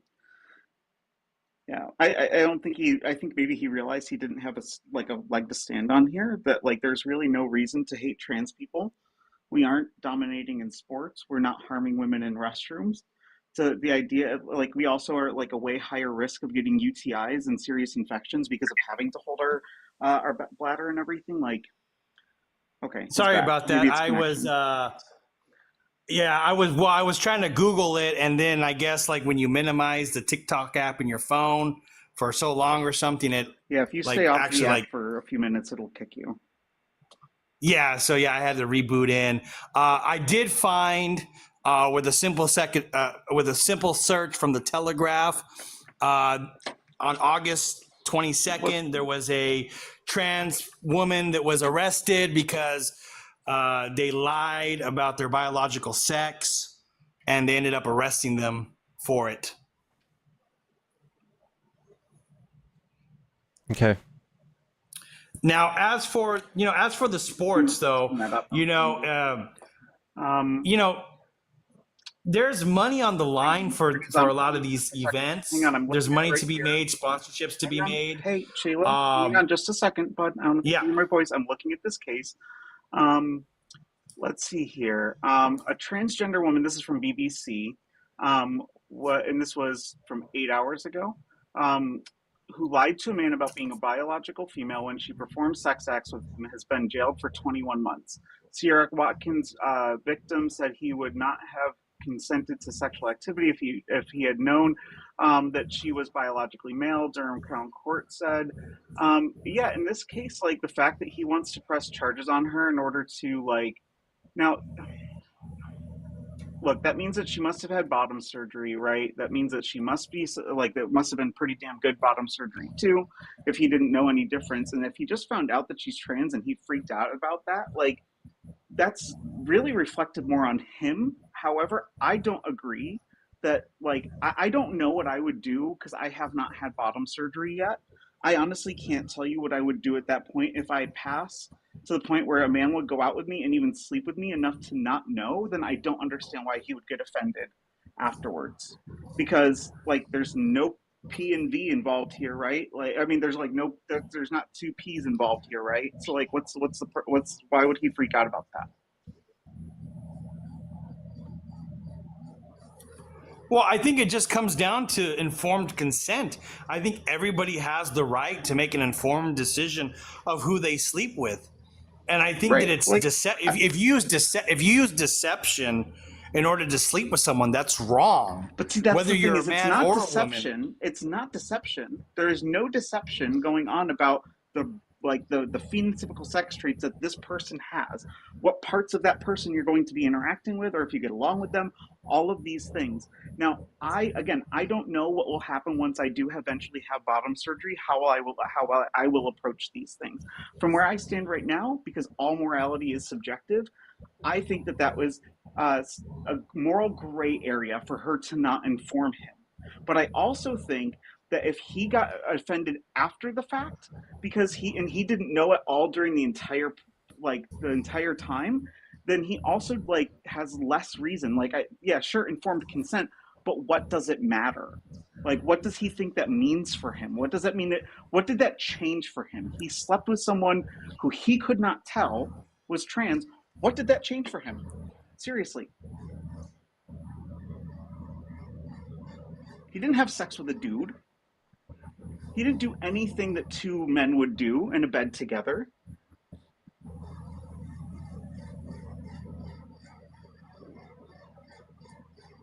Well,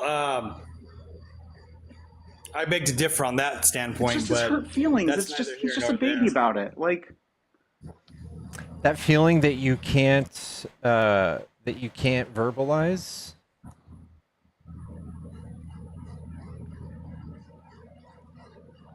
That's some people could say it's transphobia. Mm-hmm. And a little bit of cognitive dissonance, not understanding how this stuff would actually, like, you know, this confusion of when your worldview is confronted by reality. Our realities are different, though, and that's the problem. Right, that is the problem. You guys don't live in reality.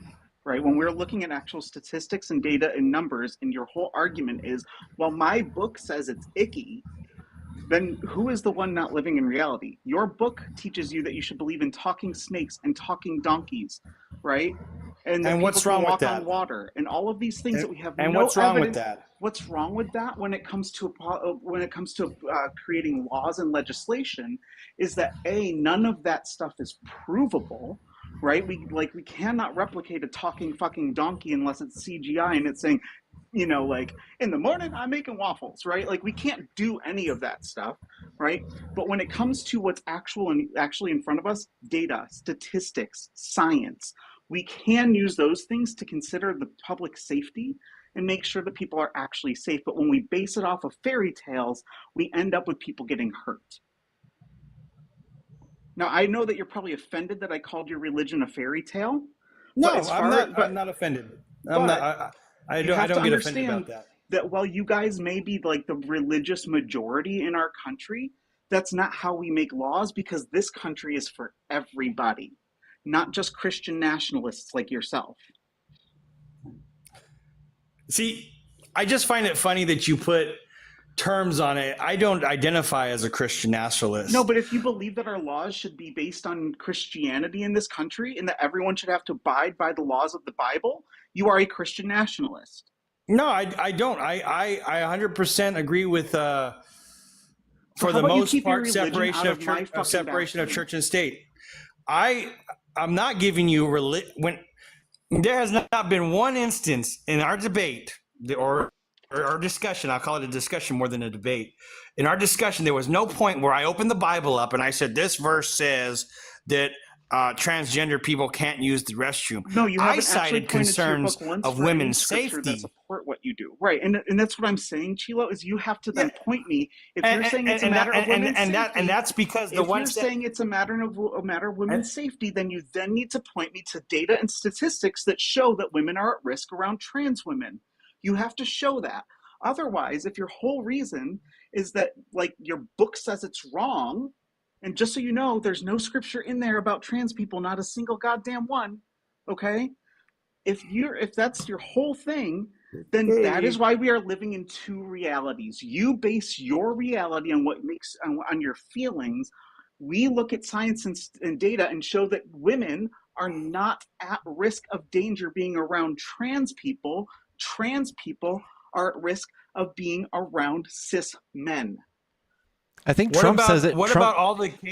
Trump says it best. He said it himself. He said, "There's nothing happening. There's nothing bad happening." They even asked him which bathroom he would let Caitlyn Jenner. This was in 2016, before he figured out that this was something that would really mobilize people to vote.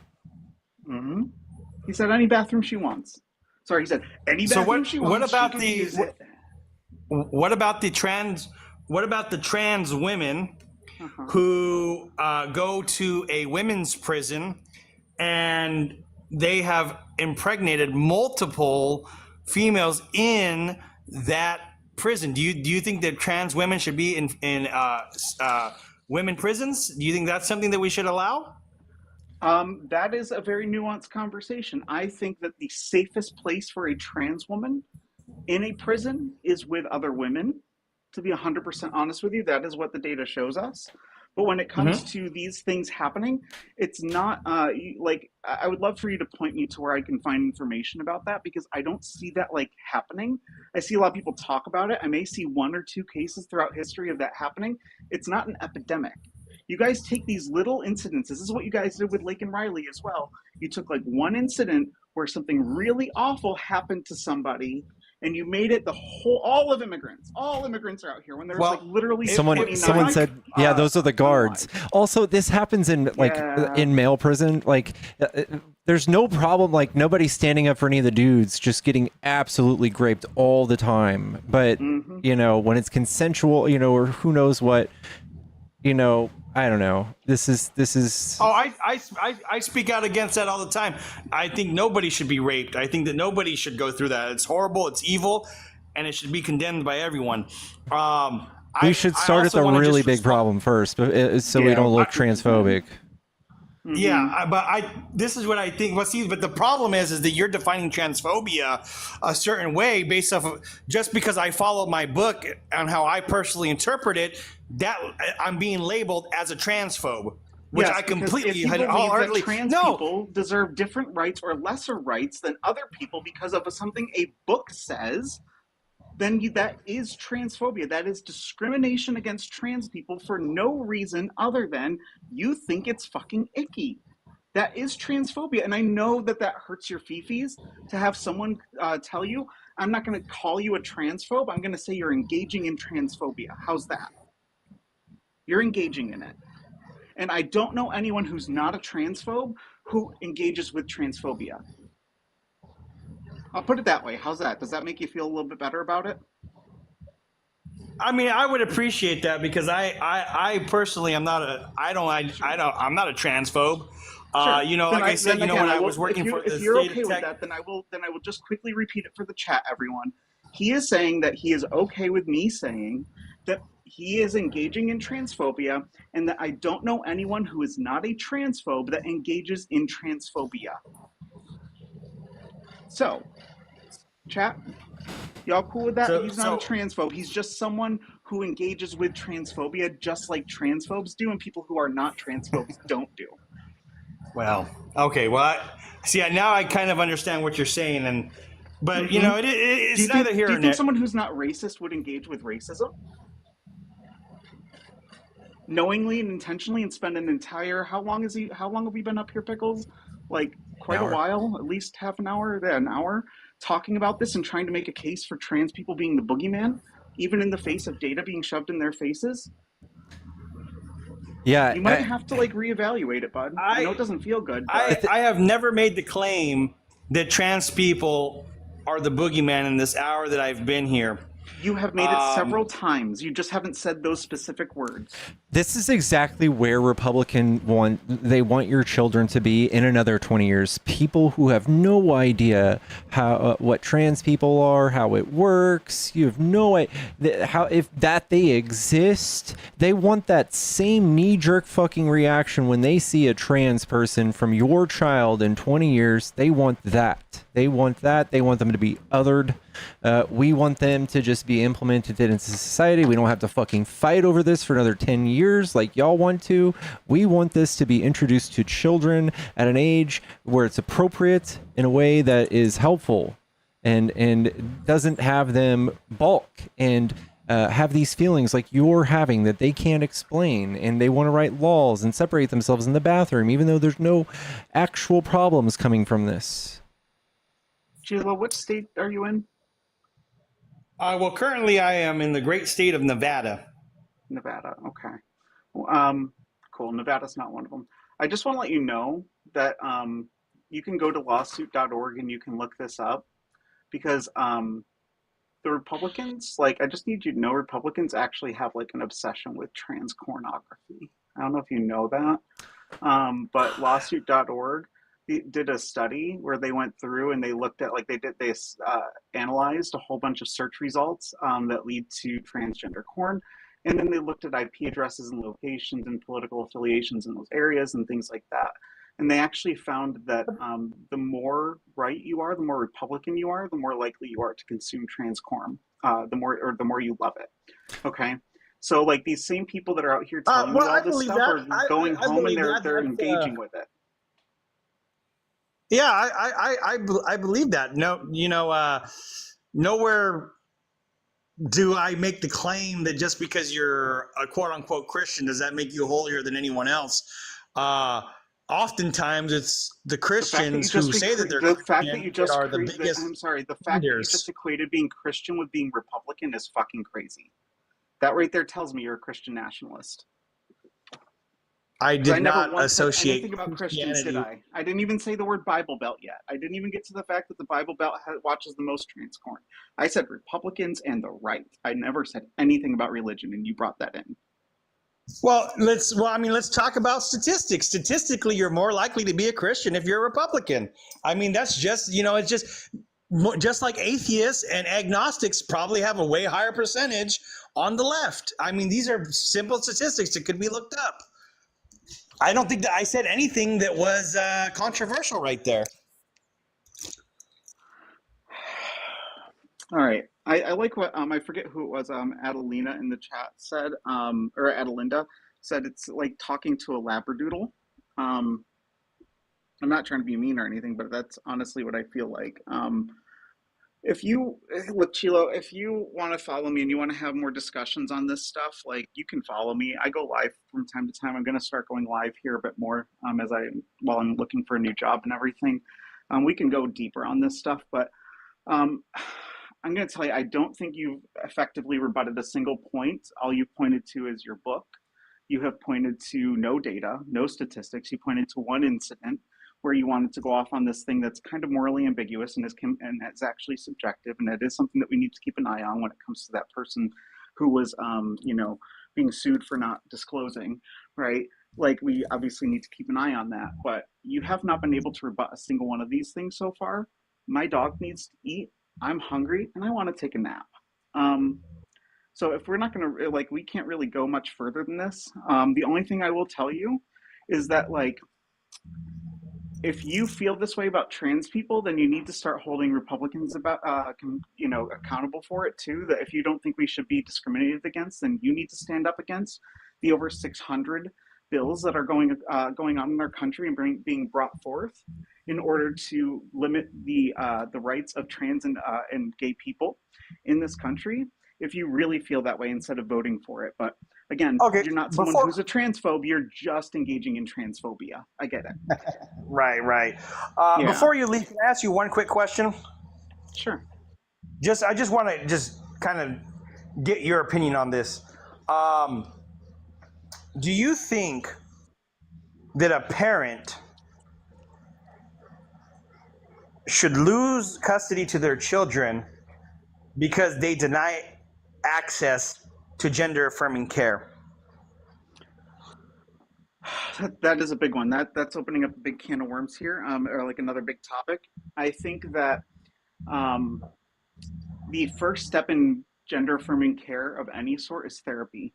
And if a parent is being told insistently, persistently, and consistently by their child that they are trans, and they fail to bring them to therapy, and that is causing a high level of distress, also known as gender dysphoria, in that child, that is definitely something that needs to be looked at. I think CPS should be involved in that, because what that is a parent who knows that their child is in distress and they are not doing anything about it. That is negligent. And we would say the same thing about any other situation where if the child was depressed and showing signs of possibly being a schmurderer in the future, or having these types of things, and if they sit there and let it go, that the parents should be held accountable for that. And I say this as someone whose parents thought that autism was a demon that needed to be cast out of people, so I never got diagnosed as a child, and therefore I did not get the care I needed as a child. in order to grow up having all of the benefits of what that care would bring to me. So I think that, yeah, I think that that should be a thing. I think that people just don't understand what gender affirming care is for children at all. They think that it's hormones, they think it's puberty blockers, they think it's surgeries, and it's not. And we also know that the self-unaliving ideation rate within the trans community, and especially trans children, is very high. And so I think that, yeah, if you're doing something that would leave your child with no other options than to feel like they want to unalive themselves constantly, yeah, you should probably be looked at by CPS. Sure. Okay, so, that's all I wanted to know. Cool. All right, Pickles, I'm gonna make a little ham sandwich and get my dog some food and take a nap. Maybe watch some Gilmore Girls. It is that time of the year. Fuck yeah, take a huge bite of that sandwich for me, please. And I just want to thank you for the conversation. And I'm sure that things got heated at certain points, but civilized discord is very important in this country, and it is one of our most fundamental rights. So I thank you for participating in that with me. You are welcome, Chilo, and thank you, Pickles, for allowing us to have the space to do that here, and for everyone in the chat for listening and learning. The only thing I will say that I have left to say to you, Chilo, my last words is if you don't want people to think you're a transphobe, stop engaging in transphobia. Right, Thank you so much, Amy. Love you.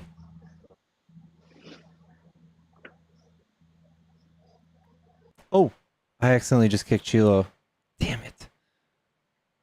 Fuck shit butts. Whatever. Chat, tap the screen. Give me a follow. And be sure to follow Amy. Howdy. Hi there. Are you a Trump supporter? I am.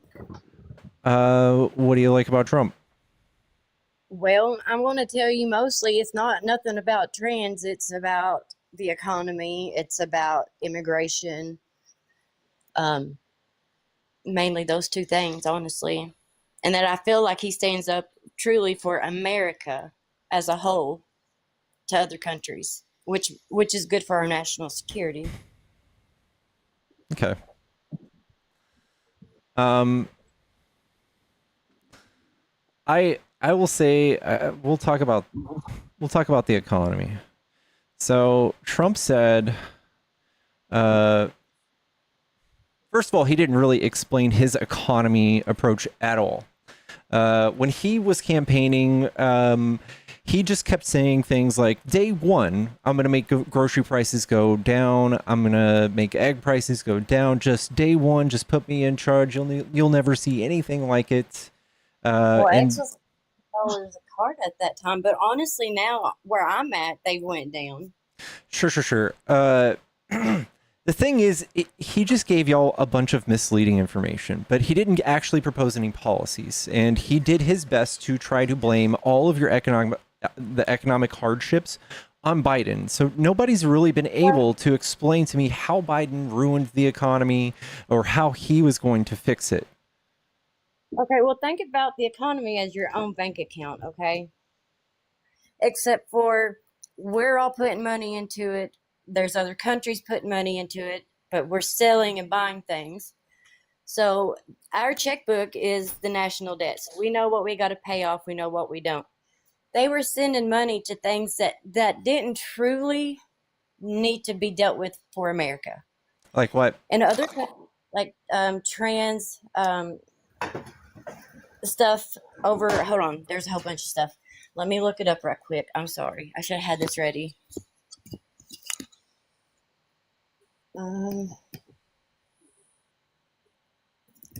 Give me a second. I got my hand stuck in a meat tenderizer, and it's hard for me to type. Sorry. I'm so sorry.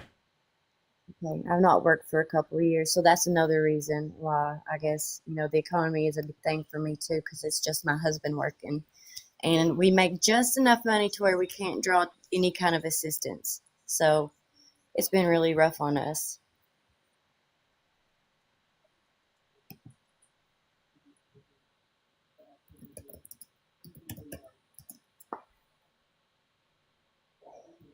Okay, top 5 most. Let's see what they got here. I'm sorry it's taking me a minute.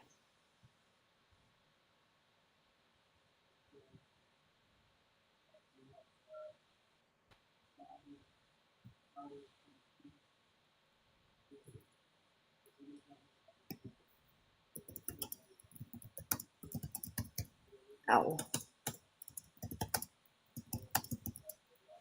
And a lot of my life things that I've been through personally. I was a drug addict and I've been clean for 15 years.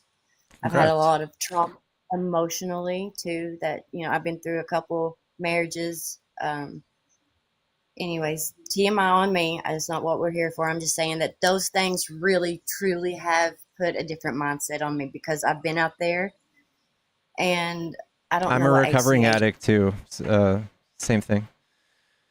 Yeah, I've done a lot of stuff that I really regret in life, and I know that people can change, and that's probably where I get into the trans thing because, like in your issues and like what he was talking about going to like therapy and stuff. I was gothic in high school, and at that time when I was gothic, it was kind of like being trans nowadays. Does that make sense? Like I lived in such a small, closed-minded community that when I would walk out into my little country town, that they would look at me like I was like, "What is that thing?" Hold on. Okay, I'm not so saying it's. I'm we saying have studies on this, and what you would look at for this is detransitioning rate or regret rate, and the regret rate is very low. It's about 2%. So the line that you're so scared for people to cross, by the way, is very, very high. And for people that are young, children, the most common thing people would receive would be like, I don't know, changing their pronouns or wearing a dress, or if they want to be a boy, wearing blue shirts or something like that, cutting their hair short. This is not, if it is a fad, that's the things we're talking about. But why does there? Okay, so like, have you ever like watched those old movies from the '80s where the Jehovah Witnesses show up at your door and you're like, "Oh my God, don't open the door," Yeah. because you didn't want that pushed on you. So Yeah. there's certain things there, like I have nothing against anybody being who they want to be. I think it's wonderful because I try to be who I wanted to be when I was gothic. Um, my mom was like, "I'll pay you to change. Stop wearing stuff like that. I'll buy you a car." I believed her, but she didn't. She never bought me anything like that. But I did start wearing regular clothes. And then, honestly, that's when I got into the most trouble was when I was acting normal like a regular kid instead of being myself. Because I That's a felt part like of I growing had up. Yes, you do risky behavior as part of adolescence. But this is different, okay? This is something that children go to, and they go to see a therapist, and they get years of therapy before anything happens. By the way, years of therapy. So they're not just tricking a doctor into doing this. Someone with an actual master's or a doctorate actually talks to these kids and dives into their mind and makes sure that this isn't something silly that they're going through and they saw on TV. It's insistent, persistent, and consistent. And then they say, "Hey, do you ever think about just killing yourself?" And a lot of the times they say yes. So there's urgency to take action. cut myself. I would write my diaries, and my mom would read what I wrote, and then she tried to take me like she would push me and do things to me that I was like mentally unstable. And I have scars. I used to wear bracelets to cover my scars on my arms. So I do know what it's like. I felt like I was trapped into my own body, and I couldn't be who I wanted to be because my mom wouldn't let me. So you should, out of all people, should be able to identify with somebody who might be feeling trapped in their own body and feels that way their whole life. You, out of anybody, should know. I do. I get that. I truly do. But I believe, okay, so like the teaching in kindergarten, teach them about mommies and daddies, yes, that you could have two daddies, two mommies. But I think the trans part shouldn't come until high school. Like be gay as who you are at that point, because making that change is really big, right? And you don't want. I just feel like maybe some people have regretted it and some people haven't. I just believe there should be We a know the law or something. rates. We know the rates. It's very low. It's like 2%. Well, that 2%. Just think if there was laws in place, even that 2% who was struggling wouldn't suffer no more because they didn't know what they needed. But the success rate is the outcomes are far outweigh this, right? So people, there's like a 2% they might regret this, but there's like a 70% chance they're just going to kill themselves. So it's much better to just treat it. Same thing with knee surgery. So there's like a 40% chance you're going to regret your knee surgery, but people do it anyway. To a meat tenderizer, I'm actually 10% impaired now. I can't use my hand right anymore. And I'm sure you've made decisions on surgeries, right? That they said, here's success rates, here's some problems you might have in the future if you do this. And you might have said yes, right? To some of those surgeries. Yep. I had trigger finger in my middle finger. How would you feel if some fucking idiot that knew nothing about your situation came and ran interference between you and your doctor and said, hey, you don't know what you're getting into? Honestly, I would listen to an extent. Maybe not at that age, but at the age I am now, just because I know how things change. What if they had no credentials and just didn't even know how to describe your condition? Didn't know anything? Well, okay. I'm reading some of this stuff too. Don't read the comments. They'll give you cancer. Yeah, I can see that. There's some really not nice people, and that I think we should all be kind to one another regardless. Okay, I'm going to tell you this. I went and done American Red Cross when Hurricane Sandy hit New Jersey and New York. It's been a few years ago. And I was in New York. My cousin lived there, and I hadn't ever been there because I'm, small town Kentucky girl. You can tell it with my accent. I know you can. There was a trans person there, and I was really excited. I'm like, I want to go take a picture with them. And my cousin grabbed my hand. Why would you be excited to take a picture with a trans person? We're not a team mascot, ma'am. I've seen a trans person before. Yeah, we're not here for your amusement, though. Would you come on? Hang on, Lacey. I just need you to think of how this landed. Like, if you were like from an all-white town and you saw a black person for the first time, you would want to go and take a picture with them. He said, "Don't go do that. They will punch you in the face for that." I'm saying that's how ignorant I was. I didn't know. Yeah, and still sitting up here talking about something. Can you explain to me, what do you think being transgender is? Okay, so please explain to me what your perception of being trans I believe is. it's somebody who is gay, and then they're confused about, okay, do I like somebody? And then they're not sure, so then they're like, well, maybe I like just being a girl, or maybe I just like being a guy. No. So you're so wrong about all. Hang on, we're gonna just stop there because you've gotten so much wrong already, Lacey. Already you have said a ton of wrong information. Okay, not all trans people are gay. Not all trans people are straight, or in my case, pansexual. I don't care who you are, what body parts you have. I care about hearts over parts. I'm gonna fall in love with who I fall in love with. I don't care if they're a trans person or a cis person, if they're a man or woman. Okay. Sexuality and gender are, when it comes to being homosexual or trans, those are separate things. Okay. Being trans is very simply someone who has an incongruence between their gender identity and the sex that they were assigned, and the sex that they were assigned at birth. That is what it is.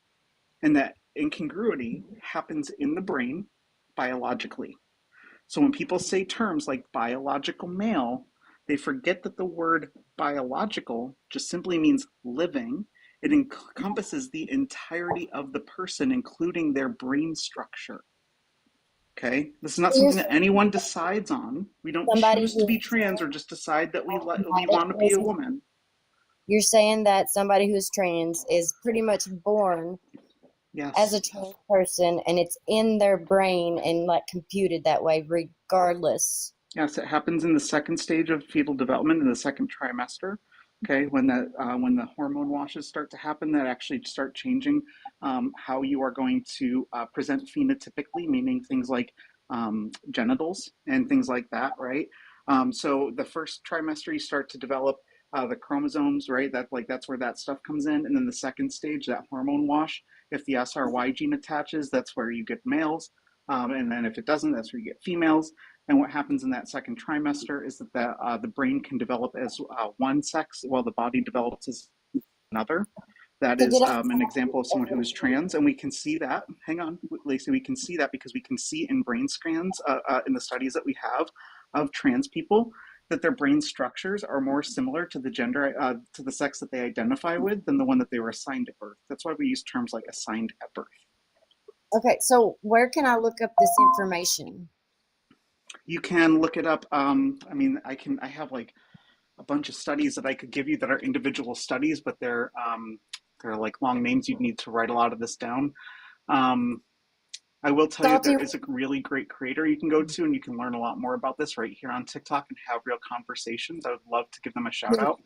DM me for me so we can. Actually, here's what I'm going to do. I'm going to have, because I know that there are people in the chat.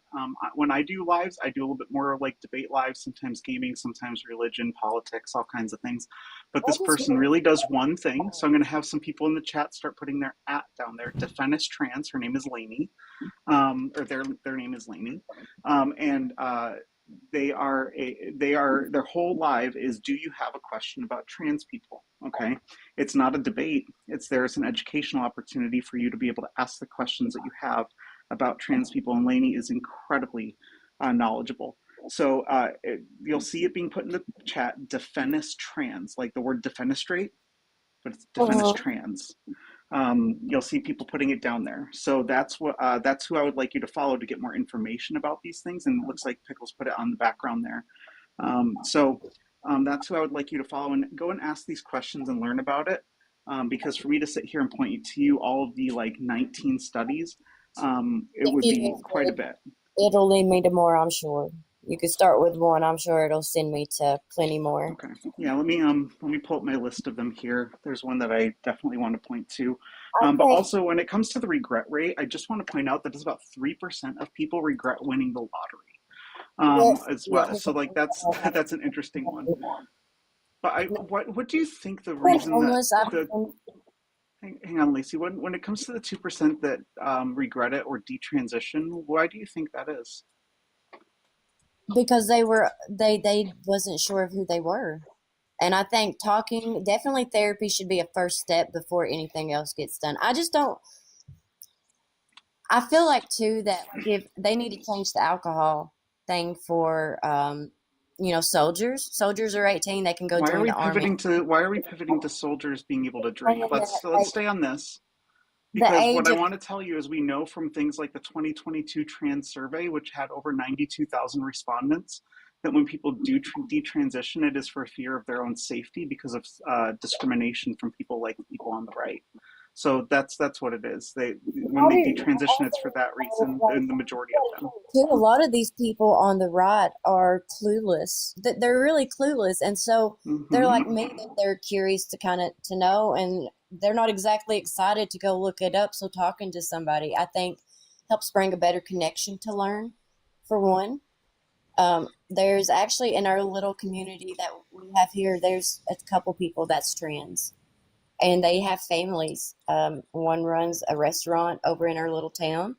Everybody knows who they are, and she had the prettiest long hair when she was a female, and now his name is Adam, and he's married, and their family is beautiful. Hey, so I just want to point out how awesome you are for using that person's pronouns. Thank you. Awesome. Because I respect people for who they are, not because of that. That's the only thing is like I truly didn't understand how it is for a child, because me myself, I talk to my child. I've been through so much. I don't want them going down any bad paths that I've been through. And, it scares me to let them go off on that kind of leap to be unsure about themselves, because I want them to be sure when they hit the ground running. My oldest son he just graduated high school, and he's going to school to be a nurse. And I mean, I'm beyond proud. And that's like another thing with abortion. My mom, that was the first thing she said to me when she found out I was pregnant at 17. And I'm like, no. Hey, I don't Lacey, know. I have the information here for you. So do you have something to write this down with? Yes. Okay. You got to give me a second because I got my hand stuck in the meat tenderizer, and it's my dominant hand. so it's hard Yeah, for me to. no, I'll give you a second. I'm just going to give you one of the studies to look up. This one's really interesting. I'm going to give you, it's on PubMed. PubMed. You can look it up, and I'll give you the PMCID so that you can just write down this number and easily find it. But the title of it is Regional Gray Matter Variation in Male to Female Transsexualism. Regional what gray? Well, here, I'll just give you the PMC ID. So if you just go to PubMed and type this in, you're going to find the article because it's the ID number for it. So it's the ID number is PMC 2754583. Okay. You type that in on PubMed, you'll find that study. You said 275. Yeah, 2754583. Now, one thing to keep in mind here is that right now, a lot of the studies that we have around trans people are pretty low sample sizes. We don't have enough studies, and I'm always an advocate for more funding for studying trans and non-binary and gay and lesbian individuals, right? Like, we need more things on that, but you know that the right doesn't, right? Like, Donald Trump literally removed all of the health information from government-run websites about trans people and gay people. Like, he removed it as soon as he got into office. Well, like public health information to keep us safe. I've got a TikTok, and I'm going to delete it. But I about died when I'm like, you know, it. So this is going to be kind of gross. But me and my friend back in the day, we used to see who could try to queef the loudest. And it's like a little inside joke that we've had forever. And I'm like, well, you know, a woman can do that because here comes the whole what is a woman? But I'm starting to understand, so please don't be offended by that. I'm trying to learn. No, I know, but And like Lacey, if someone just to kind of throw it out there, if someone reduced your whole womanhood down to just your vulva, you would be pretty offended by that, right? Right. Like, I'm sure that there's a lot of things that when you talk to someone about what makes you a woman, there are so many things that you talk about that are not related to your body at all. Right? Okay, so, well, I think if you transition, that you should be called a trans woman. Fathead, hush, be good. So here's the thing: trans people, we do recognize that we're trans, right? That's not like a surprise to us. It's not something that's lost on us. We do identify as trans women, but also just keep in mind that trans is just a prefix. It's just a descriptor of a type of woman, just like a tall woman, right? Or a tan woman, or a pale woman, or whatever the case may be, right? A thin woman, whatever you want to say, they're just different. They're all women, right? And so we are women, and there's no reason why someone shouldn't say she, her to us, right? It's just that we're a different woman than what people might expect because our brains and our bodies develop differently. That's all. So like if you're talking like in a conversation like let's say with Pickles, let's say you come up tomorrow, right? And you were talking about the conversation you had with me. In that kind of context, it's appropriate to have a conversation about the fact that I'm trans because we're talking about here the fact that I'm trans. But let's say you and I ran into each other in the grocery store and I got a box of cereal off the top shelf for you because I might be taller than you. I'm 5'10", right? Growing up with male bones, right? And then you went and you said, and let's just say you said that like, someone said, oh, how did you get that down? And you just said, oh, she helped me. Or that woman over there helped me. That'd be an instance where you don't need to specify that I'm trans, right? There'd be no reason for it other than potentially putting me at risk. So this is where like, you don't need to identify someone. I had this issue with my dad where every single time he would talk about any person in his life that was black, he had to mention that they were black, even though it had nothing to do with anything in the topic. Yes, right? yeah. Too. Like, and I had to tell him, like, Dad, like you can just say my friend went fishing. And he was he was nice too. And I went fishing, and he was nice. Yeah, and he was nice too. He's a really good guy. Like, did you expect any different? Right? So that's like where the language part of this just comes down to, Lacey. Well, yeah. I think too that you guys should also be patient with us too. Like, we are something that patient. We sunk into a lot of heads, especially if you're Christian, because I know y'all just had that whole conversation. I don't know where you sucks. I truly thought Phil and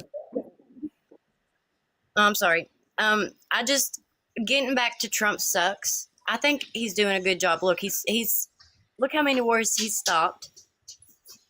And so really quickly, before we just jump back to that, because we're on this topic right now, so before we just jump to a whole different topic, let me just tell you that Trump doing a great job might be for some people, very few, but I can tell you as someone who's had my rights restricted, who literally just lost their job because of the discrimination that I was experiencing, that I would not have experienced if he was not attacking trans people the way that he is, okay? Life is not better for everybody, right? Trans it's not people better for me. especially. Like, it's not like Trump is not doing a great job for me. He's doing a terrible job for me. He's making my life living hell. So, like, it's cute that you think that Trump is doing a great job.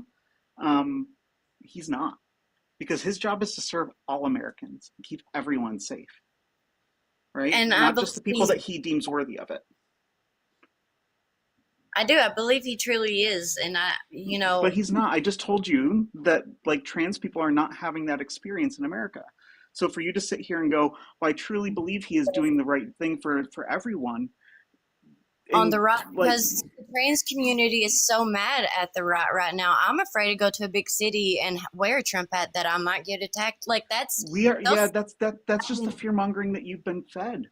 We are not the violent ones here. Again, we are 4 times more likely to have violent attacks carried out on us versus you having a violent attack carried out on you. And the idea that a trans person would violently attack a cis person in public for wearing a Trump hat is ridiculous. I dare you to show me one case where a trans person saw a person with a MAGA hat and just freaked out. I worked in a very public setting where I had to help people that would come in literally with the mustache man's symbol tattooed on their arm. Okay. And while I would personally refuse to work with them, I would never attack them. What about like this does not happen? Did he not attack somebody? Did he not attack us? Lacey, he spent over the Republicans spent over $250 million on a smear campaign between August and November trying to demonize our community. This is the thing that I cannot stand, is when people who are the victimizers want to play the fucking victim. Okay. Well, that's how we feel like that it's been going from your side, that you guys, it's like you're not happy that you have your gay marriage rights. You have the right to go and transition if you want. It's America. Everything is. But again, we didn't. So here's the thing: we didn't bring this up. We're not paying again. for it. Again, we are not the aggressors here. We did not start saying this stuff. We are not the ones that are pushing for anything radical. Trans women have been allowed to use the women's restroom since the beginning of women's restrooms, okay? And it's never been a problem until Trump made it a problem. The same thing with trans women playing in sports with other women. We have allowed trans women to play with women in the Olympics since 2002. And Lacey, do you know how many trans women, because apparently we're dominating in women's sports, do you know how many trans women have won a medal at the Olympics? I think that trans women should have their own league. Can you answer my question, please? How many trans women have won a medal at the Olympics? I don't care about it. No, I'm asking you a question. Can you answer it honestly for me? Do you know? No, because I do not watch that kind of stuff. Let me just quickly tell you, one trans woman has won a medal as part of a soccer team. She was on a team that won a medal. What about that Leah girl? Hers taken though, right? It's trans, it's a he. No. Quick. No.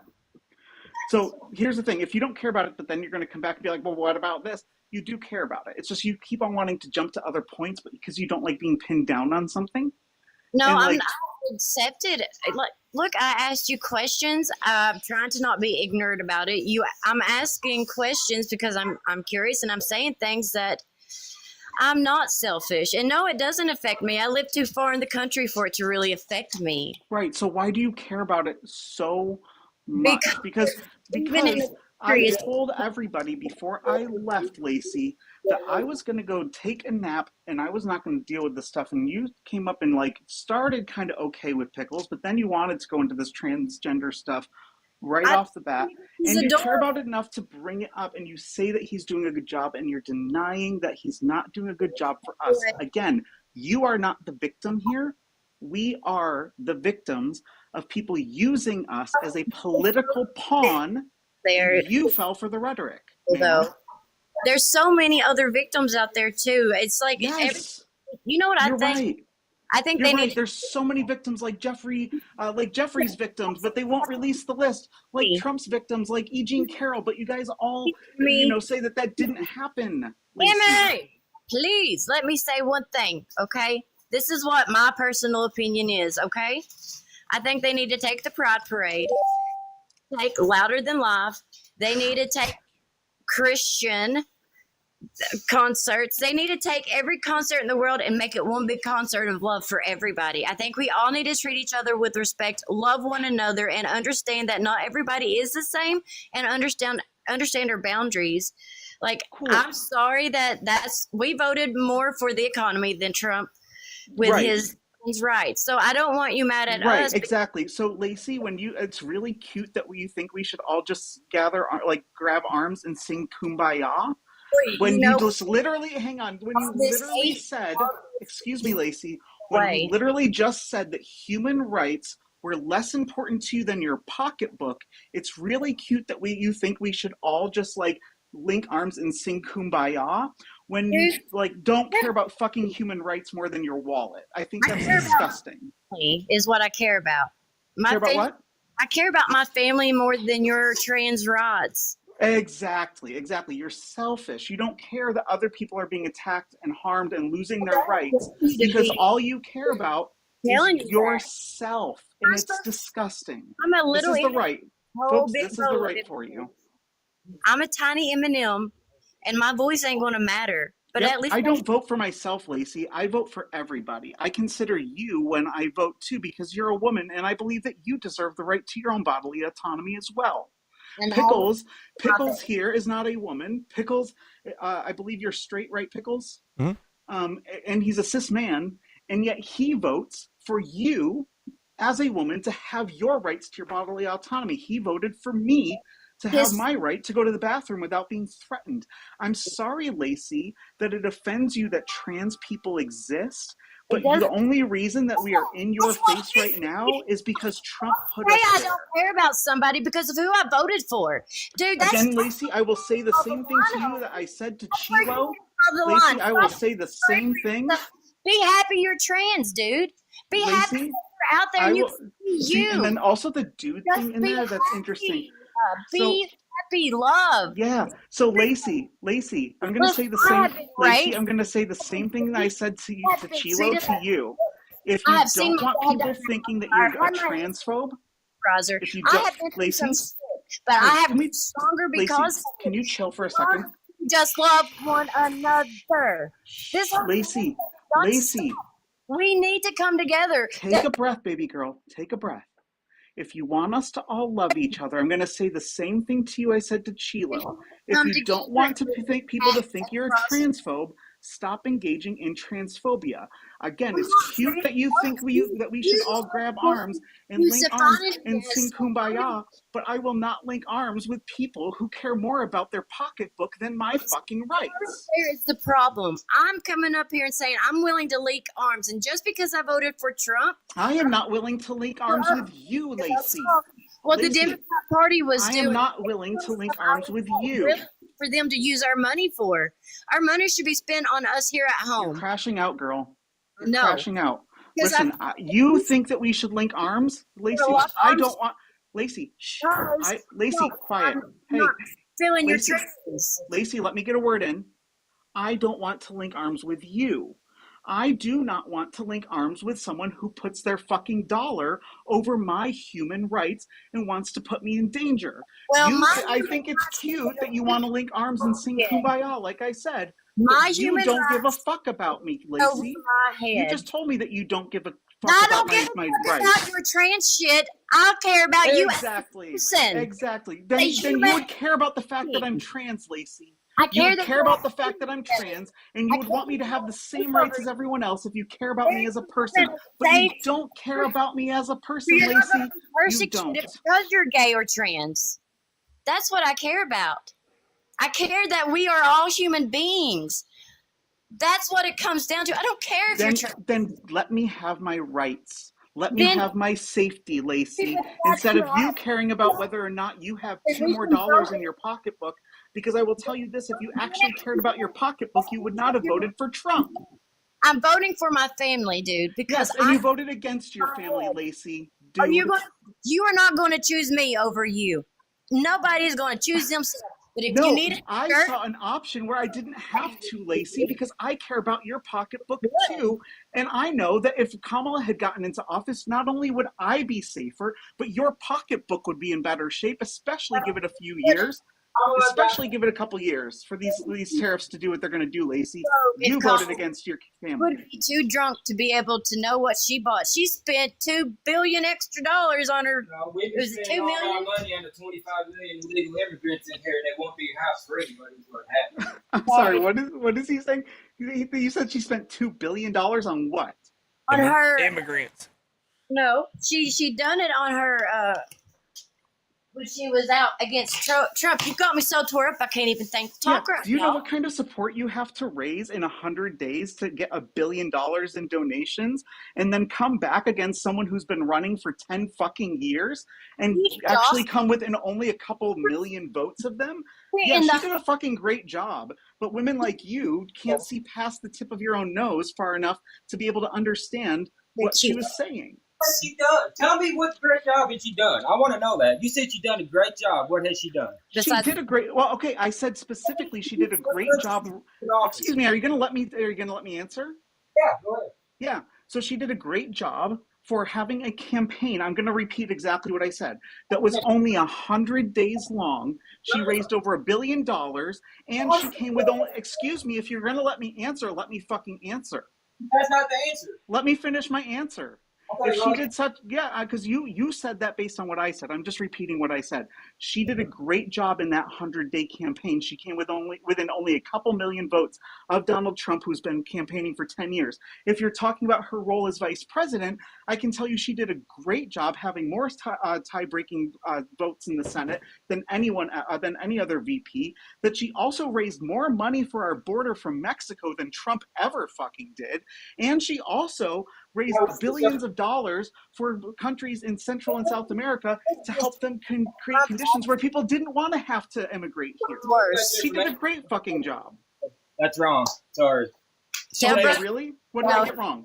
Tell me what I got wrong, sir. Take money. So I don't know where you get that. She didn't even go to the border while she was in office. Not once. Yes, she did. Well, maybe one time. Maybe 2021. Yeah, maybe once. So I said, my bad, one time. Yep.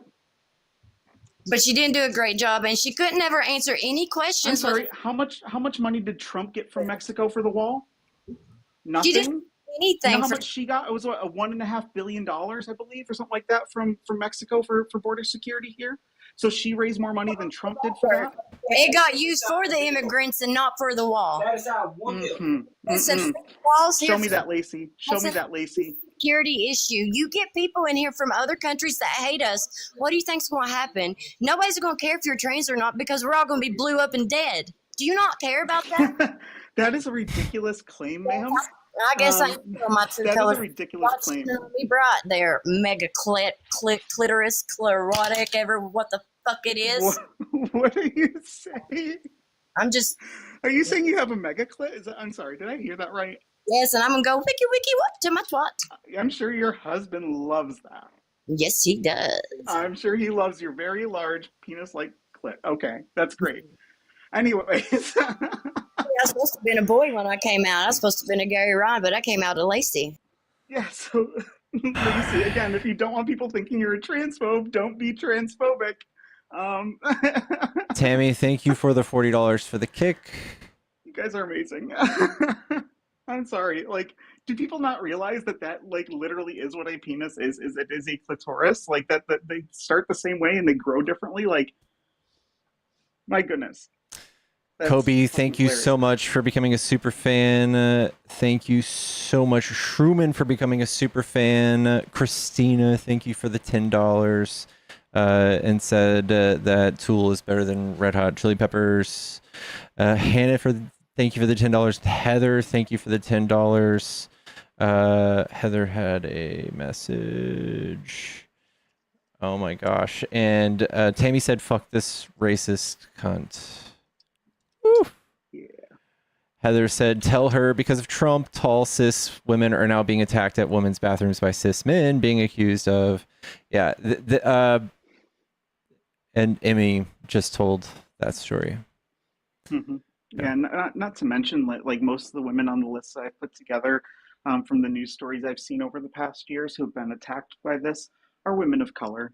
Like Yeah. that's the thing too, is that when you attack trans people, you inherently put especially Black trans women, but also anyone of color in harm's way as well, because you know, we don't need to go into all of the intersectional stuff that happens here, but it's a very real thing. So like, again, Lacey, if you're still listening, if you don't want people to think you're a transphobe, stop engaging in transphobia. It is just that simple. If you care about people outside of your own family, that's how you should vote. If you don't, sure, you made the selfish decision. You didn't get anything out of it. Okay. Apparently, I've been flagged for harassment and bullying. So go ahead and drop me. Gotta get you out of here. All right. See ya. Love ya. Love ya. Ooh. Ooh, that's 2. Fuck. Should I restart? Friendship, nice things. Friendship, nice things. Did you get dinged? Yeah. I can come up and say very nice things. Yeah, say very nice things. I can say very nice things because we want to you might want to restart, but as long as all of you promise to come back, will all of you promise to come back? Kristen, thank you so much for the galaxy. We love the TikTok shop. We love the that. TikTok I bought some shop. I got friendship some on the TikTok amazing- shop. Yep. I actually got these amazing boots off the TikTok shop that are knee-high. I got this on the TikTok shop. It's in my shop on my page, y'all. On my page, it's in my gallery. You also this is in there. Got this nice bracelet. I can show that. Just selling products. Yeah, look, if you nice guys bracelet I got. you guys wanna, you know, you wanna Oh, is that the rapid release? You guys wanna fund these? You wanna fund these bad boys? Cash App, Venmo in bio. I'll write your name on one and plug it for a certain amount. Write your name. Let everybody. Why don't we double tap the screen? Because that's going to help the live out. So if everybody can double tap the screen, let's get up to 170,000 likes in like 3 minutes. And everybody send in a heart me or send in a rose. If you've already sent in your heart me, it'll help out with the algorithm and it'll help the live. It'll let TikTok know that y'all really enjoy pickles up here. Yep. And get those shares out. I know you've got some frenemies out there that you want to share it with, or some enemies, or some best friends that that don't know about pickles that you should share this live with. Some people are saying to restart. It's up to you, Pickles, but that'll definitely help protect the live. Is sending the roses, the heart me's, and all of the love. I was gonna see if you knew about the woman from Texas that was tracked by 83,000 cameras. Did you hear about that? No. What? Yeah, so it's this app called, I think it's Flock, that the police in Johnson County used.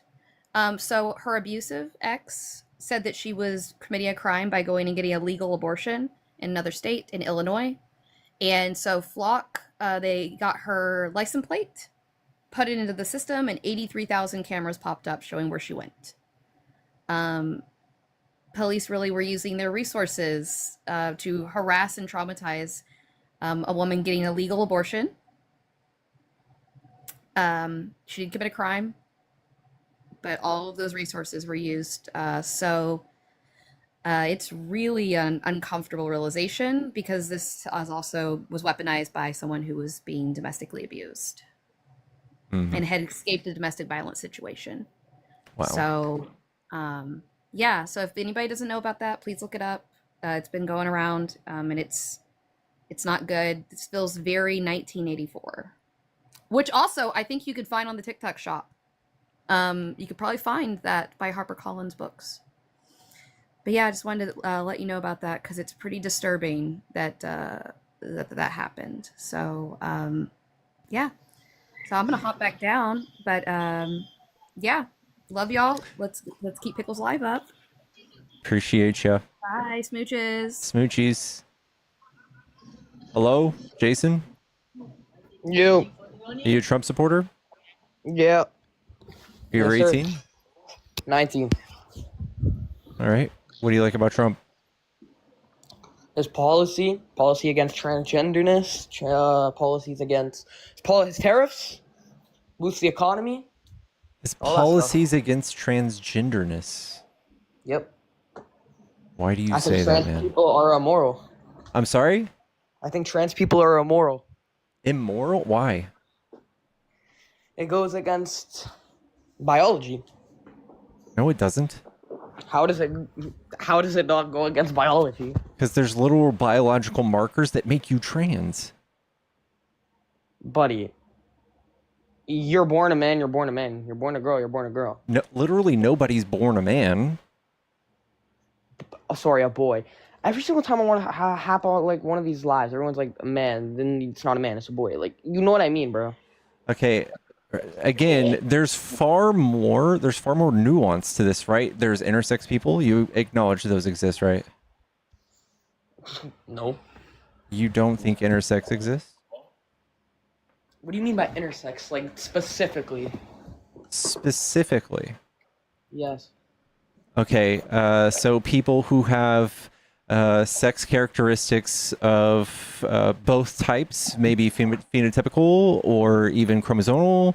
Their karyotype could be something like you could have XX genes, or you could have XXX genes and be a boy, or no, be a girl.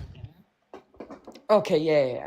I do. That happens all the time, but that doesn't mean that changes their gender. It just means they have more characteristics of their opposite gender. That doesn't necessarily mean anything.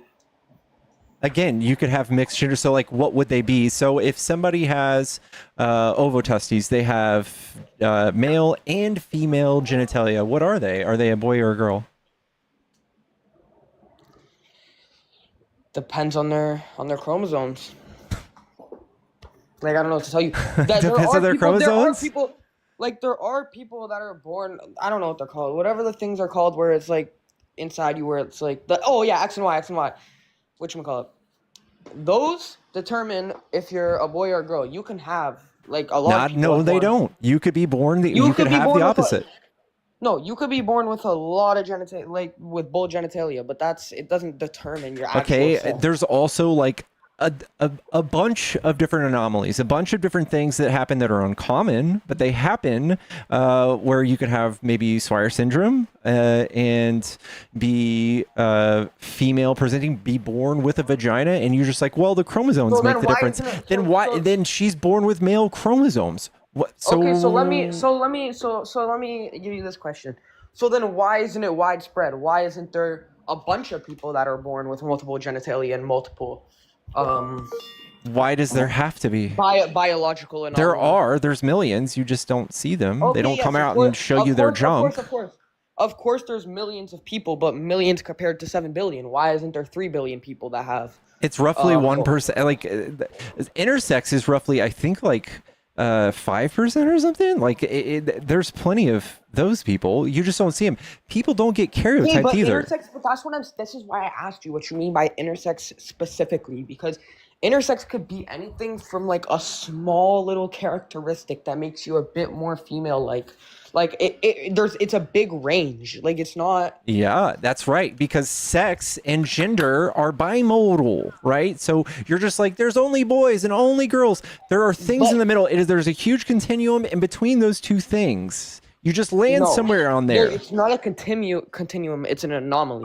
It's not an anomaly. They're biological anomalies. That's literally what it is. All right, somebody paid to kick you $40. Thank you, Brandon. Basically, Brandon says, and I quote, he is not smart enough for this conversation.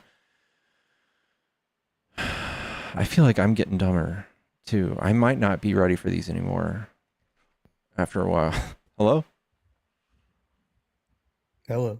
Hello, are you a Trump supporter? No. I wanted to help you debate some of these fools that have no idea what they're talking about and what's going on in the real world. I appreciate you. I love y'all. If you're on my side, I love you so much. Opposition only.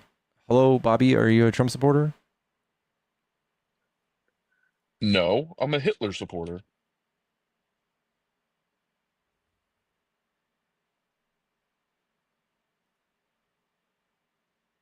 Oh. Huh?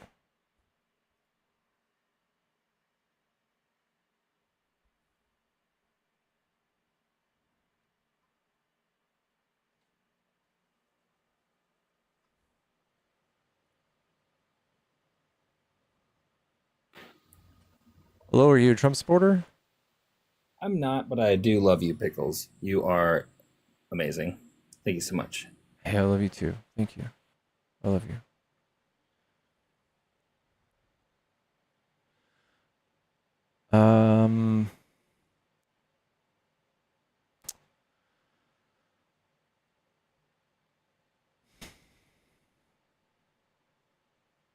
Forehead kisses. Thank you.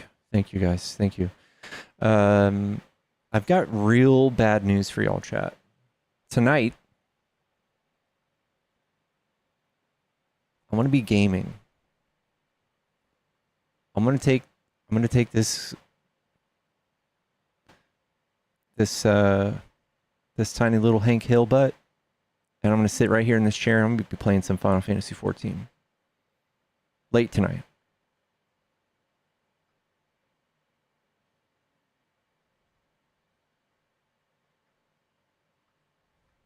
It's in my genes. It's born with it. It's my zodiac sign. I'm a Leo.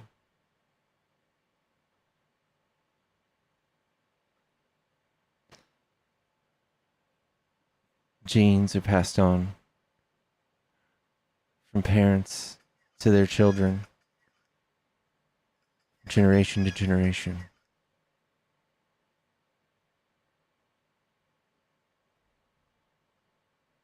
My genes have bad posture and weak aim. Am I left-handed? No.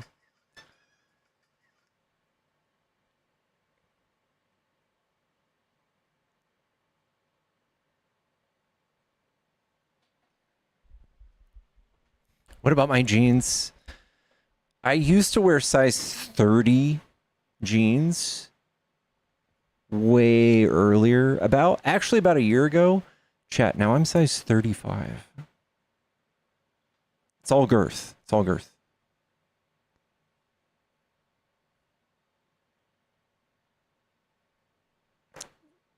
TN Explosion, look it up.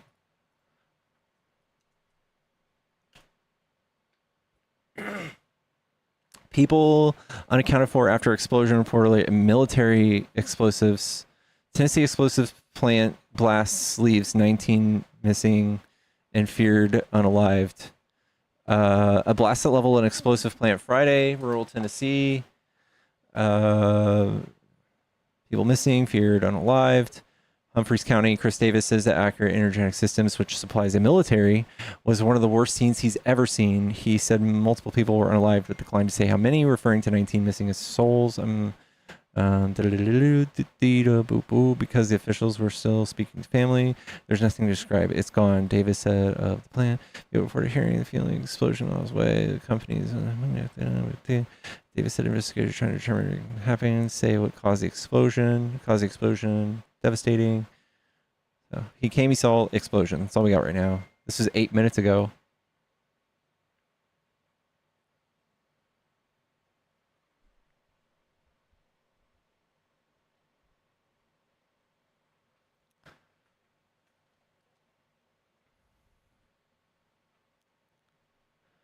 The Qatar will be putting their airplanes in a basin. Oh, Qatar, yeah. It's decimated.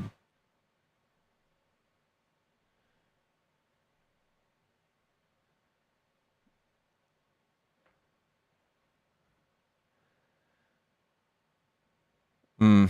Mm-mm-mm. I wonder if we can get some like aerial views. Oh.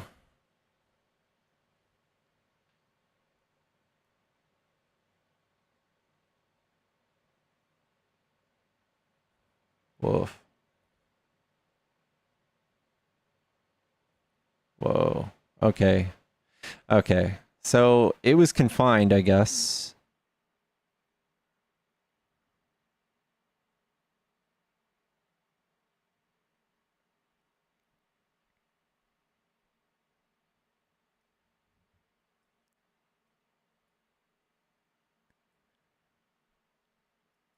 $80 employees for the whole facility. No telling how many were in the building. I'm assuming like not all 80 employees are there all the time, you know, like if they have night shift or, you know, different days of the week. 16, 19 possibly.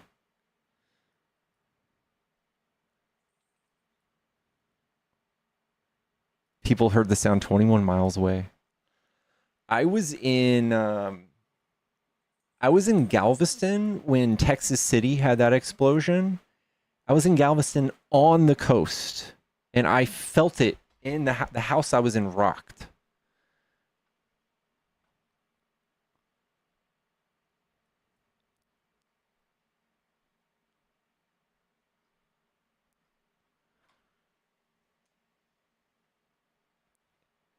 Yeah, that was huge.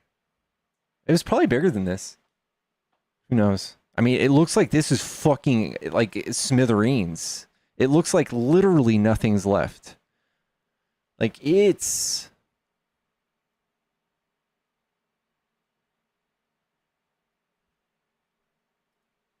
Give me that.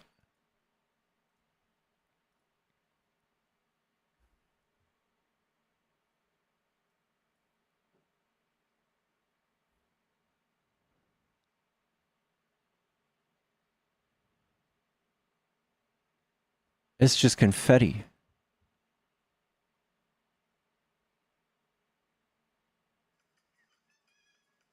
Yeah, is the concrete gone?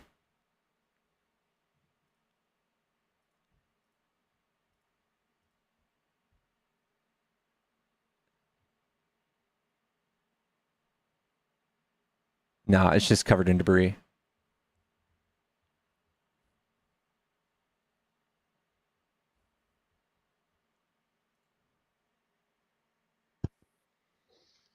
Yo.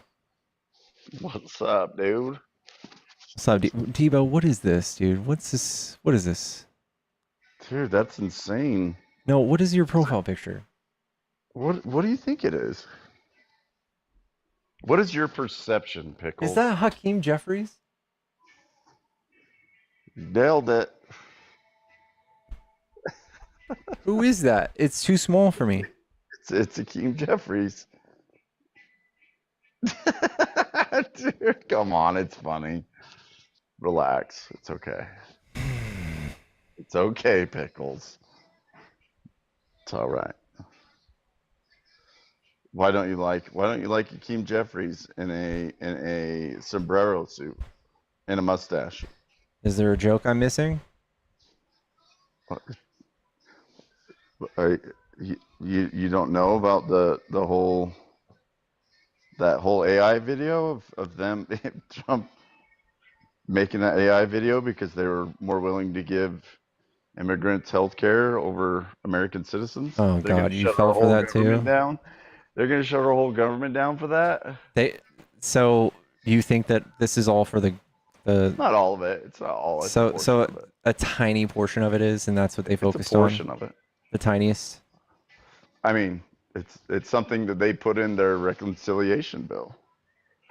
They Give me a wanted break. to hold on to the ACA Gotta- that's not even due for another year.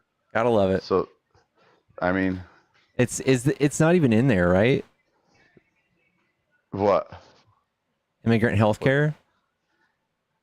Well, I mean, it's not like a huge portion of it, but they're saying they already passed legislation to put it in the big beautiful bill. They're trying to take it out through the CR. That's not how you legislate, dude. You can't hold up a CR bill on legislation that was already passed through the House, Senate, and the president already signed.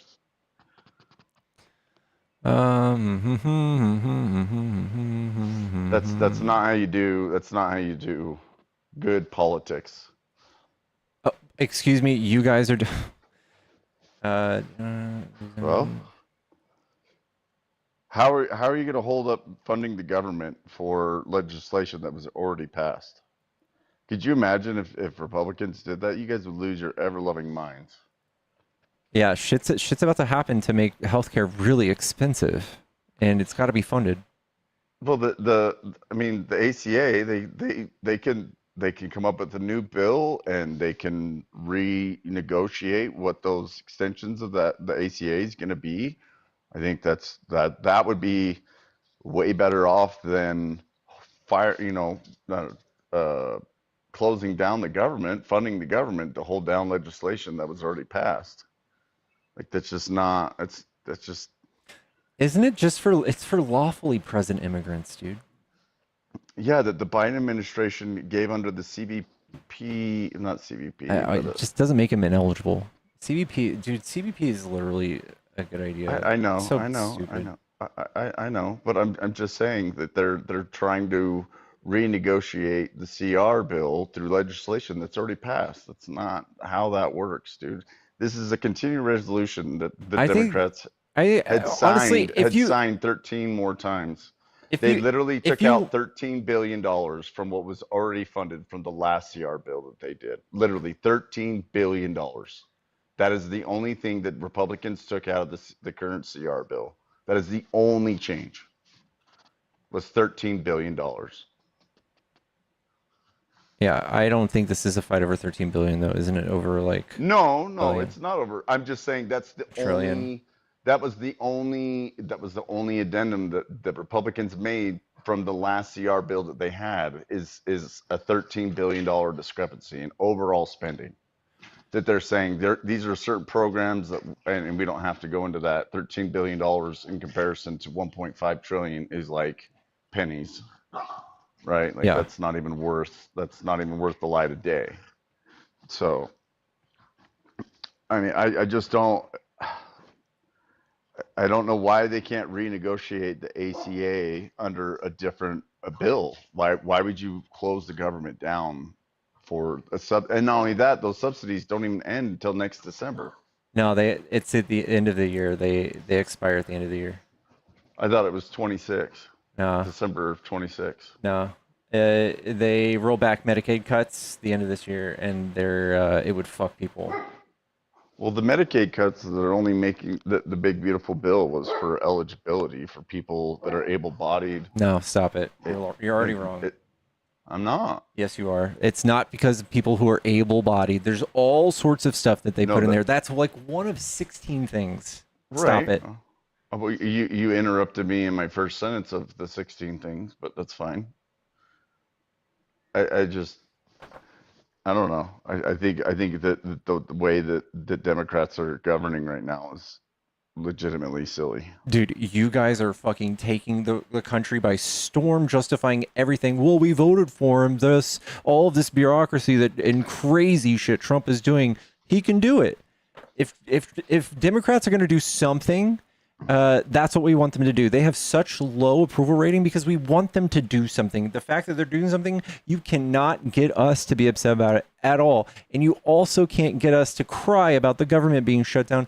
He's fucking axing people's jobs. He's axing entire agencies. You could really, like, we're so desensitized. You could literally not make us look bad, not even a little bit. So it's exactly where he needs to be. He needs to be fucking looking like a dumbass. It's the second time this has happened under his watch. He fucking he cannot Chuck govern. Schumer, and it was under Chuck Schumer, and they were talking about the border wall funding. Once again, this comes down to immigration. Then Democrats are willing to fight for immigrants more than they're willing to fight for American citizens. That's the messaging he's giving you, but that's not the truth. That's right. It's not the truth at all. It's not the fact that this is about immigrants. This is a complete lie. I'm reading the fact check on it right now. It's not about immigrants. The fact that they're so brazenly coming out saying that we just want to pay for immigrants and that's why the shutdown is happening is perfect political messaging for y'all. So what is it that the Democrats are proposing that what am I saying that's incorrect? It's not. It's not in there at all. Democrats' proposal would not give care to healthcare to immigrants who lack legal status. It's all about people who are legally. Dude. Tammy, thank you for the $5. Here, I'll put in the part of the big beautiful bill that they are trying to renegotiate. I have it screenshotted here for you. I'll put it up 1 second. Alien Medicaid eligibility. They put it in there in Republican law. Vance defended his statement again, saying former President Joe Biden waived away illegal immigration status that helped migrants access federal. So he's just calling all the people who are here legally that Joe Biden gave legal status to illegal now. And those are the illegal migrants in question. Well, no, there's several different provisions. This is the legislation that was in the big beautiful bill that the Democrats have put in for the CR funding that they are trying to renegotiate through a CR bill. But this is what I'm referring to it's the section B, and it literally is stating that. So do you think that migrants that move to the United States should have health care before American citizens? No one thinks that. So you don't think that happened?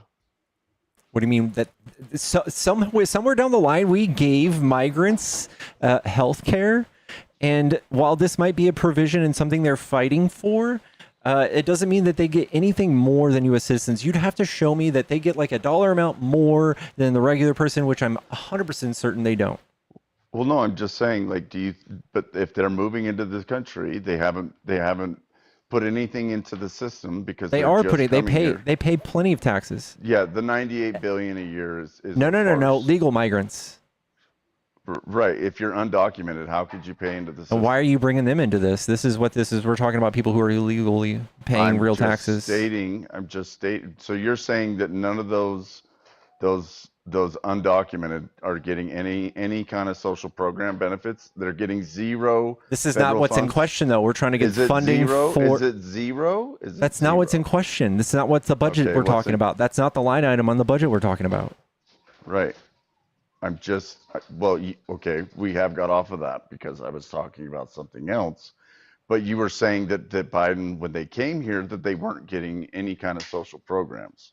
And they why are we talking absolutely about that? were. We're talking about why the government shut down. Because as a whole, do you think that it's more important that they have benefits that American citizens that have been here their whole life, contributed to society, and they don't even get those same benefits? But You're trying to like get me worked up. Like, no, I don't care. No, give them stuff. We have plenty of money. We're the richest country in the world. Give them some stuff. They pay. Are we the richest? We will be for a little bit until Trump fucks us up and runs us into his seventh bankruptcy. Oh my gosh, dude, that's so hyperbolic. So no, I'm just trying. All I'm trying to do is to get you to understand that, like, I just don't see why it would be beneficial to not try to give American citizens the same kind of benefit. We already do. You guys are not in the business of giving anyone benefits ever. You guys only take them away, and we have to have these conversations with you every time. That's not true. Cool. When did you guys add people? When did we add people to what? When did you give any sort of social program to anybody? Oh, you're saying Republic? Oh, okay, I see what you're saying.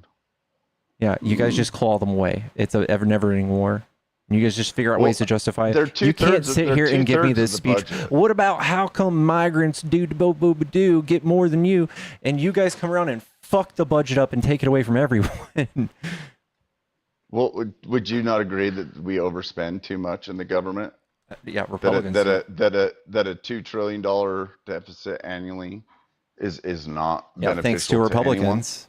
Anyone. That's not true. Joe Biden had the same thing. Dude. He reduced the deficit. He did absolutely not do that. Dude. Yes, he did. What are you even saying? How can you reduce the deficit when you increase the budget $1.8 trillion annually? He reduced the deficit. Okay, let's go. Okay, let's look this up. Go to Statista And the only reason I'm asking you to do that is because so everybody else can see it. Statista just came out with this budgetary, and it's completely bipartisan. It's just data. It's not. There's no left, right, center. Yeah, None I of know. that shit. And you want to read unanalyzed, unweeded No, it's data. not. Yeah, you No, want to that's not read. true. You just want to read the bottom and top line of the budget, right? Well, isn't that how you would equate whether you have a deficit or not? Isn't that No. how you do that, No. Pickles? No. Okay, how do you do it then?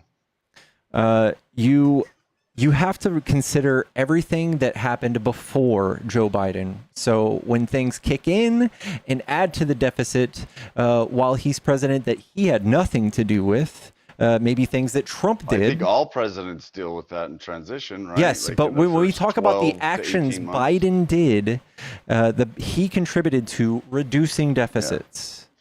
It's very obvious as to why you don't want to pull up that, because it slam dunks your whole narrative that he reduced the deficit. No, it doesn't. 'Cause he actually did not. He doubled the deficit, dude. No, you're talking about the debt, Absolutely. not the deficit. I'm talking about, dude, overall government spending annually was increased under Joe Biden, bar none. Mm-mm. And you can even The take first year that he was in you office, it reduced the deficit. That is not. How in the world did they do that when that was the second largest spending year we've had in American history due to COVID spending? Trump spent because you still don't. 3.13. You Biden don't. spent 2.73. No, you still don't Yes, in understand how to 20 calculate this stuff. God damn it, Devo. We've talked about this, dude. So tell me, explain to me how Joe Biden reduced the deficit in his first year. Um, the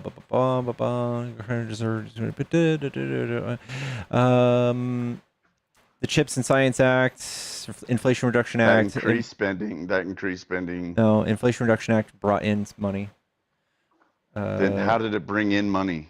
Because it raised the minimum tax for corporations that made 400K or more. Dude, he did what? Sorry, go ahead. Finish your statement. I'm sorry. Yeah. Go ahead. No, what were you saying? And it put a lot of money in the IRS. Every dollar we spend in the IRS, we make $5 to $9 back. I thought that you guys said that we didn't hire any. That was over a 10-year period, not. It was a 10-year investment, yeah. And Trump made so- y'all like, you hate the IRS, don't forget it, even though they're only hunting down rich people. But the rich people are the ones that have the money to spend on CPAs and lawyers. How would they? Mm-hmm. They also utilize loopholes far better than the middle class, because they have assets. Why would somebody who makes like $2,000 a week go investigate somebody for 13 weeks who owes them $1,000? That's not what they do, man. So then how would you get, for every $1 spent, $7 back? They go down. They hunt down the rich people who dodge taxes, who evade taxes. It's literally like just Hunter the bottom Biden, line. We've the one that literally never paid- yes, didn't pay his- yes. his They taxes. literally go around and do that. Yes, and they go around and make people pay money, and it's literally proven that every dollar we spend, we get $5 to $9 back. They go and they make money. So then when they went back and they redid their taxes, right? So you're saying that they're retroactively going back through their taxes and getting money back on taxes they've already Yes, filed? they're investigating people. How would they investigate people for taxes they haven't filed? Okay, then let's look out who here, I'll go to my computer. Let's look and see who the IRS audited the most during Biden's administration. Was it the middle class, or was it the upper class? I don't think this is going to work out in your favor. I'm cleaning. Oh, what are you? Oh, well, I can't get to my computer right now, so. All right, I'll look it up. All right, fair enough. The wife's in there doing a little sprucing up in the office.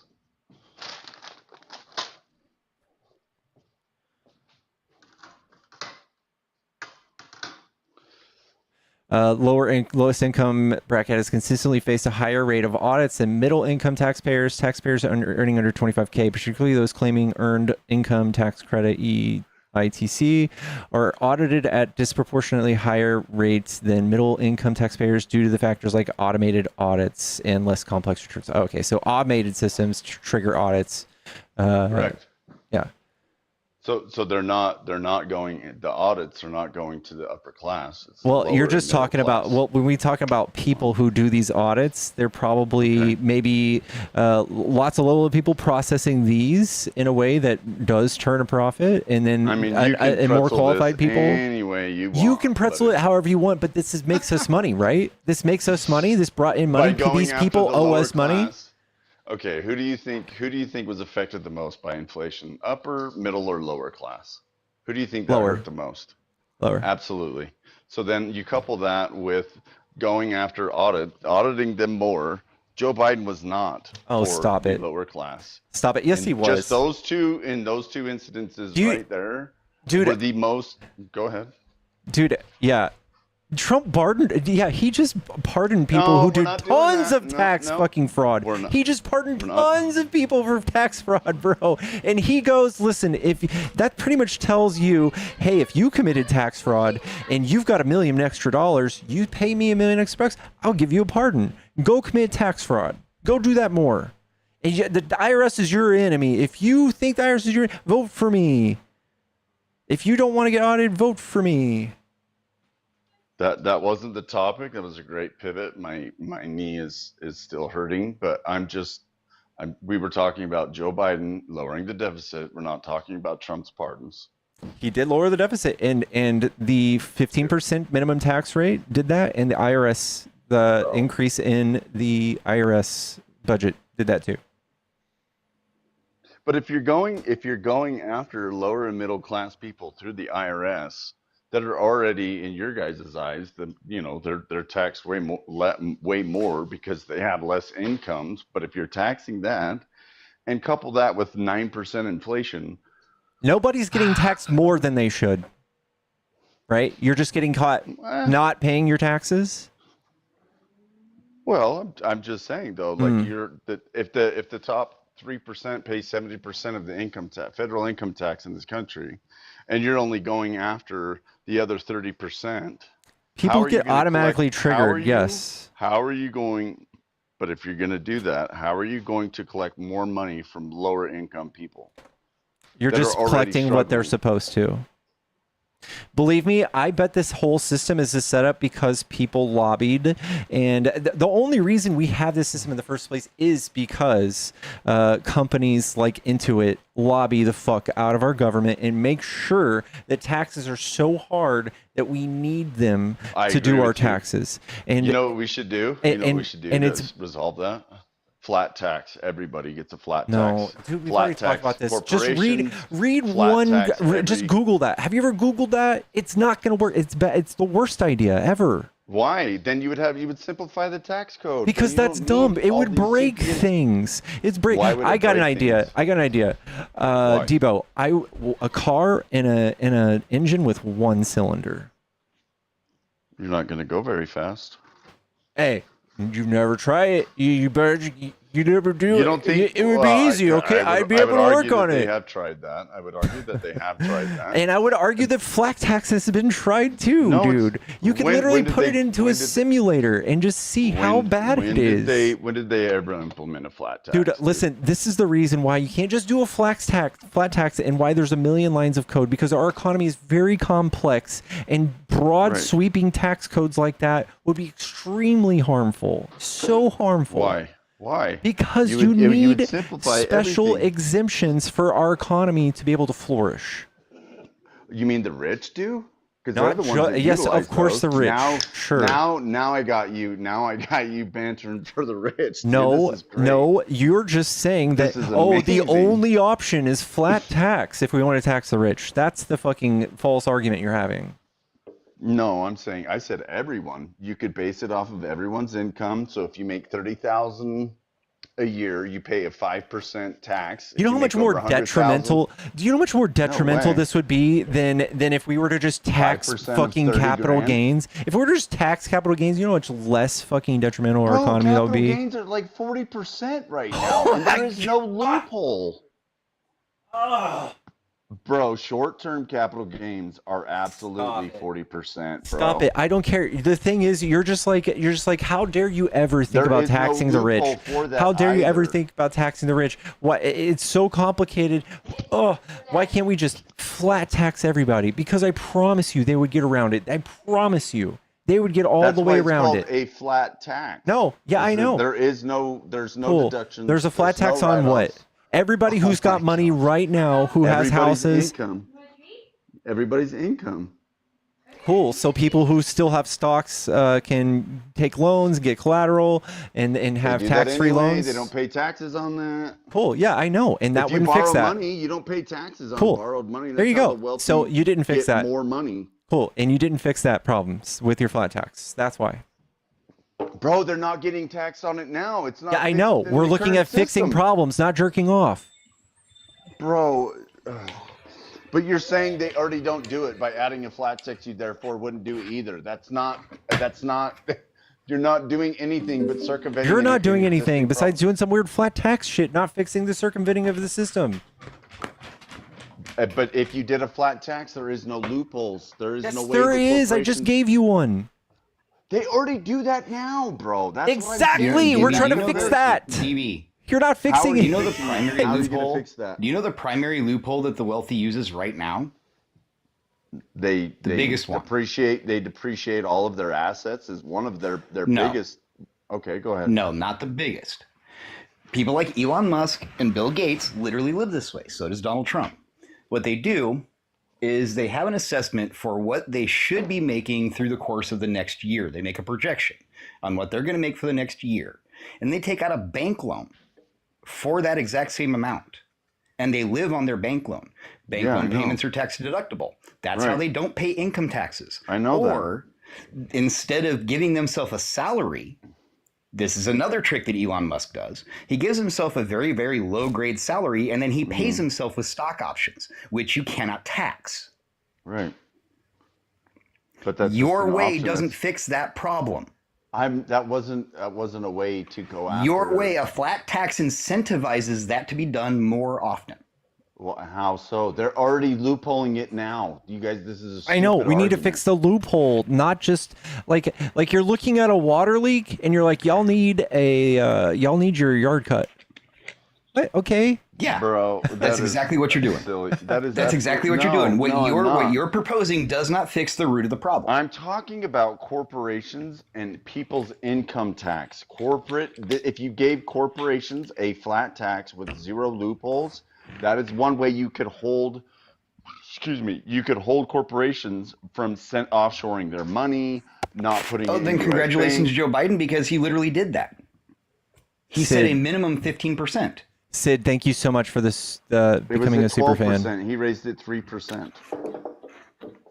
No, he made it a mandatory minimum. Yeah, it was at 0. He made it a mandatory minimum. Yeah, you could not tax loophole So yourself down below 15%. If Donald Trump's taxes were like the TCJA was such a horrible bill, and he redid the corporate tax, why didn't he fix? No. This was TCJA? this was He could have done supplemental. it. This was I supplemental know, to but it. he could have rewrote the tax code. No. You need a super. supermajority to rewrite tax. Correct, and if it was a good enough bill, then they would have bipartisan. Okay, could have came but together this and was a passed bill it. that didn't need a supermajority, so we're good. Well, that you're missing the point. This is That way to if the- bring if in the money. Tax code, if the tax was so terrible, if the TCJA was so terrible, then why didn't they fix it? Because they would have needed votes they didn't have. Why would you draw up? Why would you do 10,000 hours of legal work for something that will get 0 votes? How many bills were sitting on the? I mean, Joe Biden passed a shitload of legislation. I give you that. He absolutely did. But what I'm saying is they were already doing. That's what Congress's job is. And so because it's their job, therefore they shouldn't do it because it might not pass. How many bills do they write up that don't ever pass or even see committee? I Come get on, dude, that. it's a I stupid know, argument. but stop it. No one's going to get 60 votes to reverse a tax bill. No one in your wildest dreams. It will never happen. Well, that was because the TCJA was an effective tax bill. That's Wasn't it? why. Sucked. Well, then if it sucked so bad, then Joe Biden could have fixed it. He's such a good If legislator. He was in the Obama's tax Senate for bill was 50 so bad, years. how come Republicans didn't fix it? They did when Trump came into office. Yeah, I know. We were trying to wait till he did it when the term was over. He did it in the 8-year bracket. Until after the Obama tax. Yes, he the waited Obama till tax they plan expired. Yes, you silly The goose. Obama tax plan expired before he did anything. They waited till they that was expired. good. I hope you clip that, bro. I want to see that on your You're not For You listening, page. Debo. You're not listening. That was not It an makes own. you look really dumb, dude. It makes you look really dumb. If you think that's known, that makes you look really dumb, dude. That was funny as hell. It kind of was. That was actually really funny.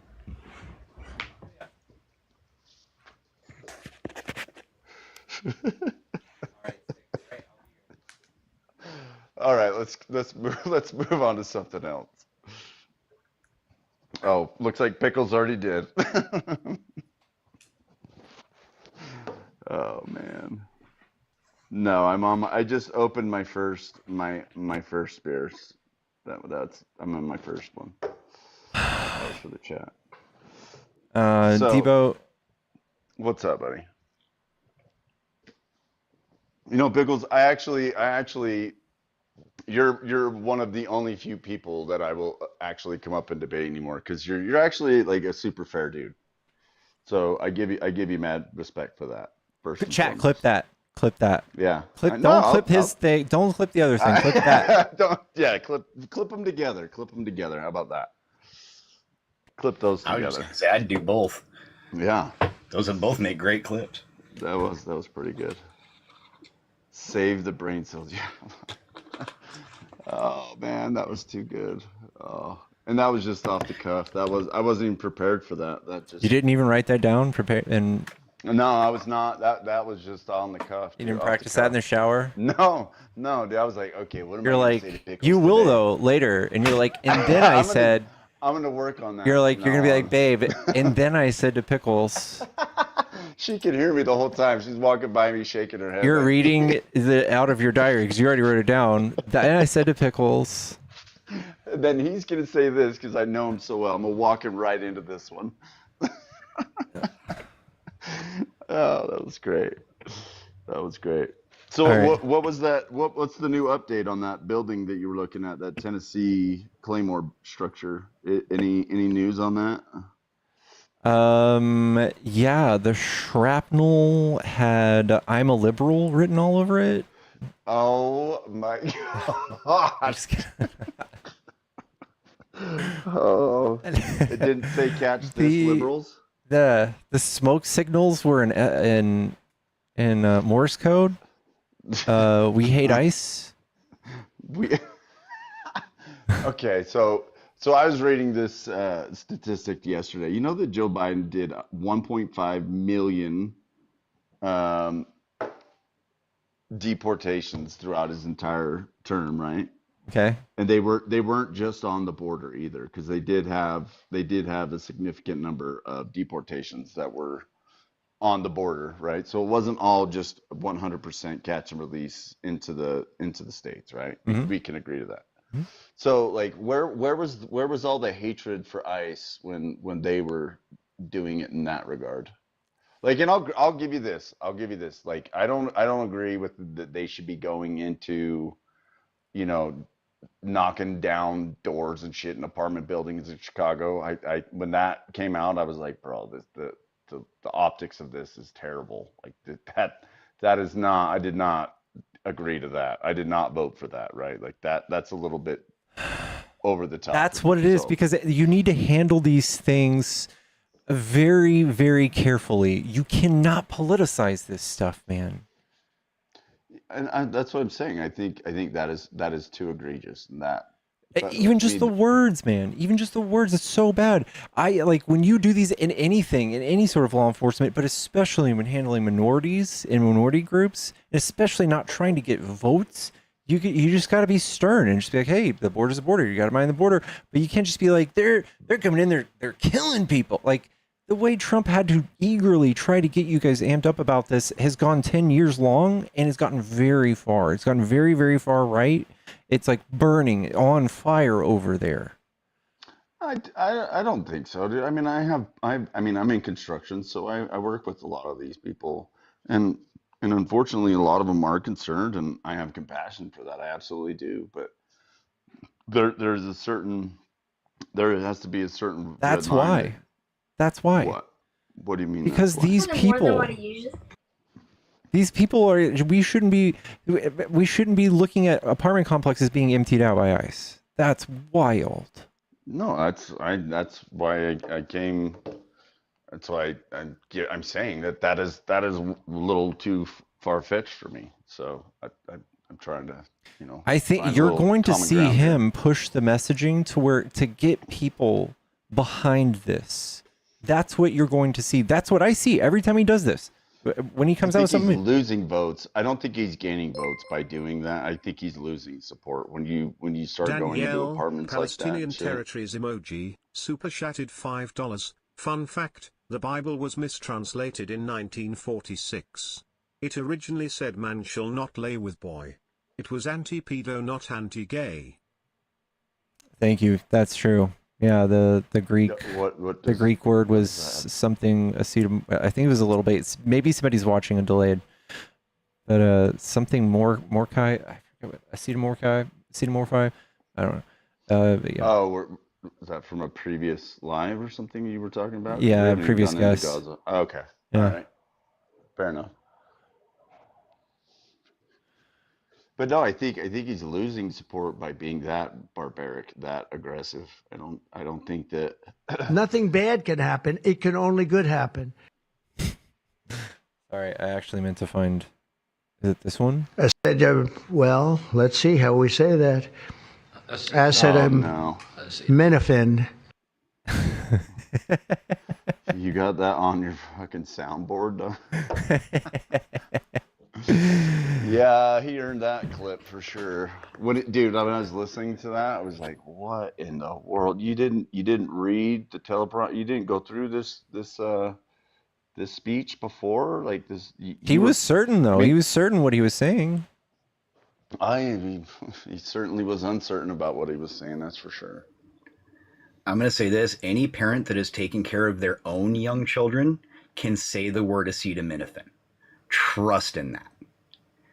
Anybody I who's think been that to just goes to CVS. prove that Trump had nothing to do with his kids when they were younger. Can we not pretend like, I mean, I could go pull up some clips for you. Should we, Hail Minnesota, or what did Biden say? I got 2 words or 3 words for you, and it was 2 words in the same paragraph. I mean, to pretend like both of them are like so literally fluent is pretty wild. They're both extremely old, and Yeah, but what Trump talks about is, it's like it's like what I don't know, when I was 15 and was like really antisocial, what I talked about, like very distastefully with my friends. Biden did 35 press conferences in 4 years. Donald Trump did that in his first 20 days. He's obsessed. Yeah, it's bad. No, he's in front of the cameras, and he's got nothing to say. Hey, what are you gonna do? For What are you gonna somebody that do doesn't to have save? nothing to say and What are you does gonna do to a save the auto industry, Trump? Well, let me tell you about the auto industry in Philadelphia. I was once voted Man of the Year in Philadelphia, by the way. And he went on for like 5 minutes about that, and he's like, "Oh yeah, the auto industry. Anyway, we're gonna save the auto industry." Like he does that every time he does a microphone. This is nothing meaningful. We just got confirmation that he does not write his own Truth Social posts anymore. Like at all. Who is writing them then?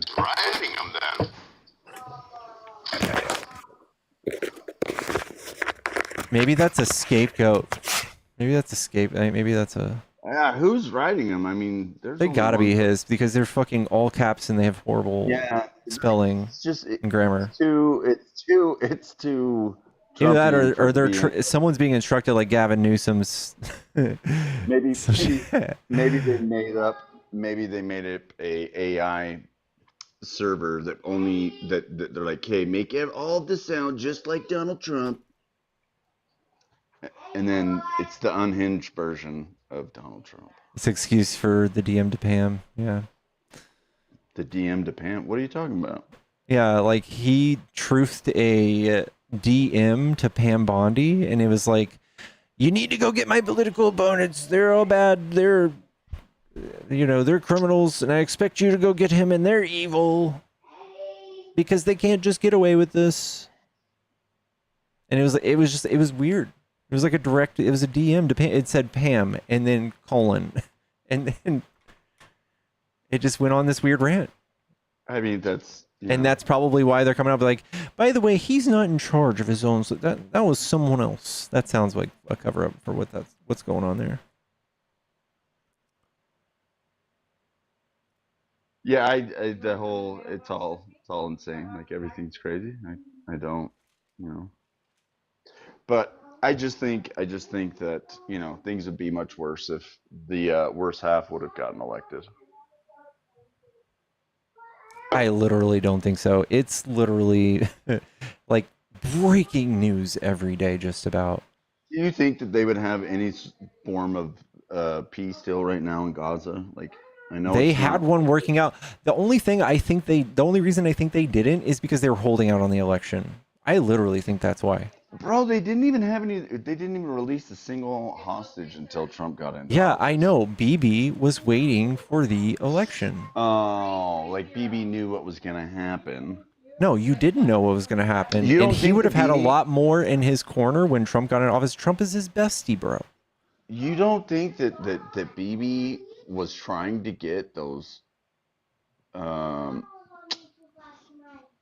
hostages back? You don't think he was trying to get them back for the first 16 months because they're like, oh, we'll just let him suffer. We got an election coming up in 16 months. We'll get him There back was then. a negotiation that ended that was right before the election.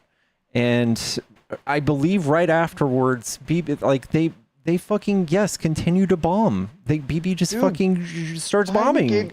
Biden gave Israel $23 billion during his term for that entire conflict to pretend like him and BB weren't having conversations and that They of course were, and I think Biden was doing it diplomatically. Biden was doing it diplomatically. Trump's having him over at Mar-a-Lago, like in between presidencies.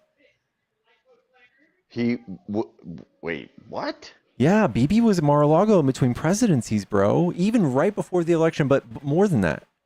After the election, when he came to the White House, he did make a stop at Mar-a-Lago. But prior to that, No, he was there. He was there on personal matter. He absolutely was. Can we fact check that? Yep.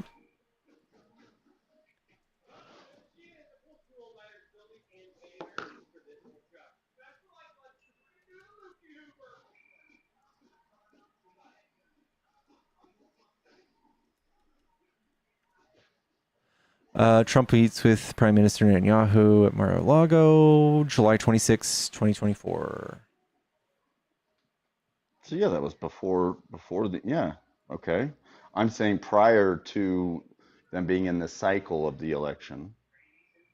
That's what I kind of interpreted what you were saying, not during, but I think that he did that too. I think he did that too. What I mean, Trump did more for Israel than any modern. With the Abraham Accords, he by far that alone. What did that do? What do you mean? What did that do? The Abraham Accords? How was it so great? The Abraham Accords? You actually had the first peace deal. They moved. It was not a peace deal. Embassy.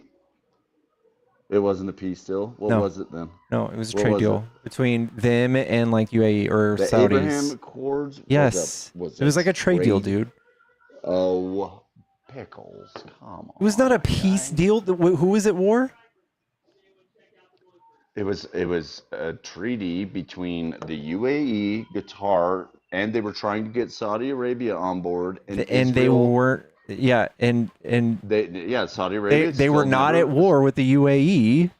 They were not at war with Qatar. No, But name me a Unless you time. acknowledge that Trump is taking money from both sides and got a $40 million jet from Qatar, and now somehow Bro, has an that air. plane was negotiated under Biden's administration. Uh-huh. That deal was already in play before Trump Uh-huh. won the election, my guy. Mm-hmm. Do you have? Did you just guessing that or? No, that is. Yeah, you didn't know that? Did I just really give you When some did you? When breaking did? news? Is that news? It's Mullen, what was his name? Chris, I think it was Chris Mullen, senator from. He was on. I don't remember the name of the committee, but he's on. I think it's a Foreign Affairs committee. But when they were coming out and they were saying all this bourgeois about Trump getting this plane, he came out and stated that this plane was being negotiated under the Biden administration, well before Trump even won the election.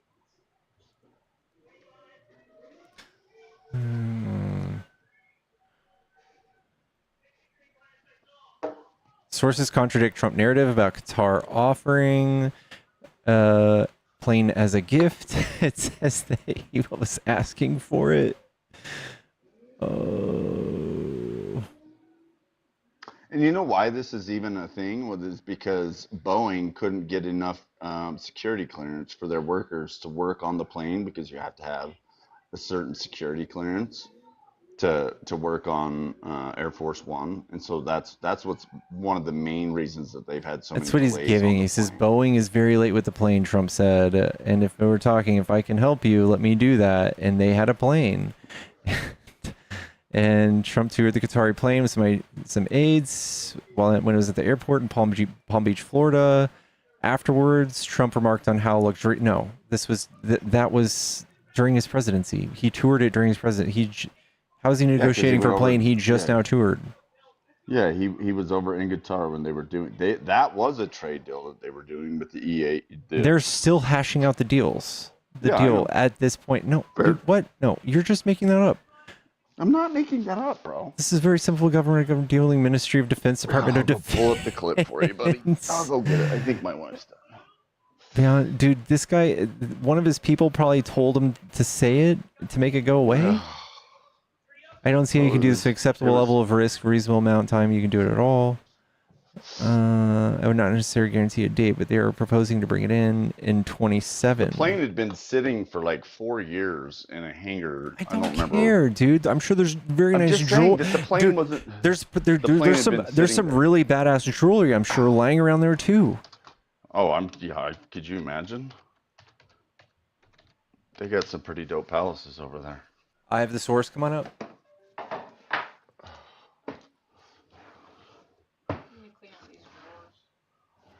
Yeah. Yeah, no, still talking about the Qatari airplane, right? Yeah. After Trump took office in January, the Pentagon contacted Boeing and was told the company would not be able to deliver new jets that it was building to replace the aging presidential planes for another 2 years. The Trump administration, however, wanted a replacement plane much faster, and the Air Force was exploring different options for doing so. At the same time, Trump tasked his Middle East envoy, Steve Witkoff, with finding a list of viable planes, a senior White House official told CNN. And it was Steve Witkoff who secured the trade between Qatar and the United States. So it was never negotiated under the Biden administration. That is not a thing. Okay, I'm pulling it up. Just a second. Oh, that's not. It's not Chris Mullen. What's his name? Debo, lies are not a good thing for our friendship. It's not a good that way to happened do a in March of friendship. 2025. I'm telling you, bro. It happened in March of 2025. W Infectious is in the chat. Wait, what?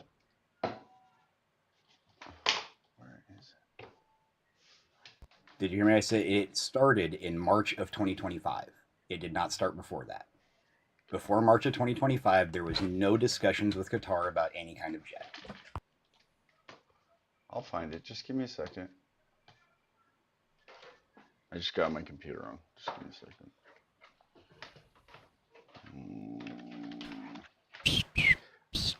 I swear it was Chris Mullen, but I can't.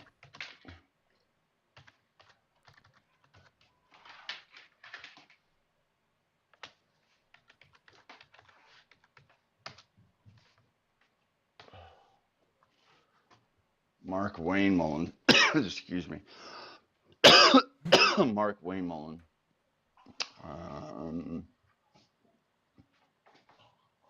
Let's see. There he is. Oh.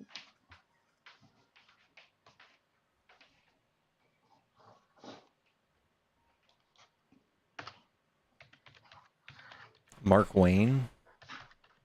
Yeah.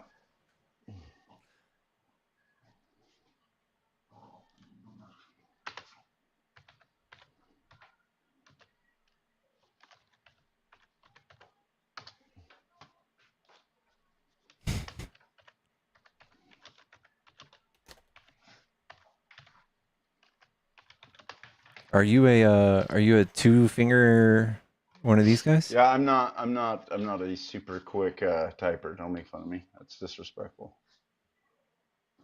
It's all right. All right. I had Paul's and I'm a hammer and nail kind of guy, not a computer keyboard kind of guy. chat. Go ahead and make fun of him. It's cool. Yeah, the chat they're gonna say what they say no matter what I say, so can't reframe them. All right, here we go. Hold on a second. I think he types about as fast as Kid Rock reads. Dear Trump, I miss you so much. I can't wait to wear my weird glittery clothing in the Oval Office super soon again. I was just looking up Mark Wayne Mullen's assertion that it was initiated under the Biden administration, but there is no way to confirm that in any way, shape, or form. No other senator confirms it. Okay, I found it. It's right here. I'll even turn on my screen for you. Let's see. Oh, I got to get my green screen off though. Oh, there we go. Okay, here you go. You ready? It's out of respect for the ranking member, but I think the narrative that you're drawing is just not factual, sir. That has not been said. The president has never came out and said he's putting this in the library. He said it in a joke one time, but the truth is that because you've been in the briefing, I've been in the briefing, they actually talked about using this particular plane for the vice president in the next presidential election, or next president that says President 40, whoever the 48th president of the United States is. They're talking about using the current one that has been in the air for over 35 years to possibly be retired and go in the presidential library. You and I sat in that same conversation, that same briefing. And so the narrative that you're drawing is just not factual. And then the plane itself, for those that don't know, but those that do know, because there's a few of us that was in the briefing that was on the armed services, this plane was offered during the President Biden's administration. They actually started negotiating this in August. And I was in Qatar when the prime minister originally supposed to talk to me about it. I came back and actually talked to our committee about it at the time, because there was an issue on how they could actually do it, if it could be a gift or it could be a transfer, or if the Department of Defense could take it or it could go straight to the executive branch. That conversation happened. And so the narrative that you guys are drawing just isn't accurate. And I wish, if you guys are going to have concerns, that you actually speak from it on a actual perspective, not a political point. Now, if you want to talk about dollars and what it's going to take to retrofit it, fine. We can do that. But the current Air Force 2 is also completely outdated, and the current Air Force 1 is completely outdated. So what are we supposed to do? Keep flying old airplanes? I just want to know what the solution is here. I don't know, maybe not take a plane from a country during your presidency so that the whole country has to fight over it. You could easily take that $1 billion and just fucking straight up build a plane. Straight up. Like, that's a F-15, bro. That's a F-35. I mean, okay. I'm just proving the point that this is in a hearing. This isn't like some I don't believe bourgeois. him. I literally just don't believe him. Okay, that you don't have to. It's Hey, Debo, how many of the committee members supported that? How many of the committee members of that? How many of the other members of that committee came out and said that's exactly what happened? The fact is that they were negotiating this in August of 2024. That's not a fact. No. You can't. You cannot confirm all right, that that's a fact. dude. I'm just citing my source of where I'm getting that information from. You guys can go and attack that source. Don't attack me. I'm just playing you what I was I'm not just attacking proving. you. I am I'm not attacking saying the you. source. I'm I'm just talking about the telling chat. you. I'm not talking about you. I'm saying people in the chat. Well, Like you quit guys talking to you, the you're right. comments, You're right. man. You got a conversation up here. Pay attention. All I'm saying is you asked me to play it. I played it. There it is. Yeah, where'd you get that? The View?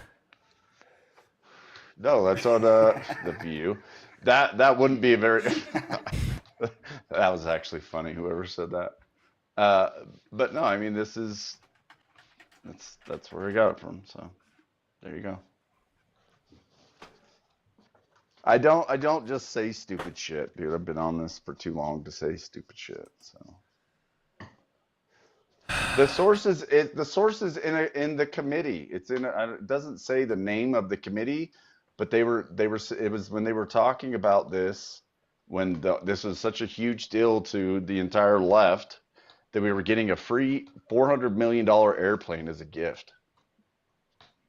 So I don't know what else you want me to say. I don't know. Source is suspect. The committee is okay. You're right. Quit looking. Just turn the chat off. Just kidding. Yeah, Don't was do it that. with the unselect committee? Is that what it was? No, it was Foreign Affairs Committee. Can you translate that for me? It means Naruto is the best. Who's I don't have you to be able can to do translate the it. words of Du Hast to know it's a slamming song. You even got my wife laughing. She hates TikTok. Danielle, thank you for the $2. You didn't.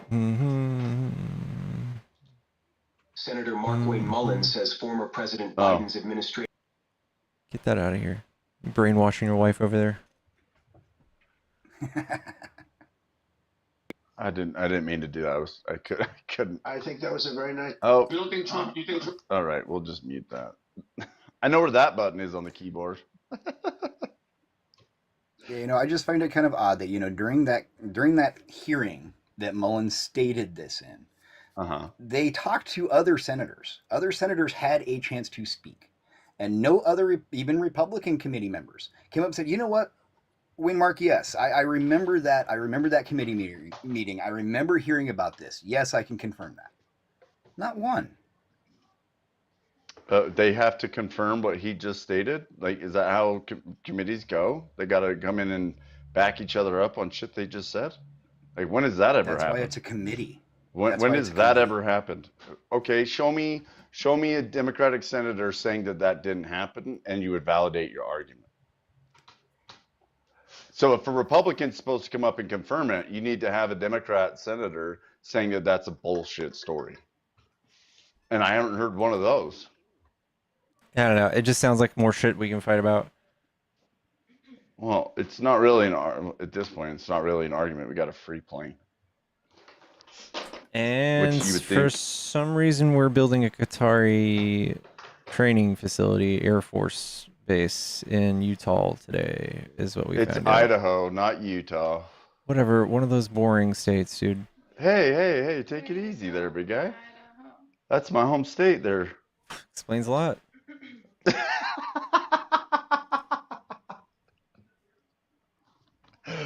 Oh, man.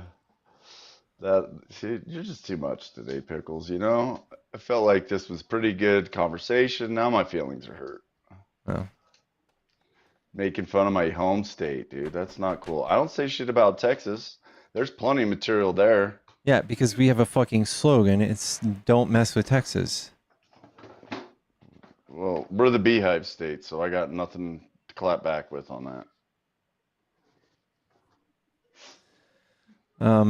Anyway, do you have a Patriot Front meeting or anything to hit tonight, or what you got going on? What? Patriot Front? What is that? Can you elaborate? It's sad that you know what that is and I don't. You're going to put on your khaki pants? Actually, this came out, let's see, in May 19th, so roughly about a week after, not even a week after Mullins' initial statement about talking about it in a committee meeting, a spokesperson for Mark Wayne told Fox News that Mullen had been privy to a recent conversation with the Qataris and had gleaned information about the Biden administration's reported involvement in plane talks. So his story completely changed within a matter of days.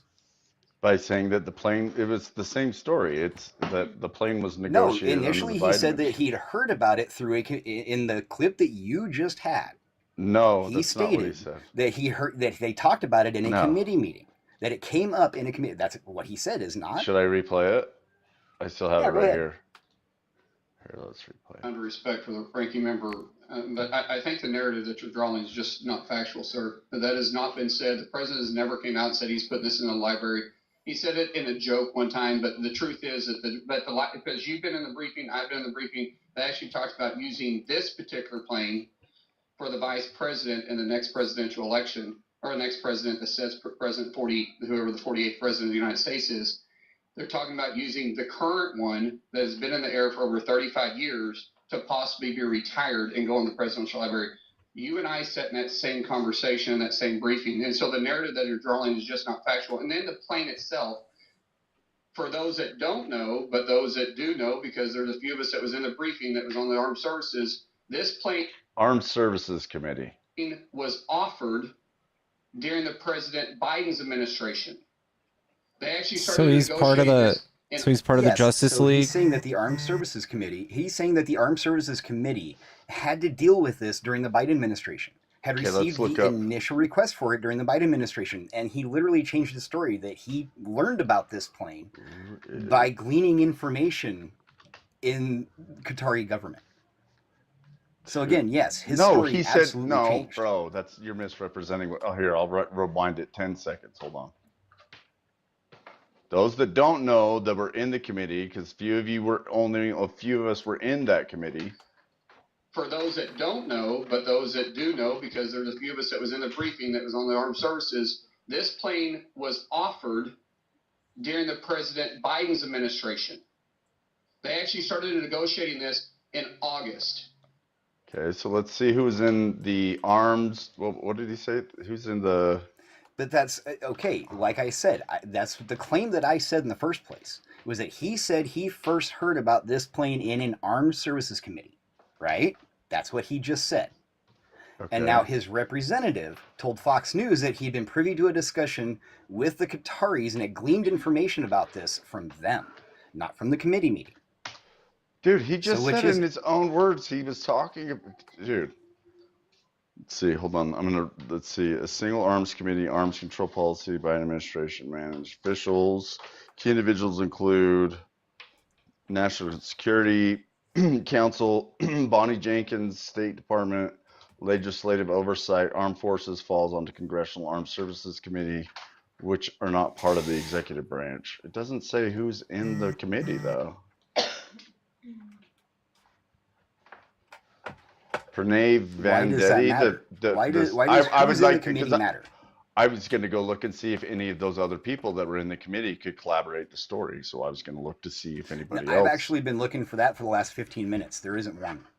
So it's Vice President Harris, Jake Sullivan, National Security Advisor, Pranay Vandetti, Senior Director of Arms Control, Disarmament, Non-Proliferation. Can't even say that word. Proliferation. Thank you. So it's not. Oh, and then Bonnie Jenkins, Mallory Stewart, Jill Hergeby. She's a nuclear secretary administrator of National Security Administration. So yeah, it doesn't really give. Roger Wicker, ranking member would be Jack Reed of Rhode Island. And then the chair is Mike Rogers of Alabama. Alabama. I'm trying to go back through. Now, let's see. Senate Arms Service Committee. Recent activity. Trying to see if there's a congressional bill on Congress.gov to see if they had any kind of government shutdown, nuclear power, DOD, Sun Act. That's interesting. I'll just search. Thank you, Daniel, for the $2. Chat, Cash App and Venmo and PayPal in the bio. We are trying to raise funds for Debo to get the help he needs to fix his face. Dude, hold up. Hold up. I got my hype woman in the back over here. I don't know if you can hear. We're trying to get Devo the surgery to make him taller. Dude, I'm already 6 foot, bro. Mm-hmm. This beautiful face does not need any help. Take them slides out of those. Take them heels out of those shoes, dude. Dude, I'm wearing freaking house slippers right now. What you talking about, Mm-hmm. bro? And look, there's no high heel on that. Yeah. I'm proper right now, dude. I'm wearing house slippers. What you wearing? You're probably wearing socks right now. Dude, I'm wearing. Oh, look at these. Oh, you got the Adidas on. You got the blue stripes. Yeah. I need to walk on stuff. Oh, here Flame you go. graffiti's. I can't move. TikTok is fucked up for me, chat. I have to end the stream after this. It minimized and I can't maximize it, so I've lost all control of my TikTok. Thank you for that leg lift, chat. I am a yoga instructor on VR. You need to do Pilates. You couldn't even get your head above your leg. You need to stretch that out, dude. Yeah. All right, dude. Well, I'm done cooking you for the day, Pickles. I'm gonna take off, but I appreciate the good conversation. Anytime, man. And yeah, just remind me not to have you ever cook for me because I don't want salmonella. I don't cook chicken. I only cook steak, dude. All right. That's low hanging fruit. All right. Somehow, the way you've cooked today, it might still happen. All right. I'll catch you later, man. Later, guys. I'll catch you later, Pickles. All right, Bub. Thanks for the backup, man. Much love. No problem, Bubs. All right.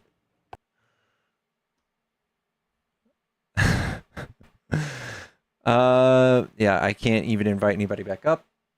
We are stuck like Chuck. Crypto market crashing big. Yikers. Bitcoin is tanking. Is it? Crypto market manipulation exposed. The brutal truth about Bitcoin. Here's some encrypted total encrypted.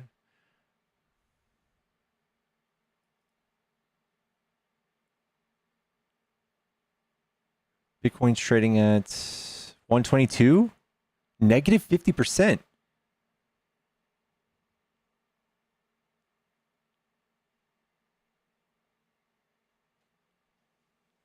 %100% tariffs on what?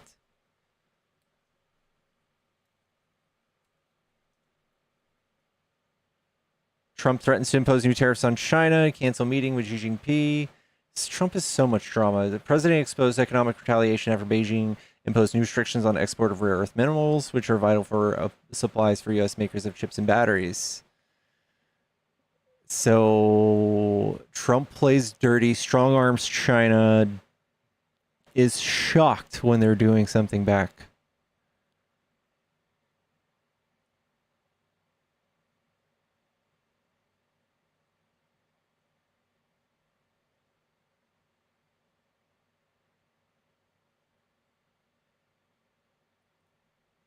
Jan, thank you for the ship.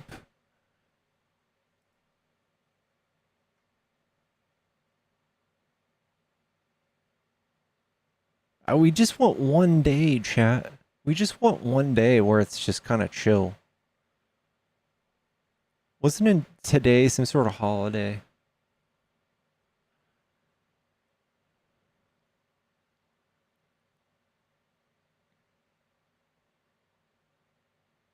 sinister and hostile.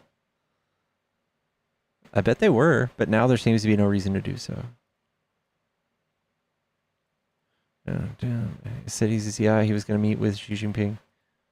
Why does he make drama everyone's business, dude? He's such a wiener. One of the policies that we're calculating at the moment, a massive increase in tariffs on Chinese products coming to the United States of America, he wrote. There are many other countermeasures that are likewise under serious consideration.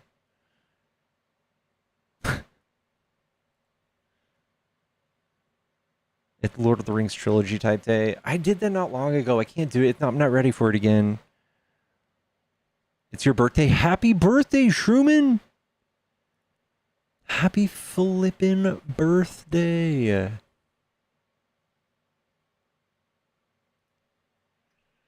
He didn't get the Peace Prize. Everyone will suffer. Yeah, it's Gavin's birthday too. Oh, it's Daddy's birthday?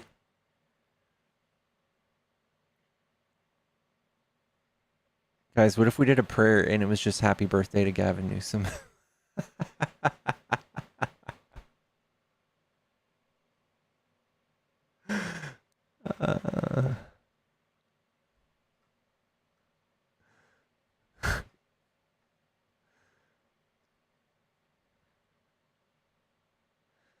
Happy birthday, Daddy Newsom.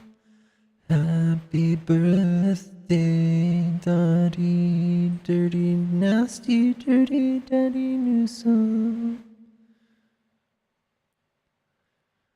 Happy birthday, handsomest Mr. Newsom. Happy birthday to you. Love you, Daddy Newsom. Future president.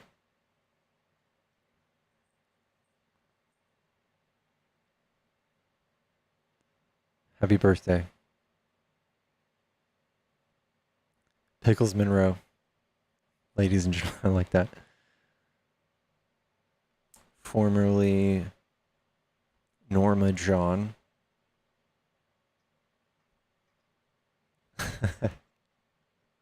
Thanks, guys. Thanks.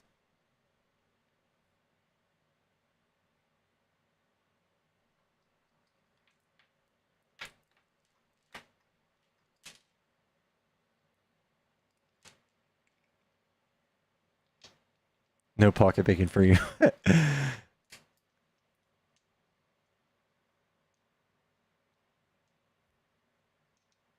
How come you're blushing? I don't know. Yeah, my voice surprised me. I shocked myself. Didn't know I had that in me, but Newsom brings out the best of us. That's what I always say.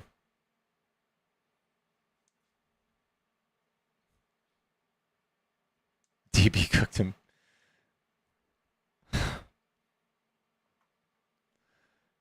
Vote yes on 50. I feel like that's an album waiting to happen. Yeah.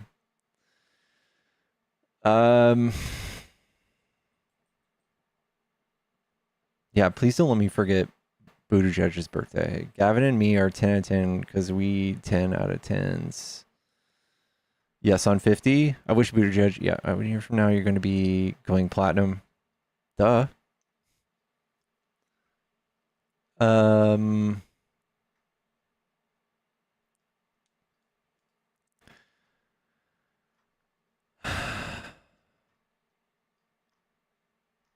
All right, y'all. I think I'm going to take off for the night.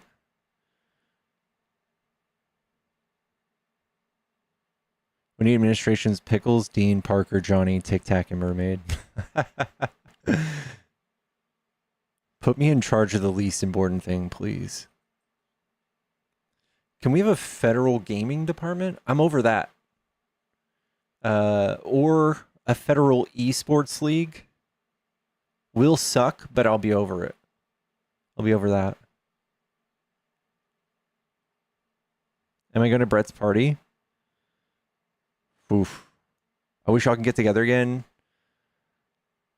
I know. We need to do something. We all need to like go to Vegas or something.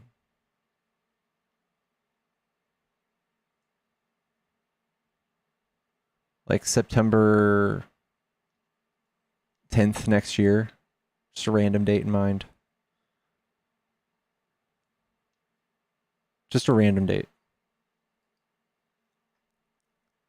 Secretary of Tacos? I got that under fucking control, dude.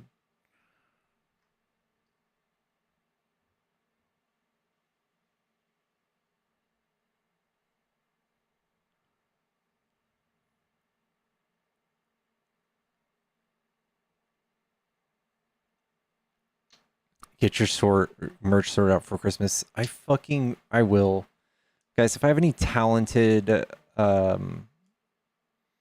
graphic design people that want to help me, I would love you forever.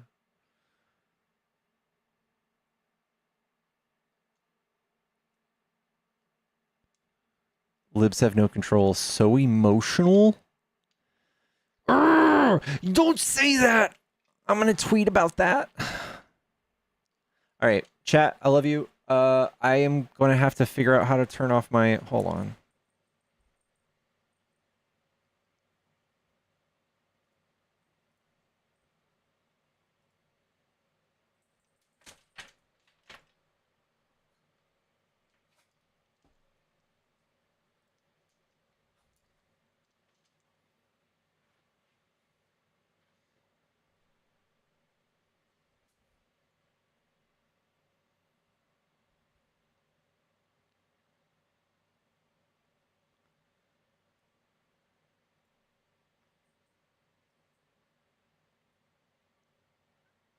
Sorry, YouTube.